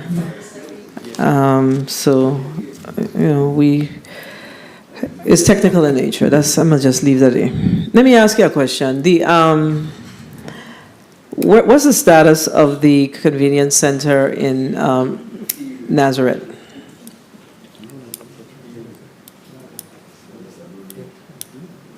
Let's go, Mr. Bruni. Alex Bruni, General Manager. The application for the St. Thomas Convenience Centers are in, and we're just waiting for final approval. In what I mean? Has been submitted. To Housing Finance Authority. Okay, so we got a little problem. It's a little minor issue. So we're going to have to explore a potential other site for that. And we'll talk about this some more, but those of us here in this district, we conclude that we need to reserve that space for the children at Ivana Udoraken School. They need we're developing the sports complex out there, and we want to make sure that those kids have a baseball field, and that convenient center is standing in the way of the children in that area and the children of Ivana Udoraken School to have a baseball space. So I know that we passed the lease and we did all that good stuff, but we have to ask you to go back out and see what's possibly available, because we have a change of heart. Children first. And I see my colleagues from Savan saying second. Senator Carrion, you're recognized for your 5 minutes. Thank you. Thank you, Madam Chair. Good afternoon to everyone. Director, I first would like to commend you really for some of the cost-saving measures that you have been able to implement within the agency. We wish you well in your future endeavors. Thank you. I do have a few questions in regards to the revenue generating mechanism. We know that there are some challenges there. You have spoken to this body numerous times about the need, but how much revenue have we generated in FY24 thus far, and this is to what date? Let me see. In my testimony, I mentioned we generated from. Let me see. Sorry, Darryl, you want to answer that, or I can look through my testimony. Sure, I'm pulling it up myself. And what are we anticipating for FY25? And as you guys search, I see you have no capital outlay request for FY25. Is that correct? Darryl, do you want to answer that? Let me, for the tip and fees that we've generated so far, and this is up to May of this year. This is from January to May, $1.2 million. 1.2. What are we anticipating for FY25? FY25, we're anticipating about $3 million in tip and fees for FY 2025, $3 to $3.4 million. 3.4, and that's on the conservative side, or? Yes, that's on the conservative side. We're expecting about a little bit over 600,000 cubic yards of trash. Okay. With regards to capital outlay, everything we're doing is federally funded, because I didn't see anything for FY25. Yes, almost 100% of our projects are federally funded, either with prudent replacement for FEMA or with the Community Development Block Grant Disaster Recovery or through EPA funds. Beautiful. That covers almost 99% of our projects. Beautiful. I like hearing that. In regards to federal grants, do we have anything in jeopardy? Nothing in jeopardy right now, thankfully. We did a really great job getting up to date on our EPA funds, so I'd like to commend the team on that. So there's nothing in jeopardy at this moment. Okay, no extensions then have been submitted for requests for any recently? Yeah, there have been extensions. We did have a request for the EPA funds for the Christian Stead project. It was expiring in 2024 of this month, and it's now expiring in 2026. Okay. The contract itself, not the funds. Okay. With regards to vendors' outstanding payment, now I am concerned because I'm seeing some small hanging fruits that can be dealt with. I'm seeing things in the numbers of 900, 1,000. Why are we allowing those to accumulate? I understand the big fish and the issues that we have, but I'm seeing a lot of little amounts that are outstanding within your vendor process. Can someone please speak to that? Darrell Griffith, CFO. What we need help with on those smaller ones is that we're still behind in getting collections of a number of things that Mr. Merritt mentioned in his testimony, you know, the anti-litter and beautification funds and different funds. So we're owed about $6 million to us. And as soon as we get those funds, we'll immediately make payments to those contractors and get them up to date. So anti-litter alone is $3.75 million. So we put those things in the budget, but if we get it last month in the year, that's unfortunately when we pay these contractors. Good afternoon. This is Director Merritt. The smaller ones, some of this list isn't updated. So some of those have been paid, and to your point, the smaller ones, we talk to them and see if they can accept credit cards, and we make sure those are paid. Because, like you said, $500, $1,000, we make sure we take care of those vendors. What CFO Griffith was talking about is more the vendors that provide more of a regular service that actually has a higher monthly cost. Can you, through the chair, submit a updated list of your outstanding vendors' payments? Yes, please? we can. Thank you. And also looking at your expenditures, comparing FY23 to FY24, and now projections for FY25, I do have some questions. In the other services and charges, the collections section, there's an increase. Madam Chair, if I may wrap up. Thank you. There is an increase in collection services. In FY23, your actuals were 3.2, and FY25, you're projecting 5.5. Can you please justify and explain? So this is Director Merritt. That's what I said. This is not up to date. This is not taking into consideration that we took over Frederickstead, so that number is going to be significantly lower. Okay. I don't know why. I'm not sure what I think they were using expenditures based off of our previous costs and not I mentioned in the testimony in June of 2023, that's when we took over Frederickstead. So we picked up that in-house savings of $1.7 million, but it's not reflected in this. Did you guys submit it to the post-audit office, the request that they made, or?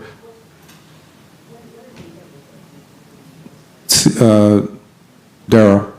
We did submit the financials asked for to the post-audit division. So the answer is yes. Okay, very well. The last one I had with regards to supplies, I'm not sure. You had a 1 million in supplies, and then there's a decrease in FY25. Is that accurate? Will that work, or that also needs to be updated? I think we need to update everything, because if you look at the disposal of this, it says 6.5 million, and then 2.4 for fiscal year 24, and projected at $210,000. That's not accurate. So we can, if you would like, we can submit an update to you. Okay, yeah, we need that to have a clear picture of what's happening. And last, with the convenience centers, I know they're coming on, right? But we need to work on how what we have now looks. When you look at Concordia, when you look at Mambiju area, especially in front of a school, you know, Woodson Junior High School, it's terrible. So I don't know if you have people you can go out and pick up. You have just garbage flying everywhere, and that's unacceptable. As we transition, we need to manage what we have. It's crazy. I've been to places that we consider third world country that look in better shape than what, you know, our centers, disposable centers look. So we need help. Tell us what you need, but we cannot continue looking the way how we're looking, Edie. So please.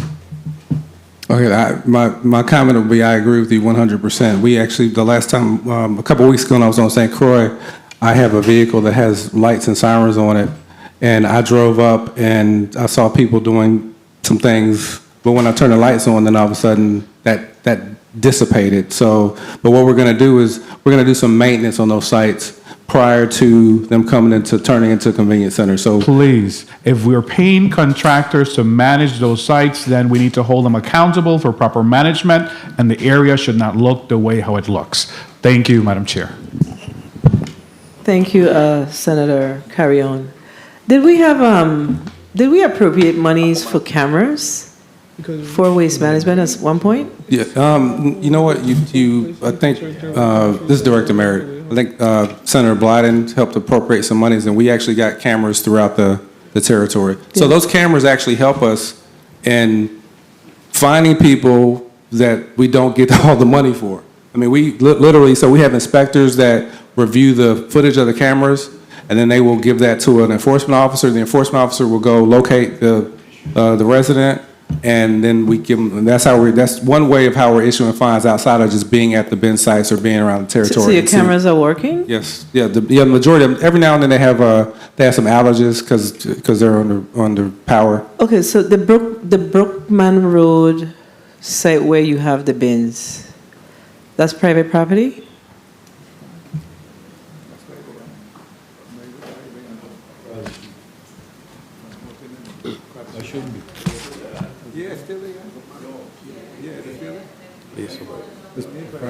Let me just check. That's government property? Because it's very difficult to, I wouldn't drop off no trash there. It's hard. When it rains, it's a puddle of water. Are you talking about right? Let me make sure I say the right thing. Yeah, by the old cockpit. I believe it is, but it's not. Wait. I tried to stop there, but I couldn't walk. They had a puddle of water. It seemed like it was a little lake. Yeah. Alex Bruni, General Manager.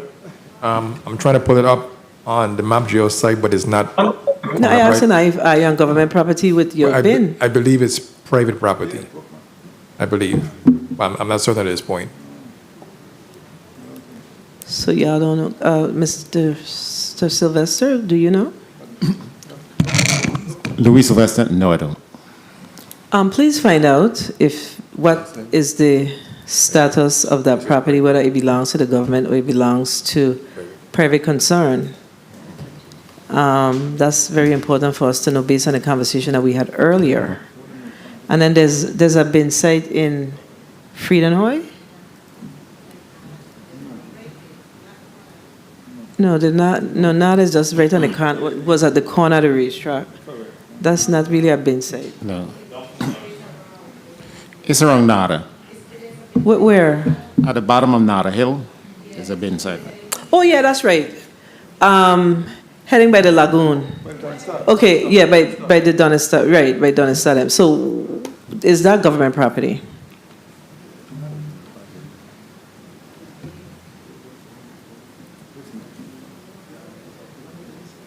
I know the property that I am belong to the government. This is Director Mary. So so a lot of the bin sites, we have some of them are private and some of them are government. That's why we're paying for the private concern. No, some of the privates they just say, hey, it's okay. It was okay. So then that's why we're trying to do some certain things. But what we can do is we can provide you a list of. No, I don't really. That's not my concern. I'm concerned about that particular area because of the discussion that we had of earlier about what is the other option that we have as it relates to a convenience center. Because we do not want to take away the opportunity from those children those youths at Ivana Udorakan High School and the youths that live in that particular area. Yeah. Okay. This is Director Mayor. What we can do is we'll look at Nodder, Brookman. We'll confirm whether or not they're government owned or not, and then Mr. Bruni's showing me. We're looking at MapGeo right now. There's a couple of potential sites as well. So we'll look at those sites and look at potential sites and see if we can accommodate. We don't want no bin site by our children's school. We're not interested in doing that in this district. No. So hindsight in any district. So. Hindsight is 2020, but if we have an opportunity to correct that. We're not always right. Okay, so we need to fix that. Senator Capehart, you're recognized for your 5 minutes. This is Director Mayor. We just confirmed that both sites are government-owned sites. Well, sir, both sites are government sites. Oh, I'm sorry. They're both private. Oh, they're both private. Yes. Okay, so just please approach property and procurement to see what's available or, what else we can do. But we got to make some changes there. Okay. Senator Capehart, you're recognized. Thank you. Good afternoon, colleagues. Good afternoon to the Waste Management Authority team. Director Meredith.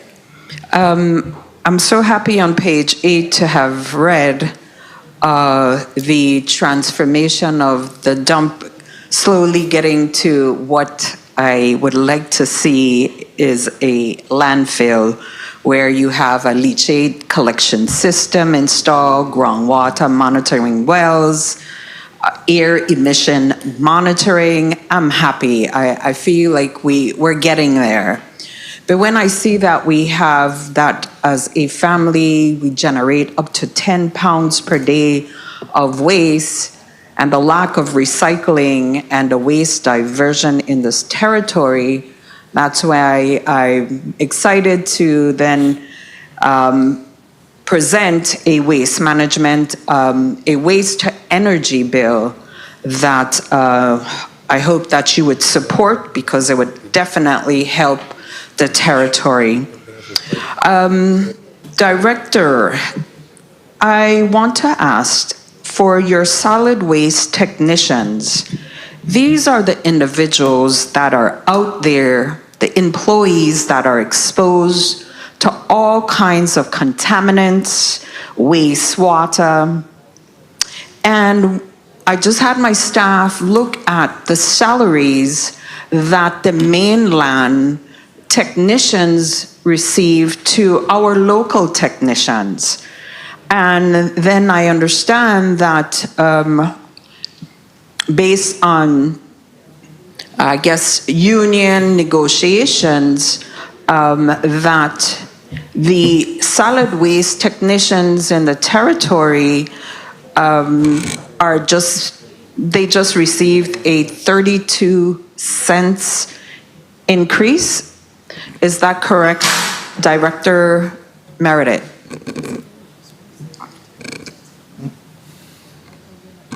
Good afternoon. This is Director Merritt. As I mentioned earlier, the Office of Collective Bargaining is bargaining on behalf of the authority for both. So nothing has been finalized. So but I would say that 32 cents is not. That's not correct.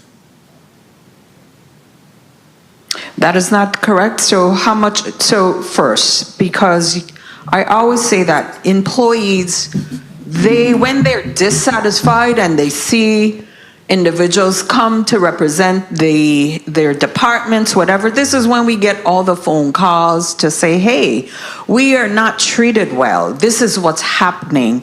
So the people elect me, so I'm going to ask these questions. Have you met with IAMAW union to work on the hazardous duty status for these employees? Yeah, so I mentioned earlier in 2021 we did stipulations for the staff. So just to I guess reiterate it, so the sanitation drivers' salaries went up by 30%. The sanitation techs went up by a certain percentage, probably close to 10 to 15, maybe 10 to 15%. Our wastewater techs, our wastewater O&M techs, their salaries went up as well. And so now, that we did that as a stipulation because the collective bargaining agreement was expired. It went. How much did it go up?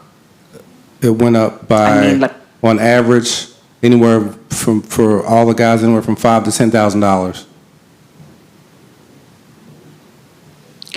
So why, I mean, your employees are dissatisfied because based on, the demonstration that employees are not at work today, they're showing you that they are not satisfied. And when you see that you have, based on the post-audit report, and I look at the salaries, you're real top-heavy with some high-paying salaries. And don't get me wrong, because I see my former colleague from DPNR there, Juanita, she's deserving of whatever salary she gets. I'm sure she's in leadership team, everybody. But those individuals who are dealing with that solid waste, wastewater, they need to be compensated based on the industry standards of employees on the mainland to what our employees are being paid here in the Virgin Islands. They're dealing with the same garbage that the mainland dealing with.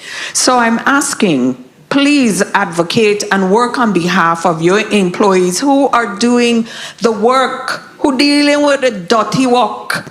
30 to seconds. make well with these employees. Also, on page 9 of the post-auditor report, under capital improvement project, it says on the status, pending Army Corps. Can I have some clarification on that? Are you pending Army Corps permit? Can I have some clarification on that, please? This is Director Mayor. Are you looking at the testimony or the post-audit? No, the post-audit report on page 9. Good afternoon, Eloise Brown Moore. That Army Corps of Engineering was approved, so currently those 2 projects are in engineering reviewing and updating the scope of work before it goes out to bid. Can you say what those projects are? So one of them is the Humbug Pump Station maintenance upgrades. The other one is the Cancrine Pump Station maintenance upgrade as well. The other project is the Anguilla landfill UV system upgrades. Thank you. Thank you, Madam Chair. This is Director Mayor. Can I make one comment to? Okay, so as far as our field staff is concerned, as I mentioned, I've been in this industry for 28 years, and I learned a lot from our guys. I learned more from our guys out in the field than I could in any. I have a degree in civil engineering, and I have a master's with a concentration in finance. And there's nothing that I learned in a textbook that I've learned that I could have learned from those guys. So I am very partial to our guys out in the field. When I came here in 2016, as I mentioned earlier, there was a increase for all of our field staff of used about $550,000 and gave raises for our staff. And here in 2021, I also did the stipulations, and that was a significant increase for all of our staff. Now, right now, the Office of Collective Bargaining is negotiating on our behalf, but there's, if I think at the end of the day, our staff knows that I'm their biggest advocate, and I'm going to always be their biggest advocate going forward.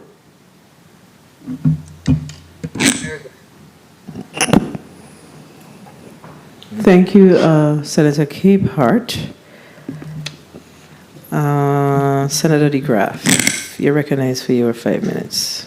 Thank you, Madam Chair. Good afternoon, colleagues. Good afternoon, testifiers, all viewing, listening, and present.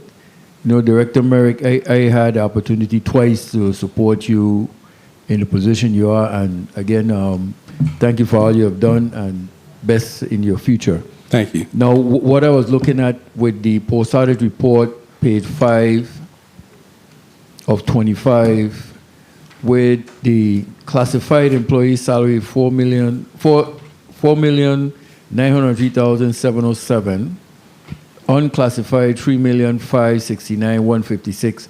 I think for classified, unclassified, those numbers are very close, because when I look at it, 24, it was $5,003,000 and $4,002,000. And you said there are negotiations that are taking place now? Correct. Okay, have there been any wage adjustments prior? Last year, the year before, any at all?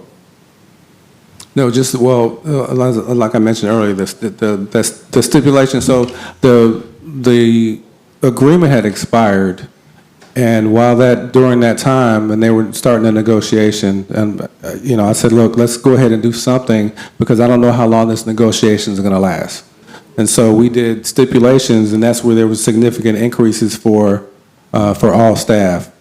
So okay. That was in 2021, and so my rationale for doing that was to make sure that when they finally did get to the negotiating table, we were going to be at a higher number for our staff, because to Senator Capehart's point and to all the senators here, and in my testimony, I mentioned the fact that our guys who are out in the field are the backbone of the authority. If it wasn't for them, we would be in trouble. So I'm going to always support and appreciate those guys. I just saw a document was sent to me where some individual walked out of waste management.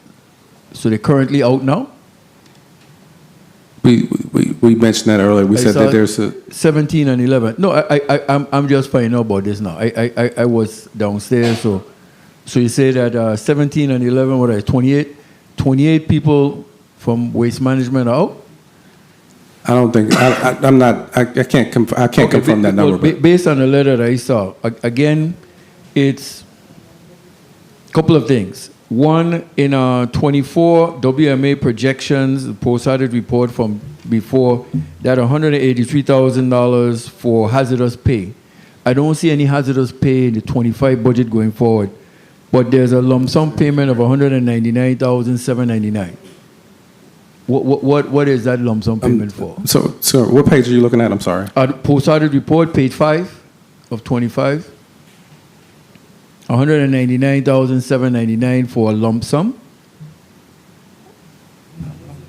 You're not aware? CFO Griffith, I mentioned earlier that a lot of the post audit is not correct, and so I would say, and CFO Griffith, if you agree with me, we need to update this based off of actuals for waste management and submit it to the senator. I saw where your salary is $175,000 and for 25 budget gone to $200,000. Is that accurate or that inaccurate also? I'm not sure. I'm leaving on August 23rd. Right. So you're leaving on August 23rd, but I'm seeing, like I said, 25,000. Now, like the CEO, like WAPA, are you getting a bonus payout? I wish.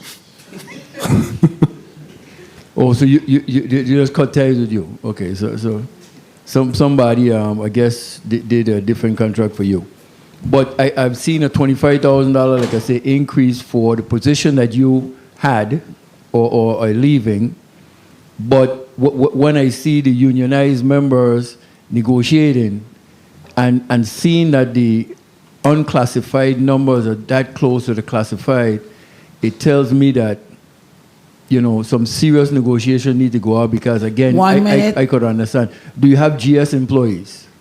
Yes. How many GS employees do you have? And is it budgeted for their increases next year? Well, in the 25 budget, I should say. Erica Callwood, HR Director, we have 15 GS employees. 15 GS? Yes. And they are covered in the 25 budget? I believe they should have been covered under a lump sum payment for the FY25. Well, if you don't mind, I would like to know. 30 seconds. Ms. Griffith would have to speak on that. Okay, Mr. Griffith, you could check on that. Lump sum payments is on page 5, if you notice. Correct. So the GS sum payments, I think, is what you guys were discussing. That's the $199,799. Oh, that's for the GS employees. Okay, and yes, then, like I said, from the 24 budget, there was a hazardous pay. Is there any hazardous pay in the 25 budget?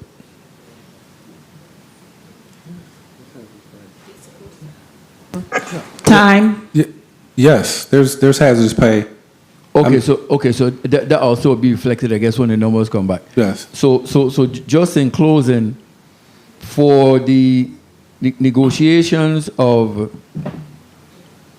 I guess you say OCB is dealing with the negotiations, so you don't really have a say on it? This is Director Mary. So they're negotiating on our behalf. So basically we've given them information, OCB, and then they're working on it, negotiating with the union on our behalf. So we've I guess we've submitted information and we're just letting OCB with their legal team basically do the negotiating for us. So basically all the positions that are in question, the individuals who went out, because like I said, the sheet that I'm seeing, they have 17 names on one and 11 on the next, 28 names. Would you concur, disagree, or question in terms of them needing a wage increase? I mean, I guess I would concur that all of the staff that work out in the field, that I've always advocated for them, and I've given significant increases. So if you ask me right now, I would say yes. I'm gonna I'm gonna advocate for those guys no matter what. Okay, you didn't give a percentage to OCB. We gave a percentage. Yeah. You can't say. Okay, good. All right. Thank you for the time, Madam Chair. Thank you, Senator DeGraff. Do you have because you keep saying that OCB is negotiating for you. Do you have a team from your management team that's at the table? That would, excuse me, this is Director Merritt, that would negotiate. So back in 2000. Yes or no? That would negotiate with. Do you have anyone from your team, or anyone's from your team, who's at the negotiating table with OCB? Yes. Okay, so you have not given OCB the responsibility to negotiate. It's the negotiating team. So it's the waste management side, and then it's the union side, right? That's what's supposed to happen. The chief negotiator gets your information. This is what I want to see with my staff. The union says, this is what I want for my unionized employees. And then you all exchange your notes, and that's how you begin to negotiate, but you're looking at me like deer in headlights. So I'm gonna ask it again. Do you have, I forget what you call this stuff. Do you have a negotiation team out of waste management? Yes or no? Yes, we do. I'm not sure how to. We do. So we've worked with. So OCB is negotiating on our behalf. We submit information to them, and then I guess they work with. So when the union comes to the table, do you all have like a meeting calendar where you guys know that today we got union negotiations and you have folks from your team that have to attend the meetings? Yes. Okay, so then why I feel like I talk it's gibberish? That's why I said yes. Okay, all right, buddy. Okay, so Director Merritt, you I think my colleague tried to ask the question. I'm not one, I don't get involved with salaries, but your response, I didn't like your response. So I need to make sure that I understand what your response was. I think my colleagues that spoke before last asked specifically about your increase. When was this salary increase granted, or have you seen this salary increase that's on this personal listing in front of us? So my salary I got an increase back in 2020. What is this? 2024. So last year. Okay, so this salary increase. This salary has been since last year. Right. Okay, Yes. I just wanted to make sure we were clear. All right, Senator Gittins, you're recognized for your 5 minutes. Thank you, Madam Chair, and good afternoon to all again. And again, I know it's hard for some of us to say it, but I continue to say that we can't continue to advocate for freebs in this territory. We have to be able to provide not only services, but quality service to our people. So we can't continue to advocate that. Free Vitran, free school bus transportation, free school lunch, free trash pickup. These services must be paid for. I'm a little baffled with hearing from the director regarding the fees when they get to the courts. But before I go there, I must say that I agree with your summary statement where you spoke to the goal of the authority, which is to provide services in a manner that's protective to human health and the environment. But I'm hoping that as you say that, it's inclusive of the men and women working in the authority. And that said, I also want to ask, in your negotiations, are all parties, and I say all parties meaning you, the authority, Office of Collective Bargaining, and the unions, are all parties taking into consideration the hazards and dangers your employees face every day? This is Director Merritt. Yes, We understand the importance of their positions. No, I ain't asking if you understand the importance. Are you all taking into consideration these hazards and dangers that these employees encounter on a daily basis? Yes. Okay. How much monies would it take for the authority to bring the employees to, what you all call it, to industry standards?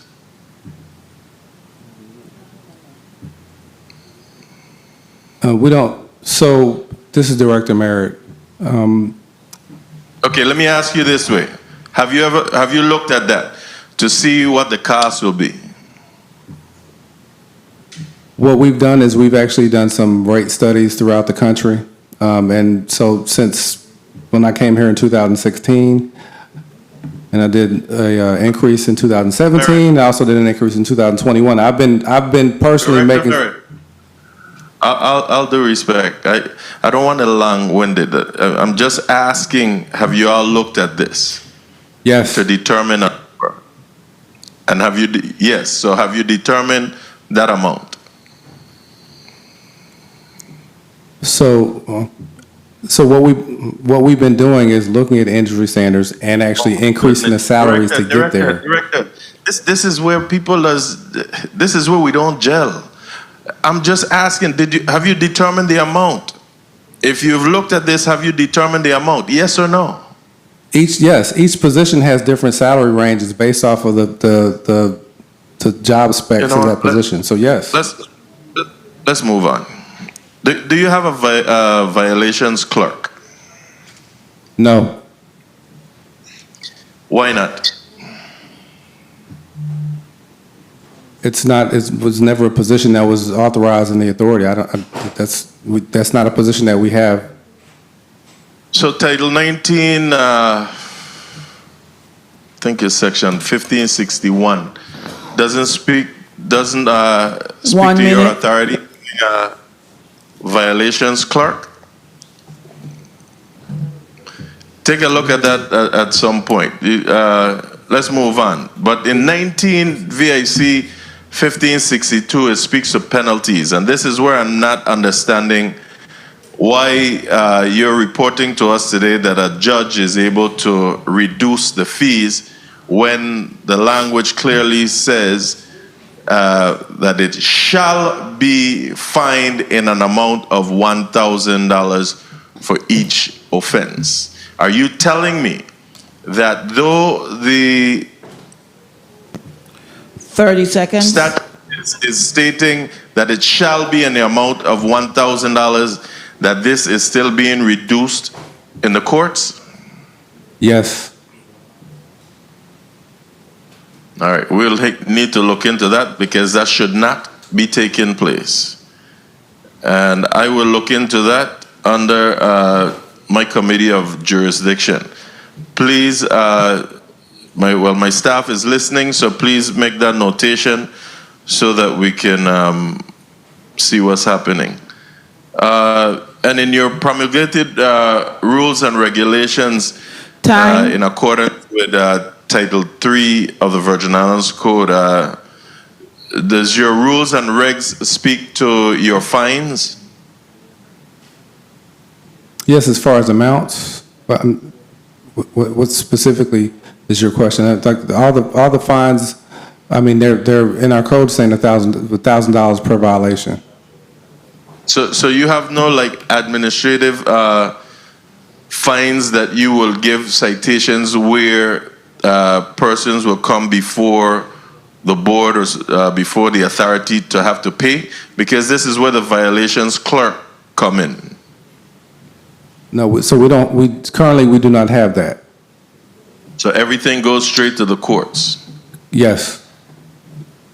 All right. And lastly, you know, it's just sad to see that our cemeteries are looking similarly to our dump sites, or these bin sites. It's sad. And I agree with the chair, we shouldn't be seeing none of these sites near our schools. Just this morning we were talking about pride, and if our children are driving by every morning going to school and seeing this trash right outside, I mean, imagine what's in their mind and believing that this is how we're supposed to be living. It's a shame of how some of our bin sites are looking, and people have to be constantly calling. But then again, I want to say too to our people that we too have a responsibility in when we're dumping our trash, not to sit in our vehicles and try to make a shot in the bin, and then the trash falling outside of the bin, and then when it pile up, then we're complaining. If we're complaining, then we're complaining on ourselves. But we too have a responsibility in being able to discard our trash appropriately. Thank you, Madam Chair. Thank you, Senator Gittins. Senator Francis, you recognize your point of inquiry.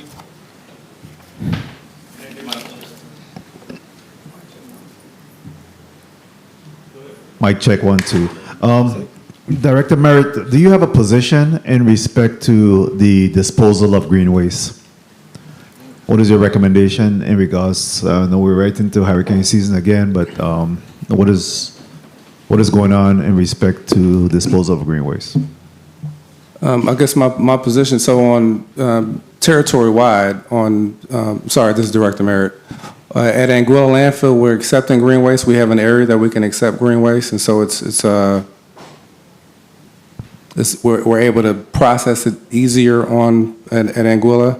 At Bavoni, we've been we're talking to property and procurement about trying to get additional property so that we could process green waste. Now, we've talked to contractors about getting some tub grinders that are currently here in the territory. So our position is to try and accept that green waste, grind it, and potentially, at Anguilla, we did have Department of Agriculture came and got some of the mulch from us, but they probably got not even 5% of it. So I guess our stance is we want to take the green waste and process it and for use for territory residents, but it seems like there's just not the need that a lot of people think there is, or people just aren't reaching out to us. And I would say if there's a need for it, let us know, because obviously we accept green waste, and if we can, there was a town hall meeting on St. John, and several people came up to me and expressed their interest in doing something green waste related, but I think I heard from one person after that. So all of those descriptions is the collection of the green waste. You still haven't spoken about the disposal of it. Well, disposal wise, there's two things to think about. So we do have some green waste that is kind of left over from prior. So we need to. That's something I would like to see if we could compost and do something with. The green waste that comes in on a regular basis, I would like to do that as well. But I think it's kind of a. I'm not sure if I'm answering your question. We are trying to accept. So you don't advocate for burning of the green waste. You're talking about composting or bringing it down to mulch so that it could be reused. Well, my stance would be if in a perfect world, yes, I would want to compost it and reuse it. Okay. All right. Thank you. Thank you. Thank you, Senator Francis. We know what happened the last time with the whole green waste matter. I can't believe that we don't have a plan for that by now. Like that whole green waste situation created a whole. Let me be sure that I know what I'm talking about. The fires that we had at the landfill was the green waste burning out there. Yeah, so I don't understand, what is the issue? We have a whole situation that occurred as a result of us not making a final decision. The final decision, we ain't burning the waste, but after that, what? Just pack it up on the landfill? So we back to the same place. We're at the same exact place. And we know what happened. I would venture to say people lost their lives because of that situation. I would. No plan. So who would be responsible for that plan your agency? No, I'm sorry, this is Director Merritt. So we have there's a couple of grants that that we have access to, and initially we were going to use one of the grants to process the green waste and actually compost it, actually have a system come in place. But then that idea was rejected for use of those funds. So that don't mean that we still don't have a responsibility for a plan? This is a territory. We still have to know. We can't rely on funding to develop what our plan is around green waste. We have the Waste Management Authority has to have a definitive plan as to what should happen with green waste based on all of the events that has occurred here in the territory. If we have an event tomorrow, what are you going to do? What are you going to tell the people? Or like I mentioned earlier to Senator Francis, the Anguilla landfill, we have enough room to where we can manage the green waste. Here over at Bavoni, we are trying to get additional room to manage it. And that's what we're going to tell the people? And we're talking to contractors right now to manage it with tub grinders. So. Yeah. Senator DeGraff, you're recognized for your point of information. Thank you, Madam Chair.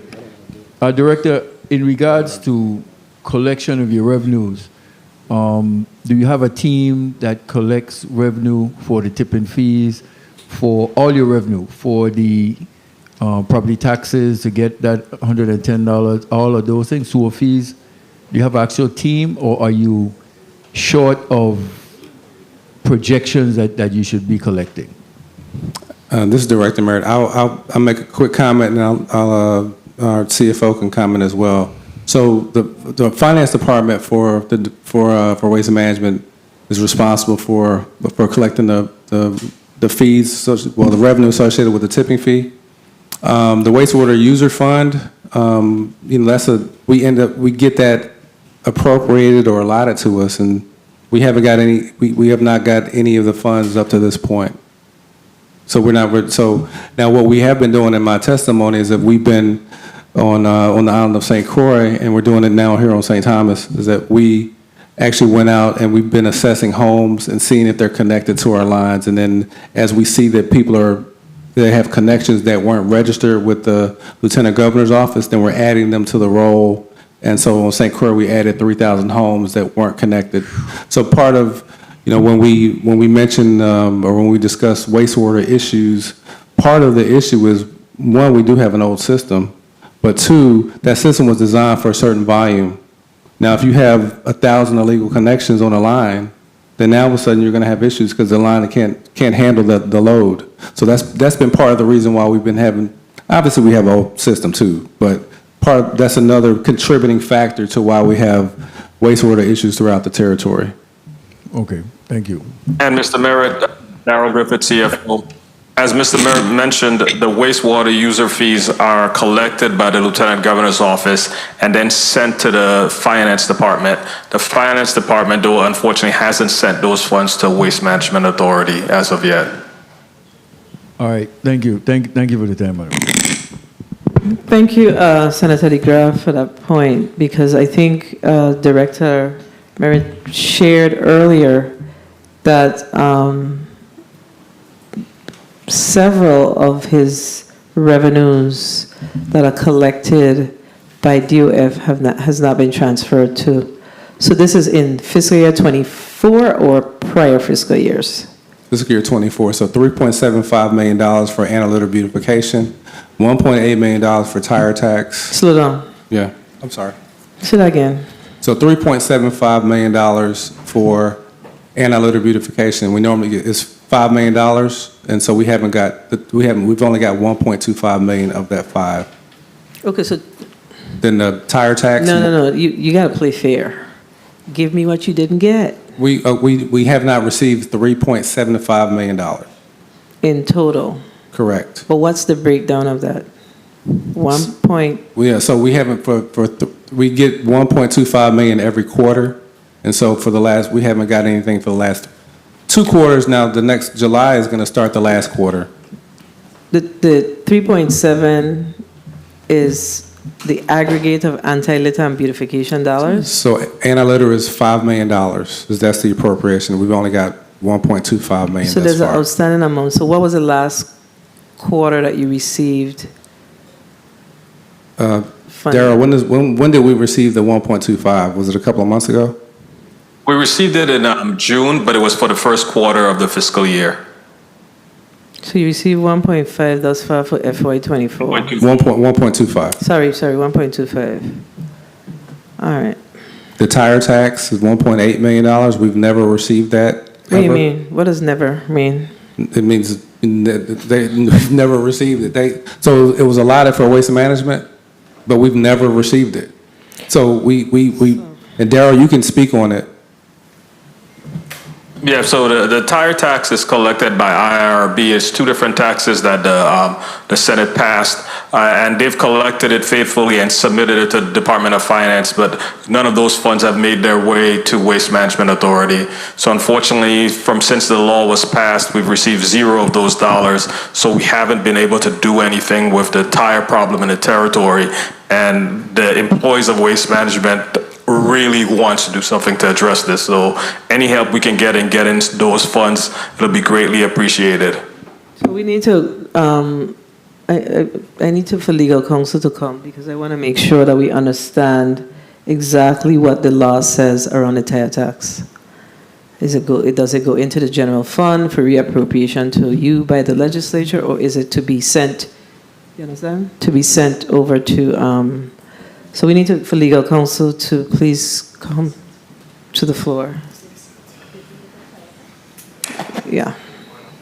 Point of inquiry? In the interim, while we wait for legal counsel, Senator Gittins, you're recognized for your point of inquiry. Thank you. Two quick points under the same challenges here. I noticed, directing your challenges, you have a lack of heavy equipment, and you gave some examples. Excavators, bulldozers, compactors, rear loaders, roll-off trucks, etc. Have you or your team actually applied to the Department of Interior for their TAP grant to acquire any of these heavy equipment that you've listed here? Good afternoon, Eloise Brownmore. Yes, we have.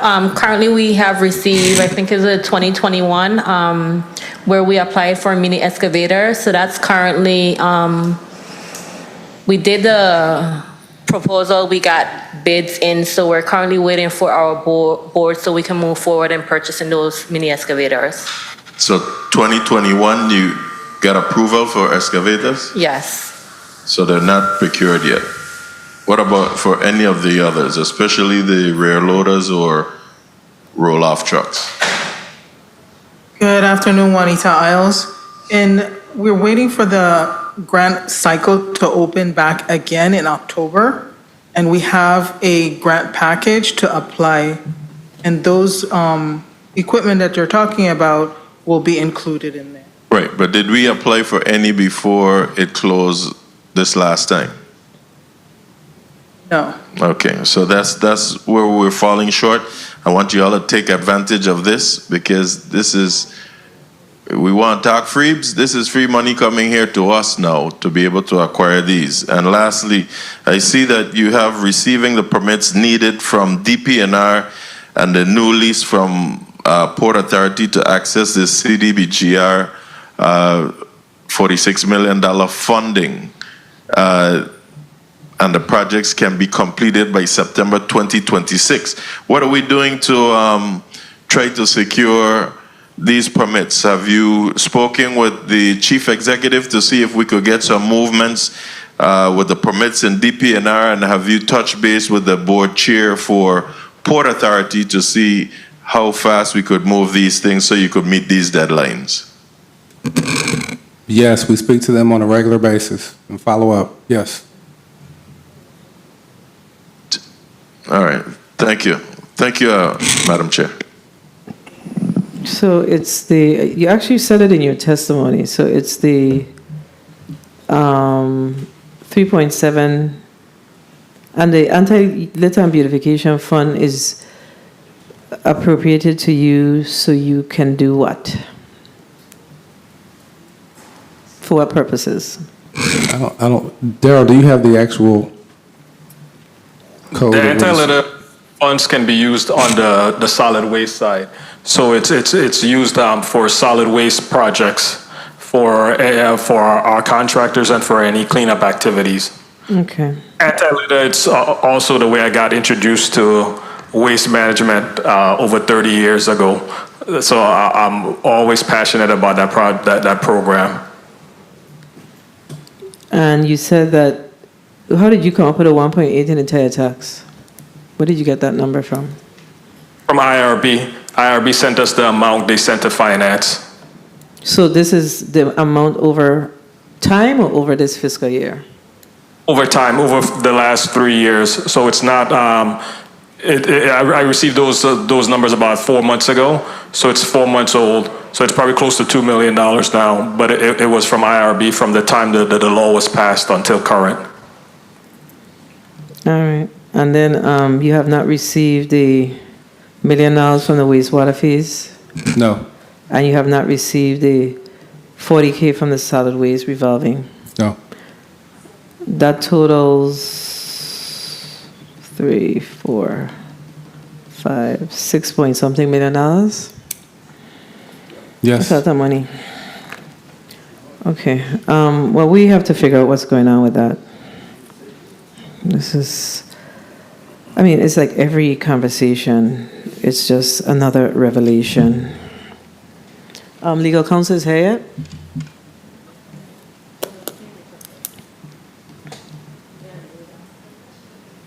You have a burning question while we wait for legal counsel? Senator Joseph, you recognized for your 5 minutes. My apologies.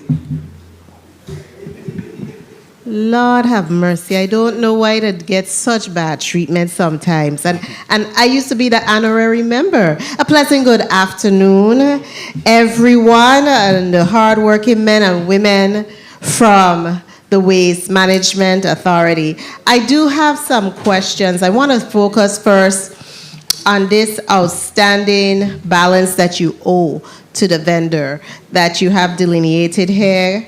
Director, Executive Director on page 6. I want to focus in on United Resources.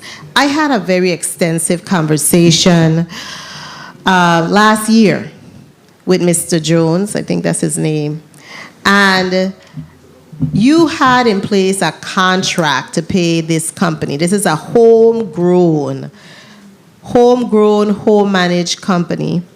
And you owe him, based on the information he submitted to me, you owe him not the $2 million you have listed here and you said are currently in mediation, but $4,610,092.64.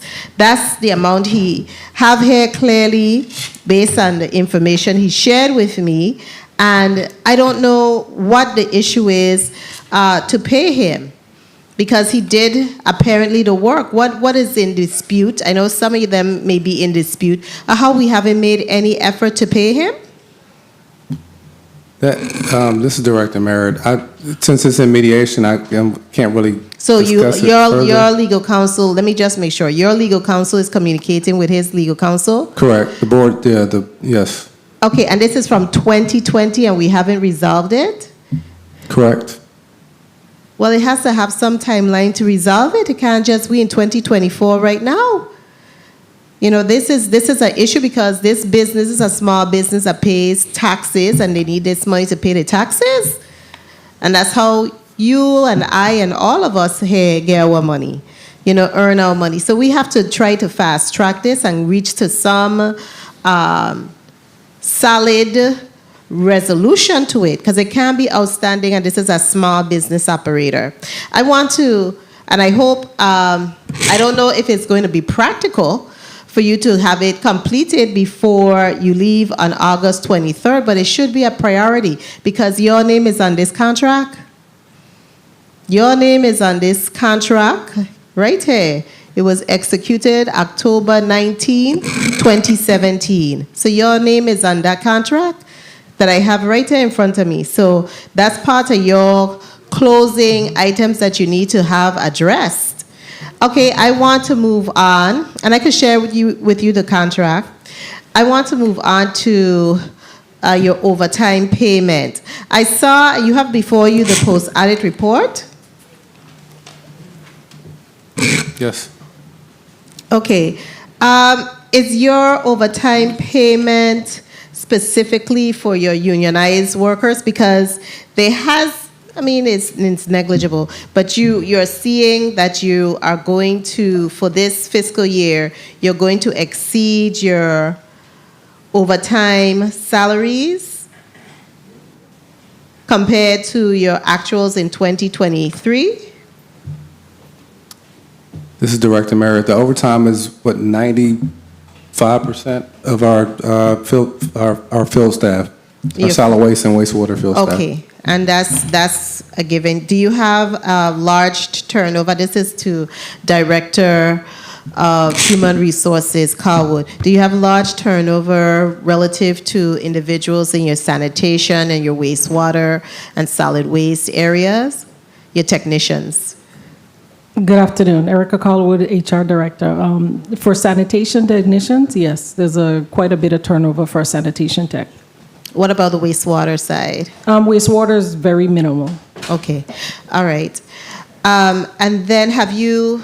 1 minute. Have you, because we were talking about hazard, have you encountered any issues relative to the individuals with their hazard pay? Because I know some of them have come to me and indicated that they aren't recognized on the GRS for their hazardous duty pay. Are you advocating on their behalf? The authority sent in information concerning hazard duty and advocated to GRS. And GRS did 30 respond seconds. that a majority of the employees are Tier 2. Oh, so it doesn't... So it does not include those. They did a synopsis on one of our bargain agreements and sent back a significantly reduced amount of names that would have been applicable. Okay, now we're talking about GRS, and then the reason I'm going there because you, unfortunately, are going to be lumped in with WAPA because you're not paying your bills, okay? And WAPA had a really bad track record of not paying their contributions. Kindly indicate whether you are up to speed with paying your portion of your GERS contribution for your employees, those who are maybe going to be retiring and those who are currently enrolled and active. Mr. Griffith would have to Darryl speak on Griffith, that. CFO, we're up to date. You're up to We are date? up to date on our GRS. Yes, we are. Okay, and my final question, I looked at the post-audit report. I'm looking at page 20 of 25, and then page 21 of 25. These are just two examples that I was able to look at really quickly. Look with me under unclassified in the Division of Engineering. How is it that your engineering manager for wastewater is slated to make more than your chief of engineering? Who I suspect the chief of engineering will be the supervisor, but the energy manager for wastewater, they're going to be bringing home $125,000, while the chief of engineering, which is their supervisor, is going to be bringing home $75,000. And this case also exists on page 21 in the post-audit report, wherein the director of compliance salary is slated at $50,000, while the compliance manager who reports to this director is slated at $85,000. This has to be incorrect somehow, is it? It's incorrect. The salaries are not, as written here, they're not fully funded, so they did half. Okay, so they were half of the fiscal year. Yes, ma'am. Okay, because they were, okay, great. And I said it was my final question, but I have one more burning question. And the burning question is, any of these positions, they have a federal paid position? Any of them are federally paid, or a portion of it being federally paid with federal funds? Maybe Mr. Griffith may be able to answer. Yes, Daryl Griffith, CFO. So if any person at Waste Management that works on a federal project, and if it's 100% to us, we can allocate a portion of their pay to get reimbursed by federal funds. So yes, for example, on the convenience centers that we've talked a great deal about today, the engineers and the people that will work on that, a portion of their salary will be able to get reimbursed from the CDBG-DR grant. Okay, and so that would be a slight reduction in the amount of money that you'll be expending from the general fund. Through the chair, could you provide that listing of those employees who you look at to get reimbursed from the CDBG funds or any other federal funds? The portion of their salary with Definitely. a percentage. Through the chair. Thank you so much, Madam Chair, for your leniency and your grace. Thank you. I'm not certain what's happening with our legal counsel, but yeah. He's here. Oh, sorry. It's our legal counsel on Synchroy. Good afternoon. It's been such a long minute, I forget a question.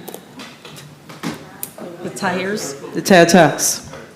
So, Madam Legal Counsel, we are trying to determine the Waste Management Authority shared with us this afternoon that they have not received any of the tire tax revenues that we've collected in the territory since the law has been enacted. They seem to have information that they got from the Internal Revenue.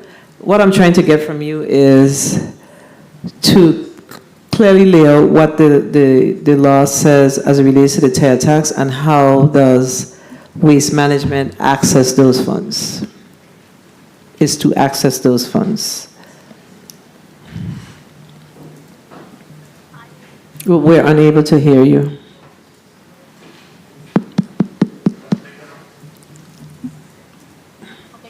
Yeah? Yes. Okay, you're saying the tire part of the question? Excuse me? You're mentioning the tire tax. What was the last part of the Okay. question? What does the law say around the tire tax? The how those revenues are dispersed to the Waste Management Authority? How they are to be dispersed to Waste Management Authority? Okay, let me go and do the research and I'll be right back with you. Okay, that's a new one. Act 8370. The committee stands in recess.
The committee is back on the record. Senator Graff, you're recognized for your point of information while we wait for the legal counsel. Thank you, Madam Chair. I just received my final question. What is the status of, Director, what is the status of your integrated solid waste management plan for DPNR? I guess it's what we're waiting on the result. I'm sorry. This is Director Merritt. So there's we have a $6 million grant that I mentioned that in the testimony that we're working with DPNR. We hired a sustainable material coordinator, and she's working with them on a variety of things. In the testimony that I submitted, I also submitted a 5-year solid waste management plan, and I also submitted a 5-year wastewater action plan. So that's going to be integrated into that for the territory for both services that we provide. Okay, great. Thank you, Madam. Thank you, Senator DeGraff. Senator Carrion. Thank you, Madam Chair. Yes, Executive Director, regards to the overtime, I see that your expenditure thus far is $818,491, and your projections for FY25 is 1.4. What measures, and that seems to be close to what you had actuals in 2023. 2 questions. Are you going to overpass that amount in FY24? And what measures are you putting into place to really reduce the amount of overtime within your salary? This is Director Merritt. I think, so for us, the overtime amount is really kind of contingent upon operations and what's going on. So, we mentioned our antiquated wastewater services, our wastewater infrastructure.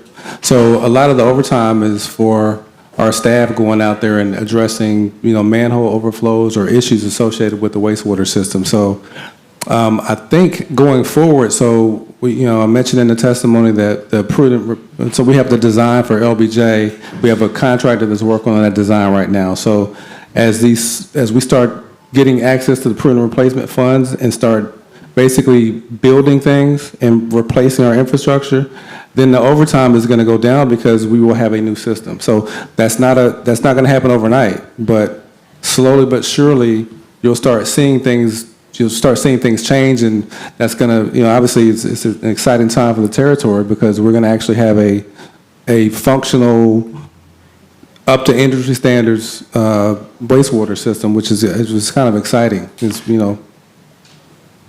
I hear you. And to your CFO, how are we looking for FY24 with overtime? Are we going to exceed the amount of FY23, or we're still looking on target?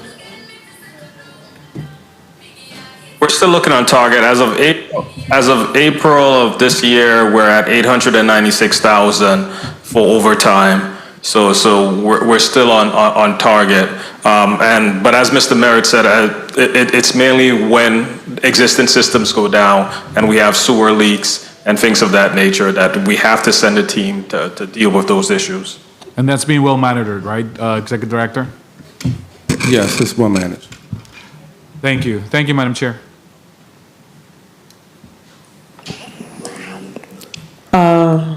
Legal counsel, are you ready? No, I'm still looking, Madam Chair. So we found it on,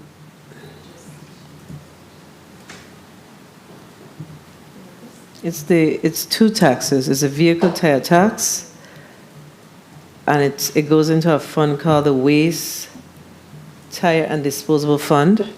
It's $1. Disposal fund? Hold a second. It's $1 if the tire is less than 18 inches, and $2 if it's more. And it's to go to, did you find it, legal counsel? Yes, it's to be dispersed to the Waste Tire Management and Disposal Fund. Mm-hmm. The 2 sections that you just, for the tires 18 inches or under, $1 per tire, or 2 tires over 18 inches, $2 per tire. and they're to be dispersed to the, deposited under the Waste Tire Management and Disposal Fund. And then, what happens after that? Once it sits in that fund? It says that that it's within 15 days after receipt of the fund by the Bureau of Internal Revenue. That's it? It don't say nothing else? It don't say what happens with the fund, happens with the money once it's received? Let me continue to look. That's So you all have to that look up, says under that. Right, but then you have to look up the fund. So then you have to look up what is the Yes, ma'am. so is the waste tire disposal management fund.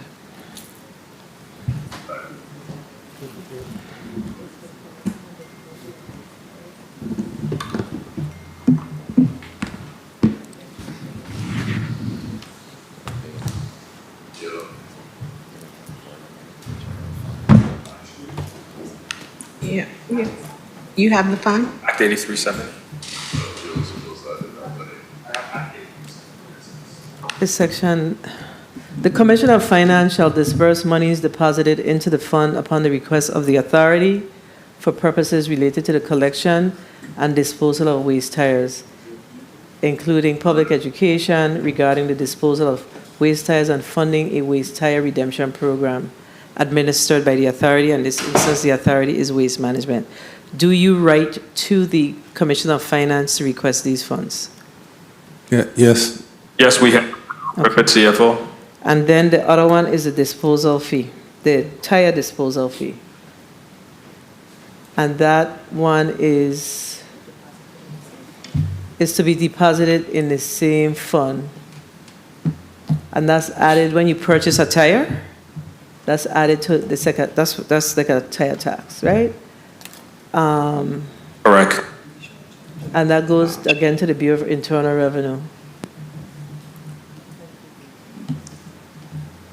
So, and you said that you write for these funds? Yes, we sent a letter to the Department of Finance because we contacted IRB to find out how much they've collected. And after we do that, we send a letter to the Department of Finance with asking for those funds. And have you gotten a response? We did. Initially, Department of Finance did not create the fund, so we pressed them to create the fund, and then they created the fund. And but we've not heard anything after the fund was created. Yes, sir.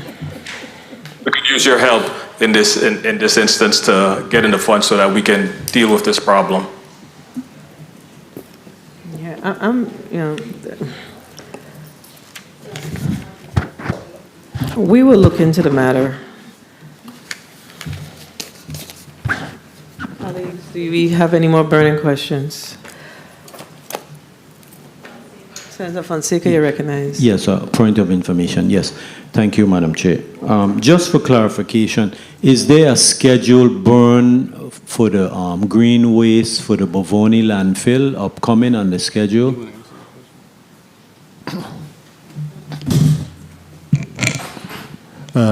Sylvester, Deputy Commissioner. No, we don't have a schedule for burning the green waste at the landfill. We are. Excuse me for interrupting. Do you have something with the Army Corps of some agency where you're considering burning some of the green waste? So we are exploring having a demonstration of the air curtain incineration process so that in the event we suffer another category 3 or above and we have like the hundreds of thousands of cubic yard of green waste produced, that would be a possible disposal process. But it's just a demonstration, nothing is. A demonstration burn. You know, that's a technical term. So if you're going to do a demonstration burn or you're exploring the possibility, you're going to do some containment for, you know, because the last fire, they had a lot of people got, ill from it. Are you going to consider all of those factors? Of course, with the air curtain incineration, the green waste is placed within like a box, like a container, and then it is flooded with a high current of air, so it prevents smoke or emissions from coming out of and there's EPA work in terms of sampling the air and the emissions that come from the air curtain incineration. Okay. Thank you, Madam Chair. Thank you, Senator Fonseca. Senator Joseph, you are recognized for your point of information. Thank you so much, Madam Chair. I wanted to get, I know you have it here listed, but I just need a little bit more detail through the chair on page 18. Kindly provide us with a listing of your 34 new hires for this fiscal year, because you have it here, 34 new employees that you hired by Island District, of course, their position title as well as their salary through the chair, because I think that's a notable accomplishment that you're bringing in people, and because I know you have testified in the past that you had a number of challenges in bringing on staff, but it looks like you have been able to overcome some of those challenges, and you're bringing in a number of staff for the current fiscal year. Thank you so kindly, Madam Chair. Thank you, Senator Joseph. I think that we've exhausted all of our questions for today. There is so much more to query when it comes to the Waste Management Authority. I didn't really drill down into the numbers. We do give you a lump sum budget. I see that there is a request for an additional, where's my, I think I done start to pack up after the tag with the tire tax. I didn't have a conch. Oh, Lord, why do the thing? Yeah, tell me what your increase is. Your increase for fiscal year, the increase ask, there's an ask here? This is Director Merritt, $14,840,236.74. No. Let me just check. So the governor, the FY25 appropriations for waste management is 41.5. If you were to receive all of your funding, we heard today that you have some almost $6 million that has not been released to waste management to date. The governor's recommendation for FY25 is some $44,420,000, and that results in $1.4 million against the general fund proper. They also added $1 million from the St. John Capital Improvement Fund, which we know is a no-go. And the Tourism Revolving Fund is being increased by $1 million, by $500,000 to $1 million. The anti-litter and beautification remains at the $5 million. And the sewer fund, $1 million, which is the same number from previous years. So that's an increase between the two funds, between the general fund and the special funds request of $2.9 million.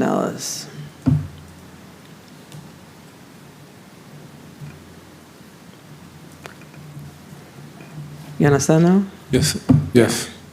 So that's, so did we ask through the chair for a updated listing of your personnel listing? Personnel associated fringe benefits and your personnel filled and vacant positions. I don't think so, but we can provide that information to you. And then I'm certain that you have obligations under your other services and charges category. Did you provide that in your testimony? Your overall obligations, your contractual obligations? Yeah, I did. I believe I did. Okay, if you didn't, we'll reach back to you to get that. And the salary increases that are currently being negotiated is there consideration for those increases in your FY25 budget? Is that Darryl? where the additional 1.4, is that the reason for the additional 1.4? Because of course we don't have a breakdown of your, actually we do. No, we don't. I have the actuals from previous fiscal year, 23. 24 to date, your expenditures is, so give or take, your actual expenditures under your personnel services in 23 was 9.8. So that's 10 million. But you're projecting 12 million for FY25. And this is based on the post-audit report. So you provided information to post-audit, correct? Yes. So what is the reason for the 10, so the 2 point something million dollars, that's salary increases. Is that inclusive of the salaries for the union negotiated contract or contracts?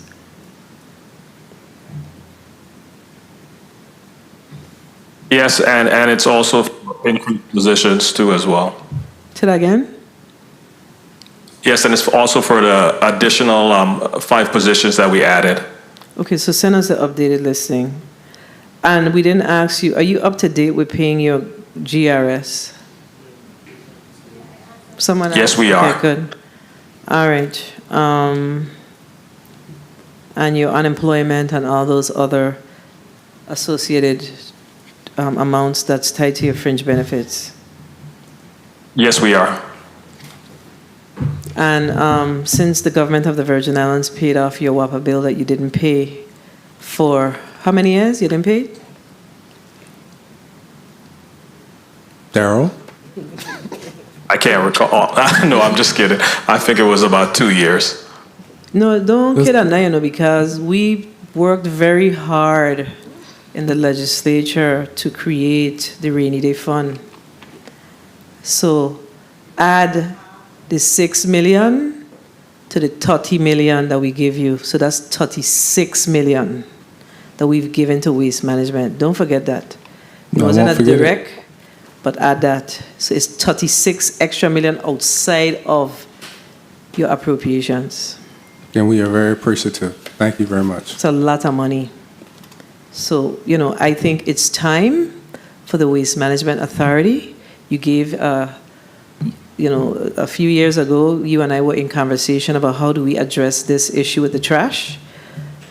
I never really follow back up. We've been sitting on the legislation. It's time that you all present.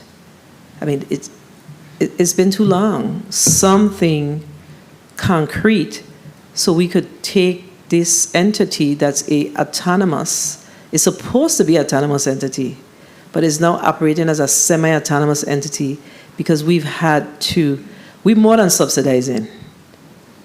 What percentage of your revenues is general fund? 6%.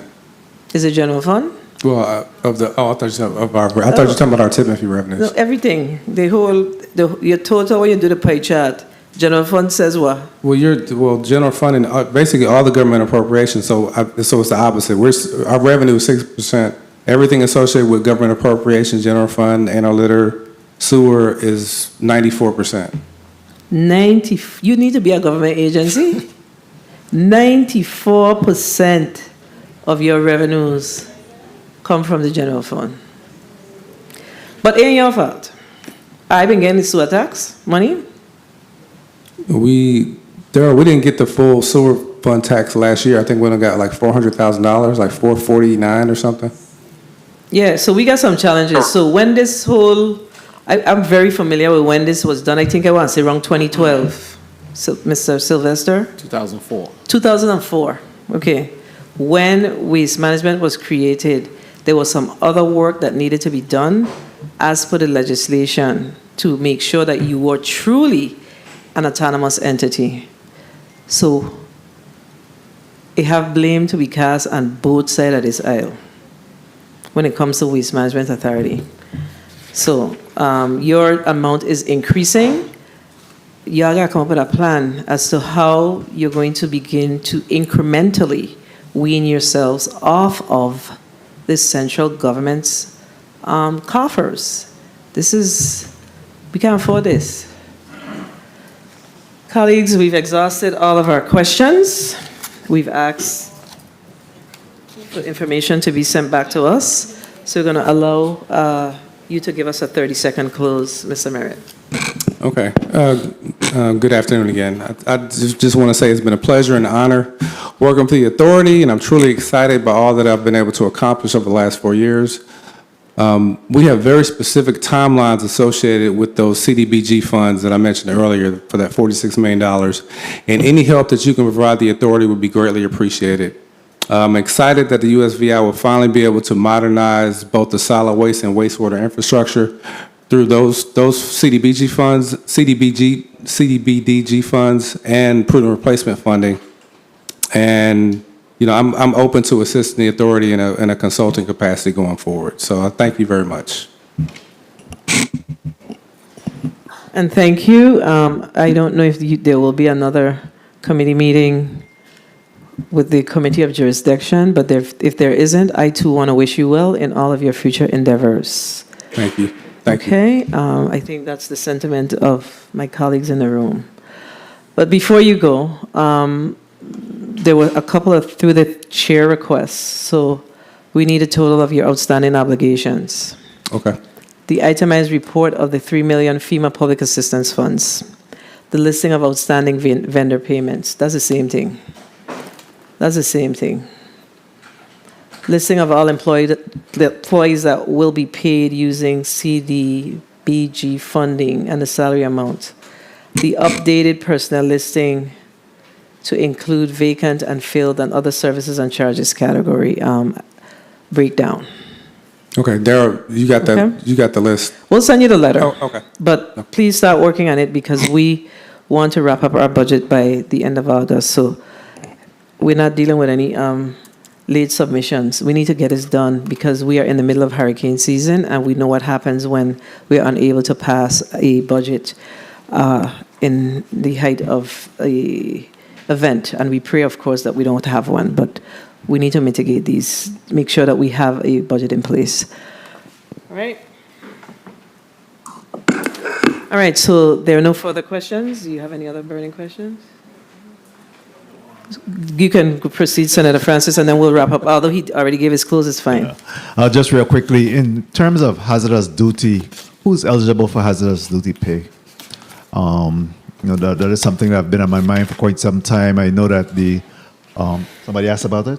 The wastewater, the solid waste also earn hazardous duty?